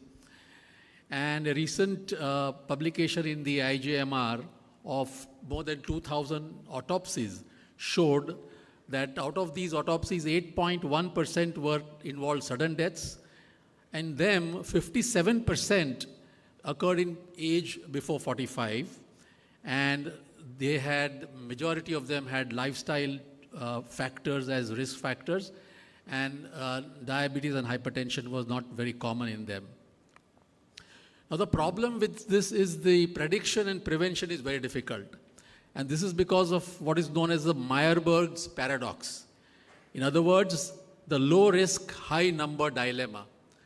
Highest numbers occur in the low risk population, general population. And the lowest numbers are in the high risk people. Even in people with heart disease, prediction is difficult because in such people, cardiac arrest is the first and only symptom of heart disease in majority of people, in quite a good number of people. Hence the importance of bystander CPR and public access defibrillators. Now the benefit of CPR is not only to keep the brain alive, but it delays the deterioration of ventricular fibrillation into asystole. In other words, from shockable rhythm to non-shockable rhythm. So that is the advantage of early CPR.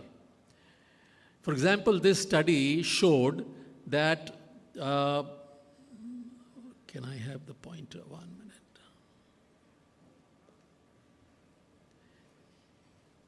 For example, sorry, I can use this. Okay, I can use this, 1 minute.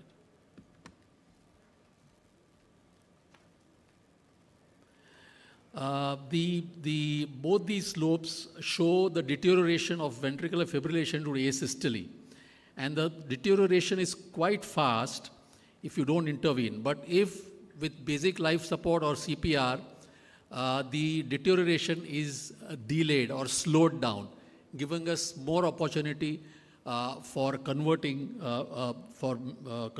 the person into sinus rhythm. The other advantage of CPR is many patients with malignant vasovagal syncope have asystole, and they can be resuscitated. In fact, there are studies which have shown that with a good basic life support and supported by advanced life support, 1/3 of patients, survivors, did not require defibrillation. They were resuscitated only with CPR. So early CPR is very important, but there are hurdles in the population. The main thing is the awareness of recognition of sudden cardiac arrest, use of defibrillators, CPR, etc. There is a hurry in the relatives or the onlookers to shift the patient to the hospital without CPR. As a result, we many times find the patient is declared dead on arrival. Then, of course, cardiac ambulances, traffic delays, availability of AEDs. Mouth-to-mouth breathing is a deterrent. Many people would not like to do that. Fear of police hassles are there. So the solution is two-pronged. One is education. Education about recognition of cardiac arrest, education about immediate and proper CPR, and education about use of AEDs. And of course, availability of cardiac ambulances and AEDs is the other way to solve the problem. Now, we emphasize these 3 signs for recognition of cardiac arrest by bystanders. One is it should be a witnessed collapse, there should be no response on stimulation, and there should be no breathing, or there should be agonal breathing. These are the 3 signs of cardiac arrest. And we also encourage bystander support by emphasizing hands-only CPR. We avoid teaching them mouth-to-mouth breathing because studies have shown hands-only CPR, if done early, has almost the same result. And of course, we tell them about the Good Samaritan law, that there won't be any police hassles if you help somebody. So how have we done this in India? Well, we have a large body of doctors, pioneers in this field, which has formed what is known as the Sudden Cardiac Arrest Regional Coordinator Group. And we have many doctors in Mumbai who are doing this. Many of us are within the Revive Heart Foundation group. There are many in the rest of India, rest of the country, a lot of people who are enthusiastic about this, who are conducting programs for teaching people. In fact, every year we have a Sudden Cardiac Arrest Week, where simultaneously from a lot of hospitals, a lot of cities, these people, these doctors, teach lay people about CPR and AED use. And every year we have a brand ambassador also for this. As an example of training in Mumbai, I would give an example of my Rotary Club, what we have done. We have done at various places as listed here. For example, in parks, we started with a program called Walk with a Doc. A cardiologist walks with the citizens of the city, and then it's followed by teaching them about CPR. In fact, a year ago, we had 5 cardiologists in 7 parks with 14 Rotary clubs doing this program, Walk with a Doc. You can see 3 of them here, Dr. Golwala here, Dr. Praful Kerkar, and Dr. Deepa Kane. And this was one project we did. Of course, in colleges, schools, railway stations. We have done 62 railway stations till now, with life saved of 3 people till now. 1 on the railway platform itself with an AED machine. And even people like porters are taught how to do CPR. Then, of course, we taught them to firefighters, housing societies. And one of the unique things we did was we had a debate on marathons. And I was just telling Dr. Karnik, one unique thing we did was CPR training for marathon runners themselves. Because we feel a co-runner is the closest to a collapsed runner and is the fastest to give a CPR. So that is what we have done since 2 years we are doing this. And we also taught Arthur Road jail inmates. In fact, there was a request from them because cardiac arrests have occurred in jails also. We have raised a monument for public awareness at Bandra Promenade with various signboards showing how AED can be used. And these are the various AEDs established by, 33 AED established by the Revive Heart Foundation in Mumbai. These are the 12 AEDs established by Dr. Soneji and his Rotary Club of Bombay Sea Coast. And we in our club have established 62 railway stations plus 9 other places all along the Western Railway, all along the Central Railways stations. And this is a summary of all the work done by this sudden cardiac arrest coordinators all over India. And it shows the number of people trained, which turns into lakhs of people, number of AEDs installed, number of people saved not only by doctors but also by people who have been trained. Same here, number of people trained, number of AEDs installed, and number of people saved. The people who have been saved are both by doctors and by people who have been trained. Same here, number of people trained, number of AEDs installed, and the people saved. So we have made some beginning. These are the names of people who have been saved and the people who have resuscitated them. And these are the famous people who have been resuscitated. The Revive Heart Foundation has produced an app which I think you all should have and spread it to your patients and your communities, because it's very simple. In your phones you can download what is known as the Revive CPR app, and it gives 2 important things: step-by-step instructions on how to do CPR for lay people and finding the nearest AED to you. So these 2 things are shown in that app. And well, something more is required. For example, legislation in schools and colleges is what is maybe required. Legislation in gyms is required, and establishment of AED machines in gyms. Training marathoners themselves. We have 15 or 20 marathons in the country, and this could be spread there. Training and AED installation in housing societies. As I said, homes are the places where maximum cardiac arrests occur. AED in sports arenas, running tracks, theaters, halls. 108 at present does not have AED machines, so that is what is required. And our mannequins and AEDs have to be less expensive so that we can use them. Traffic police on motorcycles can have AED machines. And of course, we require large number of trainers. In the near future, we require female mannequins, that is called womannequins. This is important because females have 27% lesser chances of receiving CPR than men, because people are hesitating and they are not practiced on female mannequins. During transport, automatic compression equipment, if it is there, that would be very useful. And final answer, of course, is the drones which can deliver AEDs very fast. So this is a small step we have taken.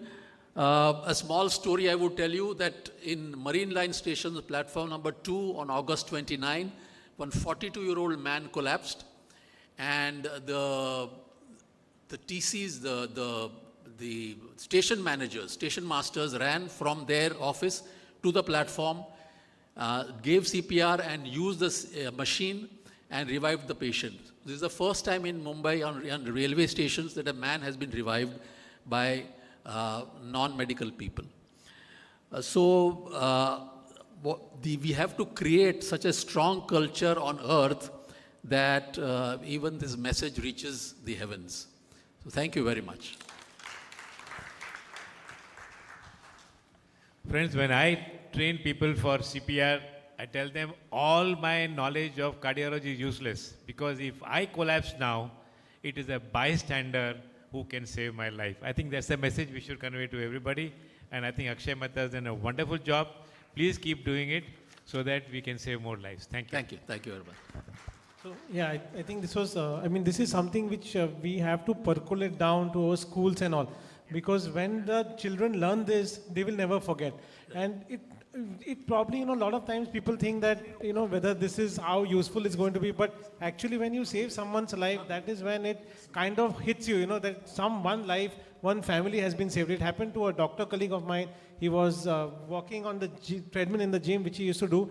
Anesthetist colleague was doing the gym with him, and he kind of documented to a VFib on the AED which was present in the gym at Goregaon Sports Club. And then we did one such program in our building where I stay, and we kind of recorded the doctor's message and played it so that it goes. And maybe exactly a month later, someone collapsed in the building.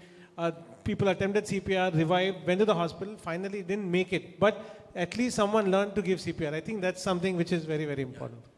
Akshay, you have done a marvelous job. I must say, I congratulate you. Thank you, sir. And you have saved so many lives. But I'll tell you a small story of how somebody saved a life and what happened. I suppose everybody knows who was Sonny Liston.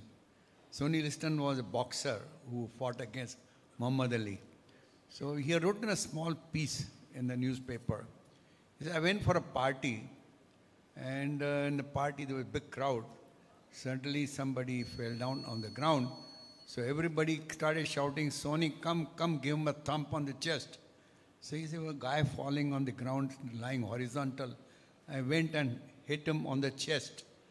He said, all these years I have given a punch, the guy has fallen down, but this time guy got up. So he said, even today I don't know why.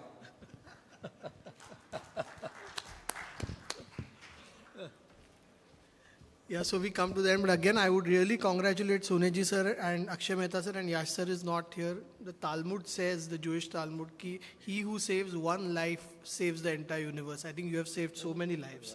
I think we should be very grateful. And now, see, it has been a tradition in the AOC that the events of the 2 days are summarized, the take-home messages of the talks are given, and I think I request you to please continue being the chairperson, sir. I request you to continue being the chairpersons for this. Dr. Akshay Mehta is going to summarize the conference. Our society, AOC, Dev Palajani is the king. We should see that the government passes a law that you cannot open a gym without AED. There are hardly any gyms that have got AED. Absolutely. And all the people who are trainers should be trained to give CPR. Thank you. So Akshay Mehta, sir, please. Yeah, sure. Please. I'm going to summarize 26 talks in maybe half the time, 13 minutes, 15 minutes. So I've been given this task by Dr. Sharma. And I'll start with yesterday's talks. The opening batsman was Dr. Anil Dhal. He talked on does gender make a difference for premature coronary artery disease and sudden cardiac arrest. He said women are less likely to have receive CPR, which we have said earlier.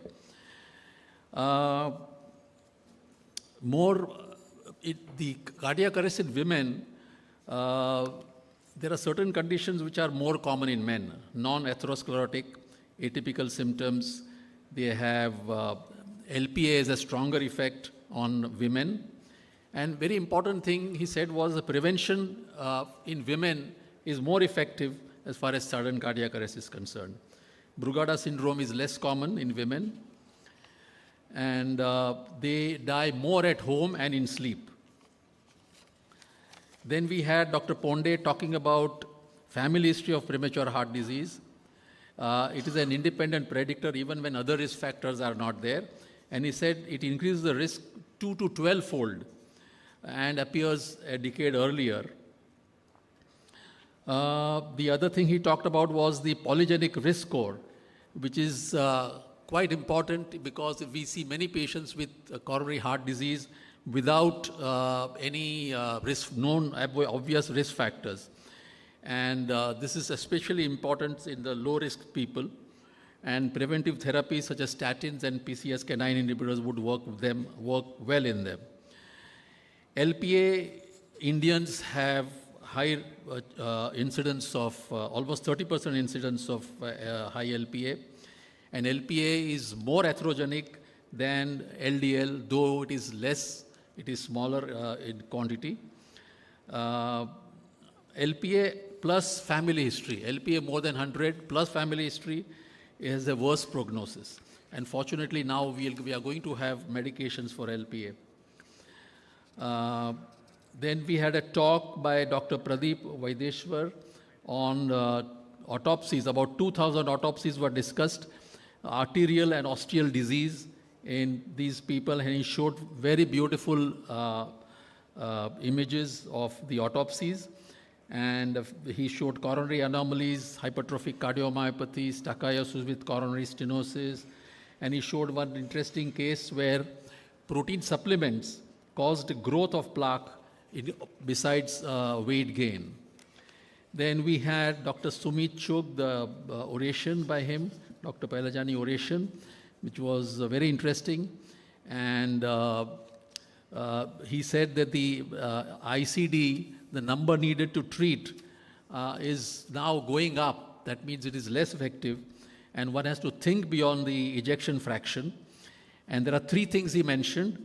One is repeat heart failure hospitalization is a risk factor. Then certain dynamic ECG markers, such as LVH, heart rate, QRS transition zone, QRST angle, QTC, etc. And the third thing he said, near-term prevention. That means he said about 50% of cardiac arrest patients have a warning sign. And this warning sign is usually in males is chest pain, in females it is breathlessness. And if combined with other features and biomarkers, could raise a suspicion that they may have cardiac arrest, and preventive therapy is very important in such people. Acute MI in young was talked about by Dr. K.K. Sethi, and he mentioned there are multiple causes. SCAD occurs in about 5% of MI. Atherosclerotic coronary vascular disease, toxic substances in young people are important.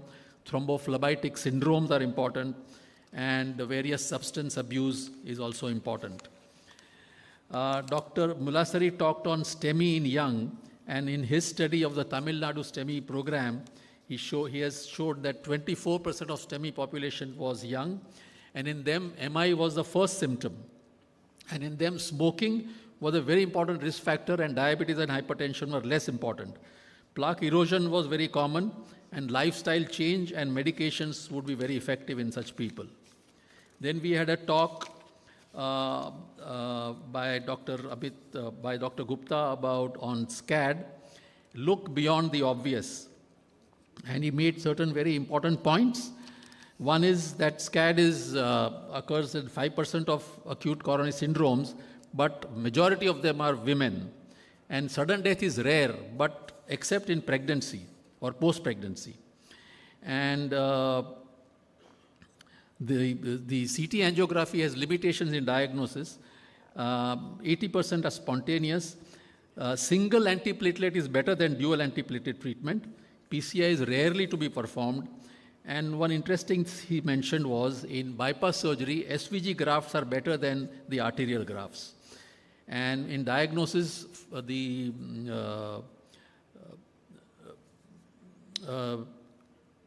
FMD is in other arteries can point to a diagnosis of SCAD in coronary arteries.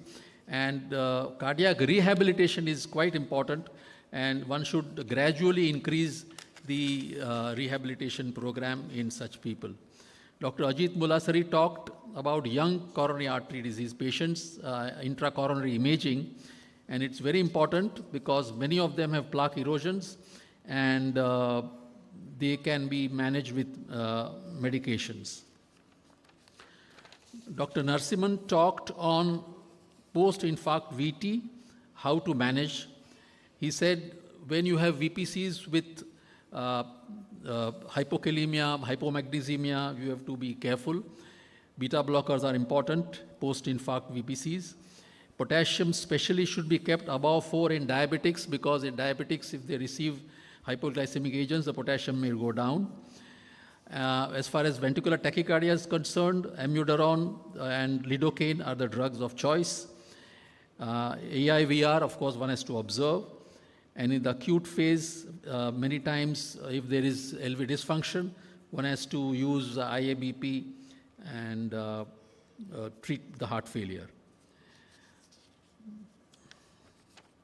Dr. Ujay Jadhav talked about CT in executive health checkup. Of course, this was a debate where he was proposing that it should be used in executive health checkup because exercise stress test is very inferior to CT angiography in diagnosis.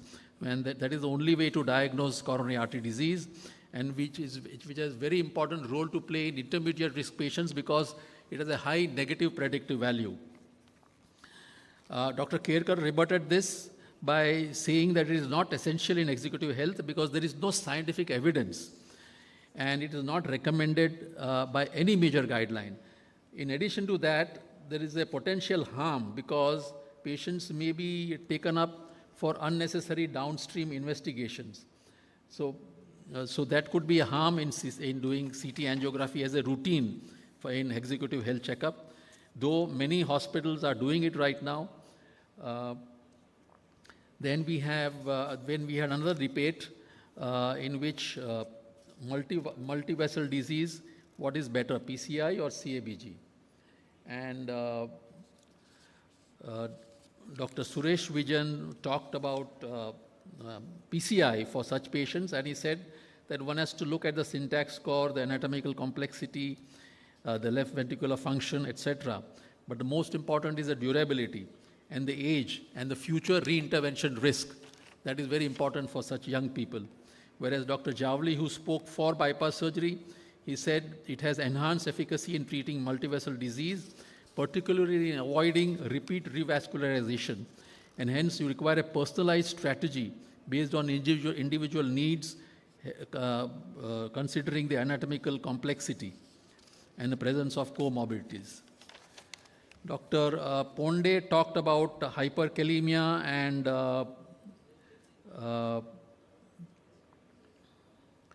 the problems that can be caused. And now, fortunately, we have drugs like zirconium, which increases the ability to treat patients with hyperkalemia. Then we had some case scenarios where a 35-year-old woman or businessman was detected to have a high score on calcium scoring, and this is a very common scenario we come across. Patients go for checkups and have a high calcium score. What to do? Do you do any further testing? Well, the guidelines mention lifestyle alteration and drugs are the way to go. A woman who plans pregnancy or a family and a high LDL and LPA, what do we do? So first thing is, of course, we find out whether the person has disease or not. If the person has disease, then one should treat, and recent data shows that statins can be used, but safer drugs are bile acid sequestrants. And there was an interesting case study shown by that the patient can be given inclisiran, because once you give inclisiran, it remains in the body for a few days, but the effect lasts for 6 months. So if you give it much earlier before the pregnancy, you can safely reduce the cholesterol without any side effects. Then Dr. Pradeep Vedeshwar showed sudden cardiac death beyond the blockage, and he showed so many nice pictures of hypertrophic cardiomyopathy, ARVC, myocarditis, TB myocarditis, MVP, Epstein, metastatic carcinoma. Then Dr. Narasimhan talked about hypertrophic cardiomyopathy, arrhythmogenic RV cardiomyopathy, and inflammatory causes. And as far as hypertrophic cardiomyopathy is concerned, there are two schools of thought, the American and the European, for risk scoring them. The American one is more simple to follow.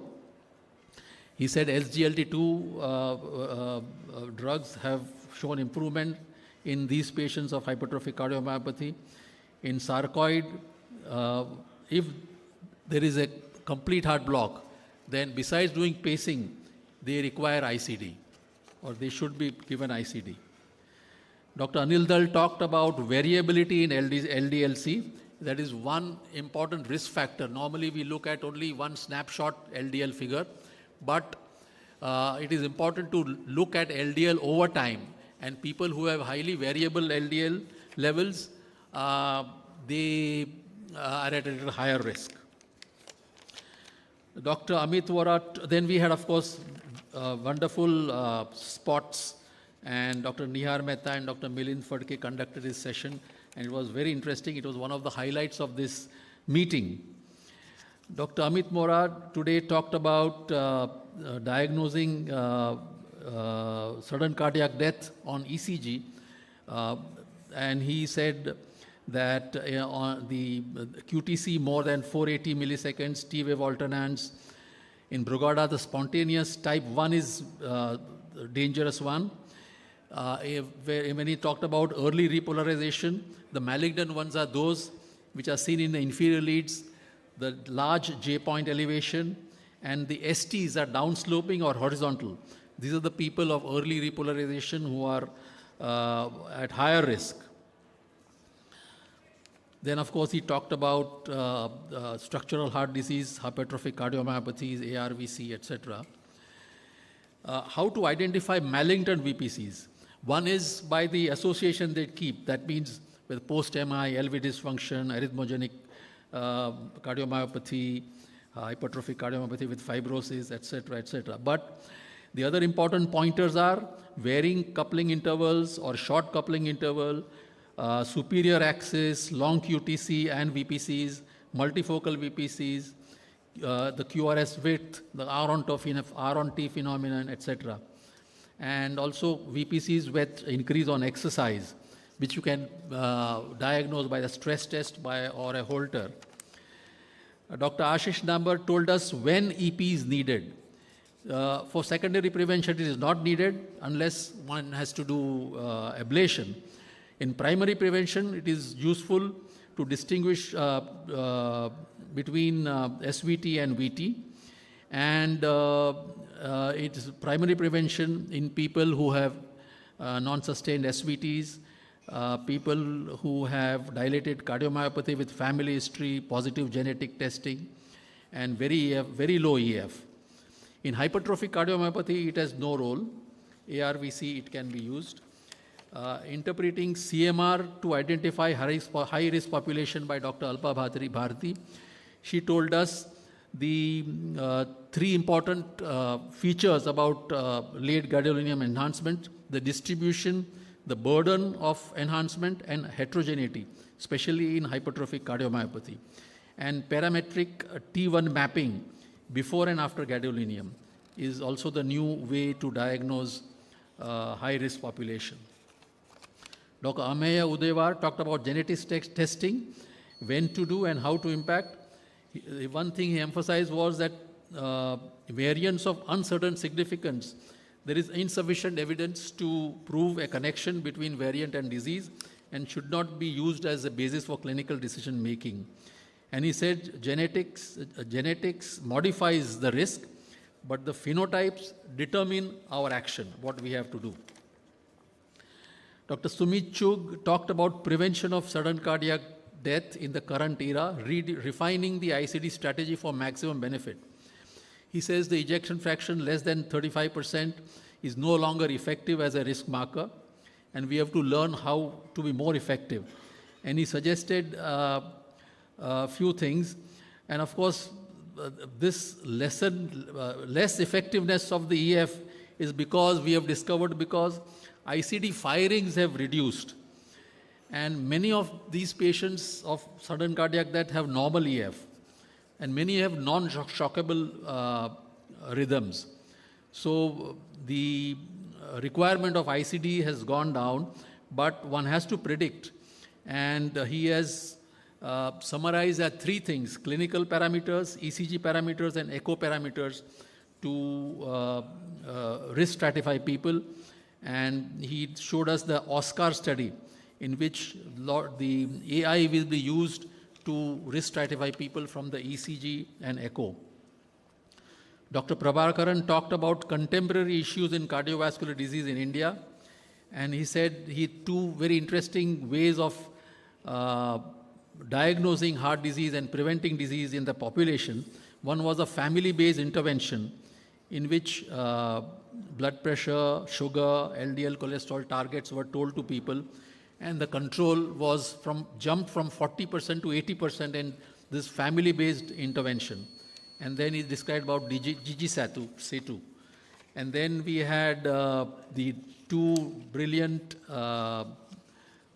debates on marathons to be encouraged or discouraged, and whether COVID and vaccination caused. I think you all have listened to, and I will not go much into detail. Dr. Tehla Miran talked about sotatercept, which is a very, very interesting drug which can help us. Dr. Amit Vora talked on which syncope is malignant, and that was very interesting because there are a few points that he made which were very important. Exertional syncope or supine syncope is dangerous. Syncope of abrupt onset with injury, with convulsions or palpitations. So any abrupt onset syncope. Family history of sudden coronary death before 40 or 50 years of age.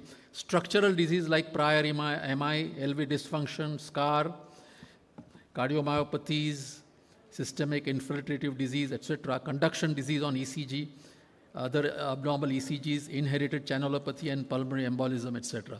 So ECG, echo, MRI, and the symptoms. I think these are the things that can tell us which syncope is malignant. Dr. Saurabh Deshpande talked on pharmacotherapy, and he said definitive role is for beta blockers, for ARNIs, MRAs, and SGLT2 inhibitors. Amiodarone is useful in specific subset, but it is overused, not much long-term benefit at the cost of side effects. Mavacamten might be a game changer. Dr. Malav Jhala gave a talk on mitral valve prolapse and sudden cardiac death, and he classified them into 2 groups. Severe MR by itself can cause sudden cardiac death due to severity, but the other is a non-severe MR with myxomatous degeneration, and the chances of death increase with time in MVP people. And imaging is very important. ECG, imaging, and echo, and MRI, all are very important. Mitral annulus disjunction should be picked up. It is a risk factor. It doesn't mean that everybody, because one has to distinguish, as I think Dr. Milind mentioned, between pseudo and true mitral annulus disjunction. Dr. Amey Udayvar talked on idiopathic ventricular fibrillation, and this is a diagnosis of exclusion. Some of them are familiar. Short coupling interval can raise suspicion, and most of these are from Hitch-Purkinje system, and they are narrow QRS. There is no QTC prolongation. The drug of choice is quinidine, followed by ICD implantation. I think this is the summary of 2 days. Thank you very much.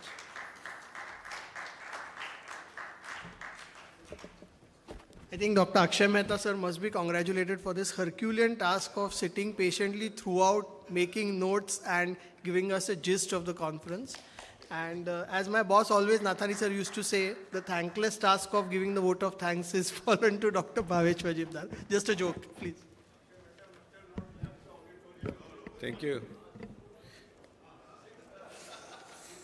I think many people start with saying thanks from the up to down, but I think when you want to start from up, I think the first people I want to thank is all the delegates who are sitting here, who have been very, very positive, and they have made this conference really a success. So thank you all the delegates for being here.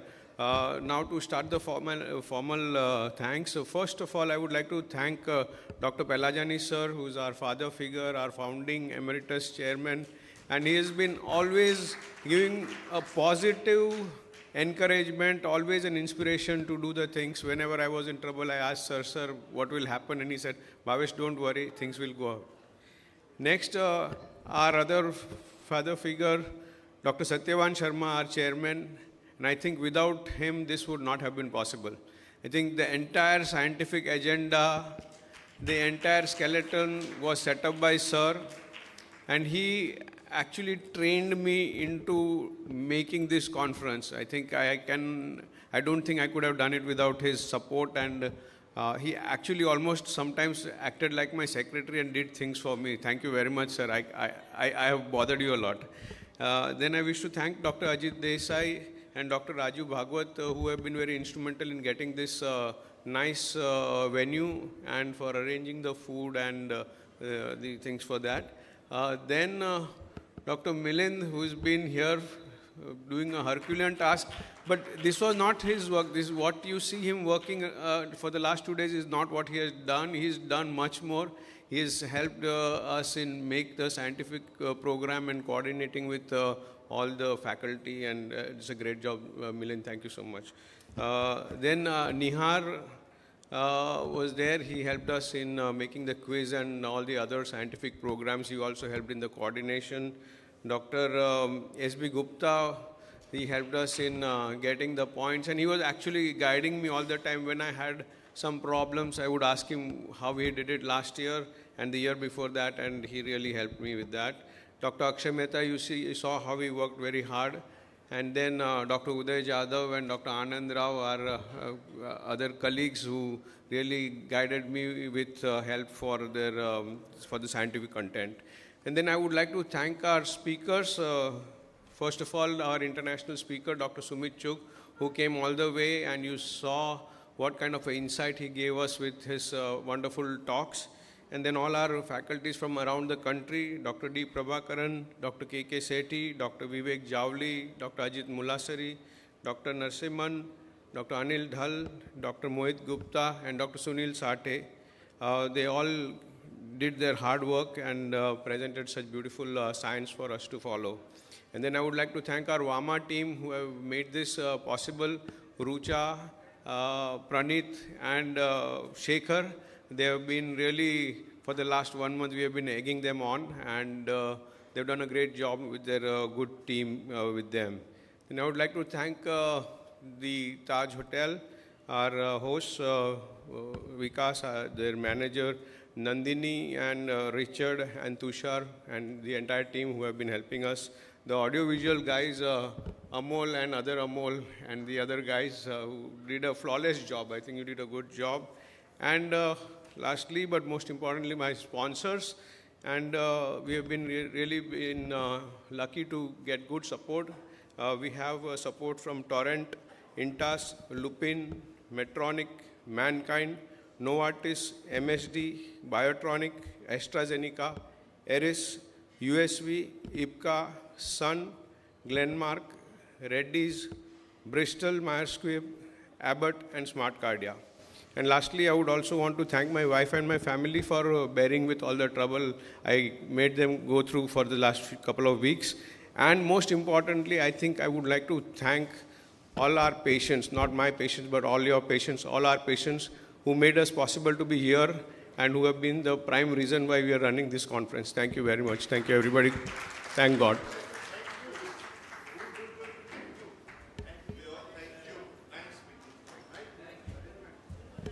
Yeah, we should end by thanking Dr. Bhavesh, who has made the superhuman efforts in this conference. And please, if the senior faculty could come for some group photos on the stage. Yeah. Bhagwat sir, please.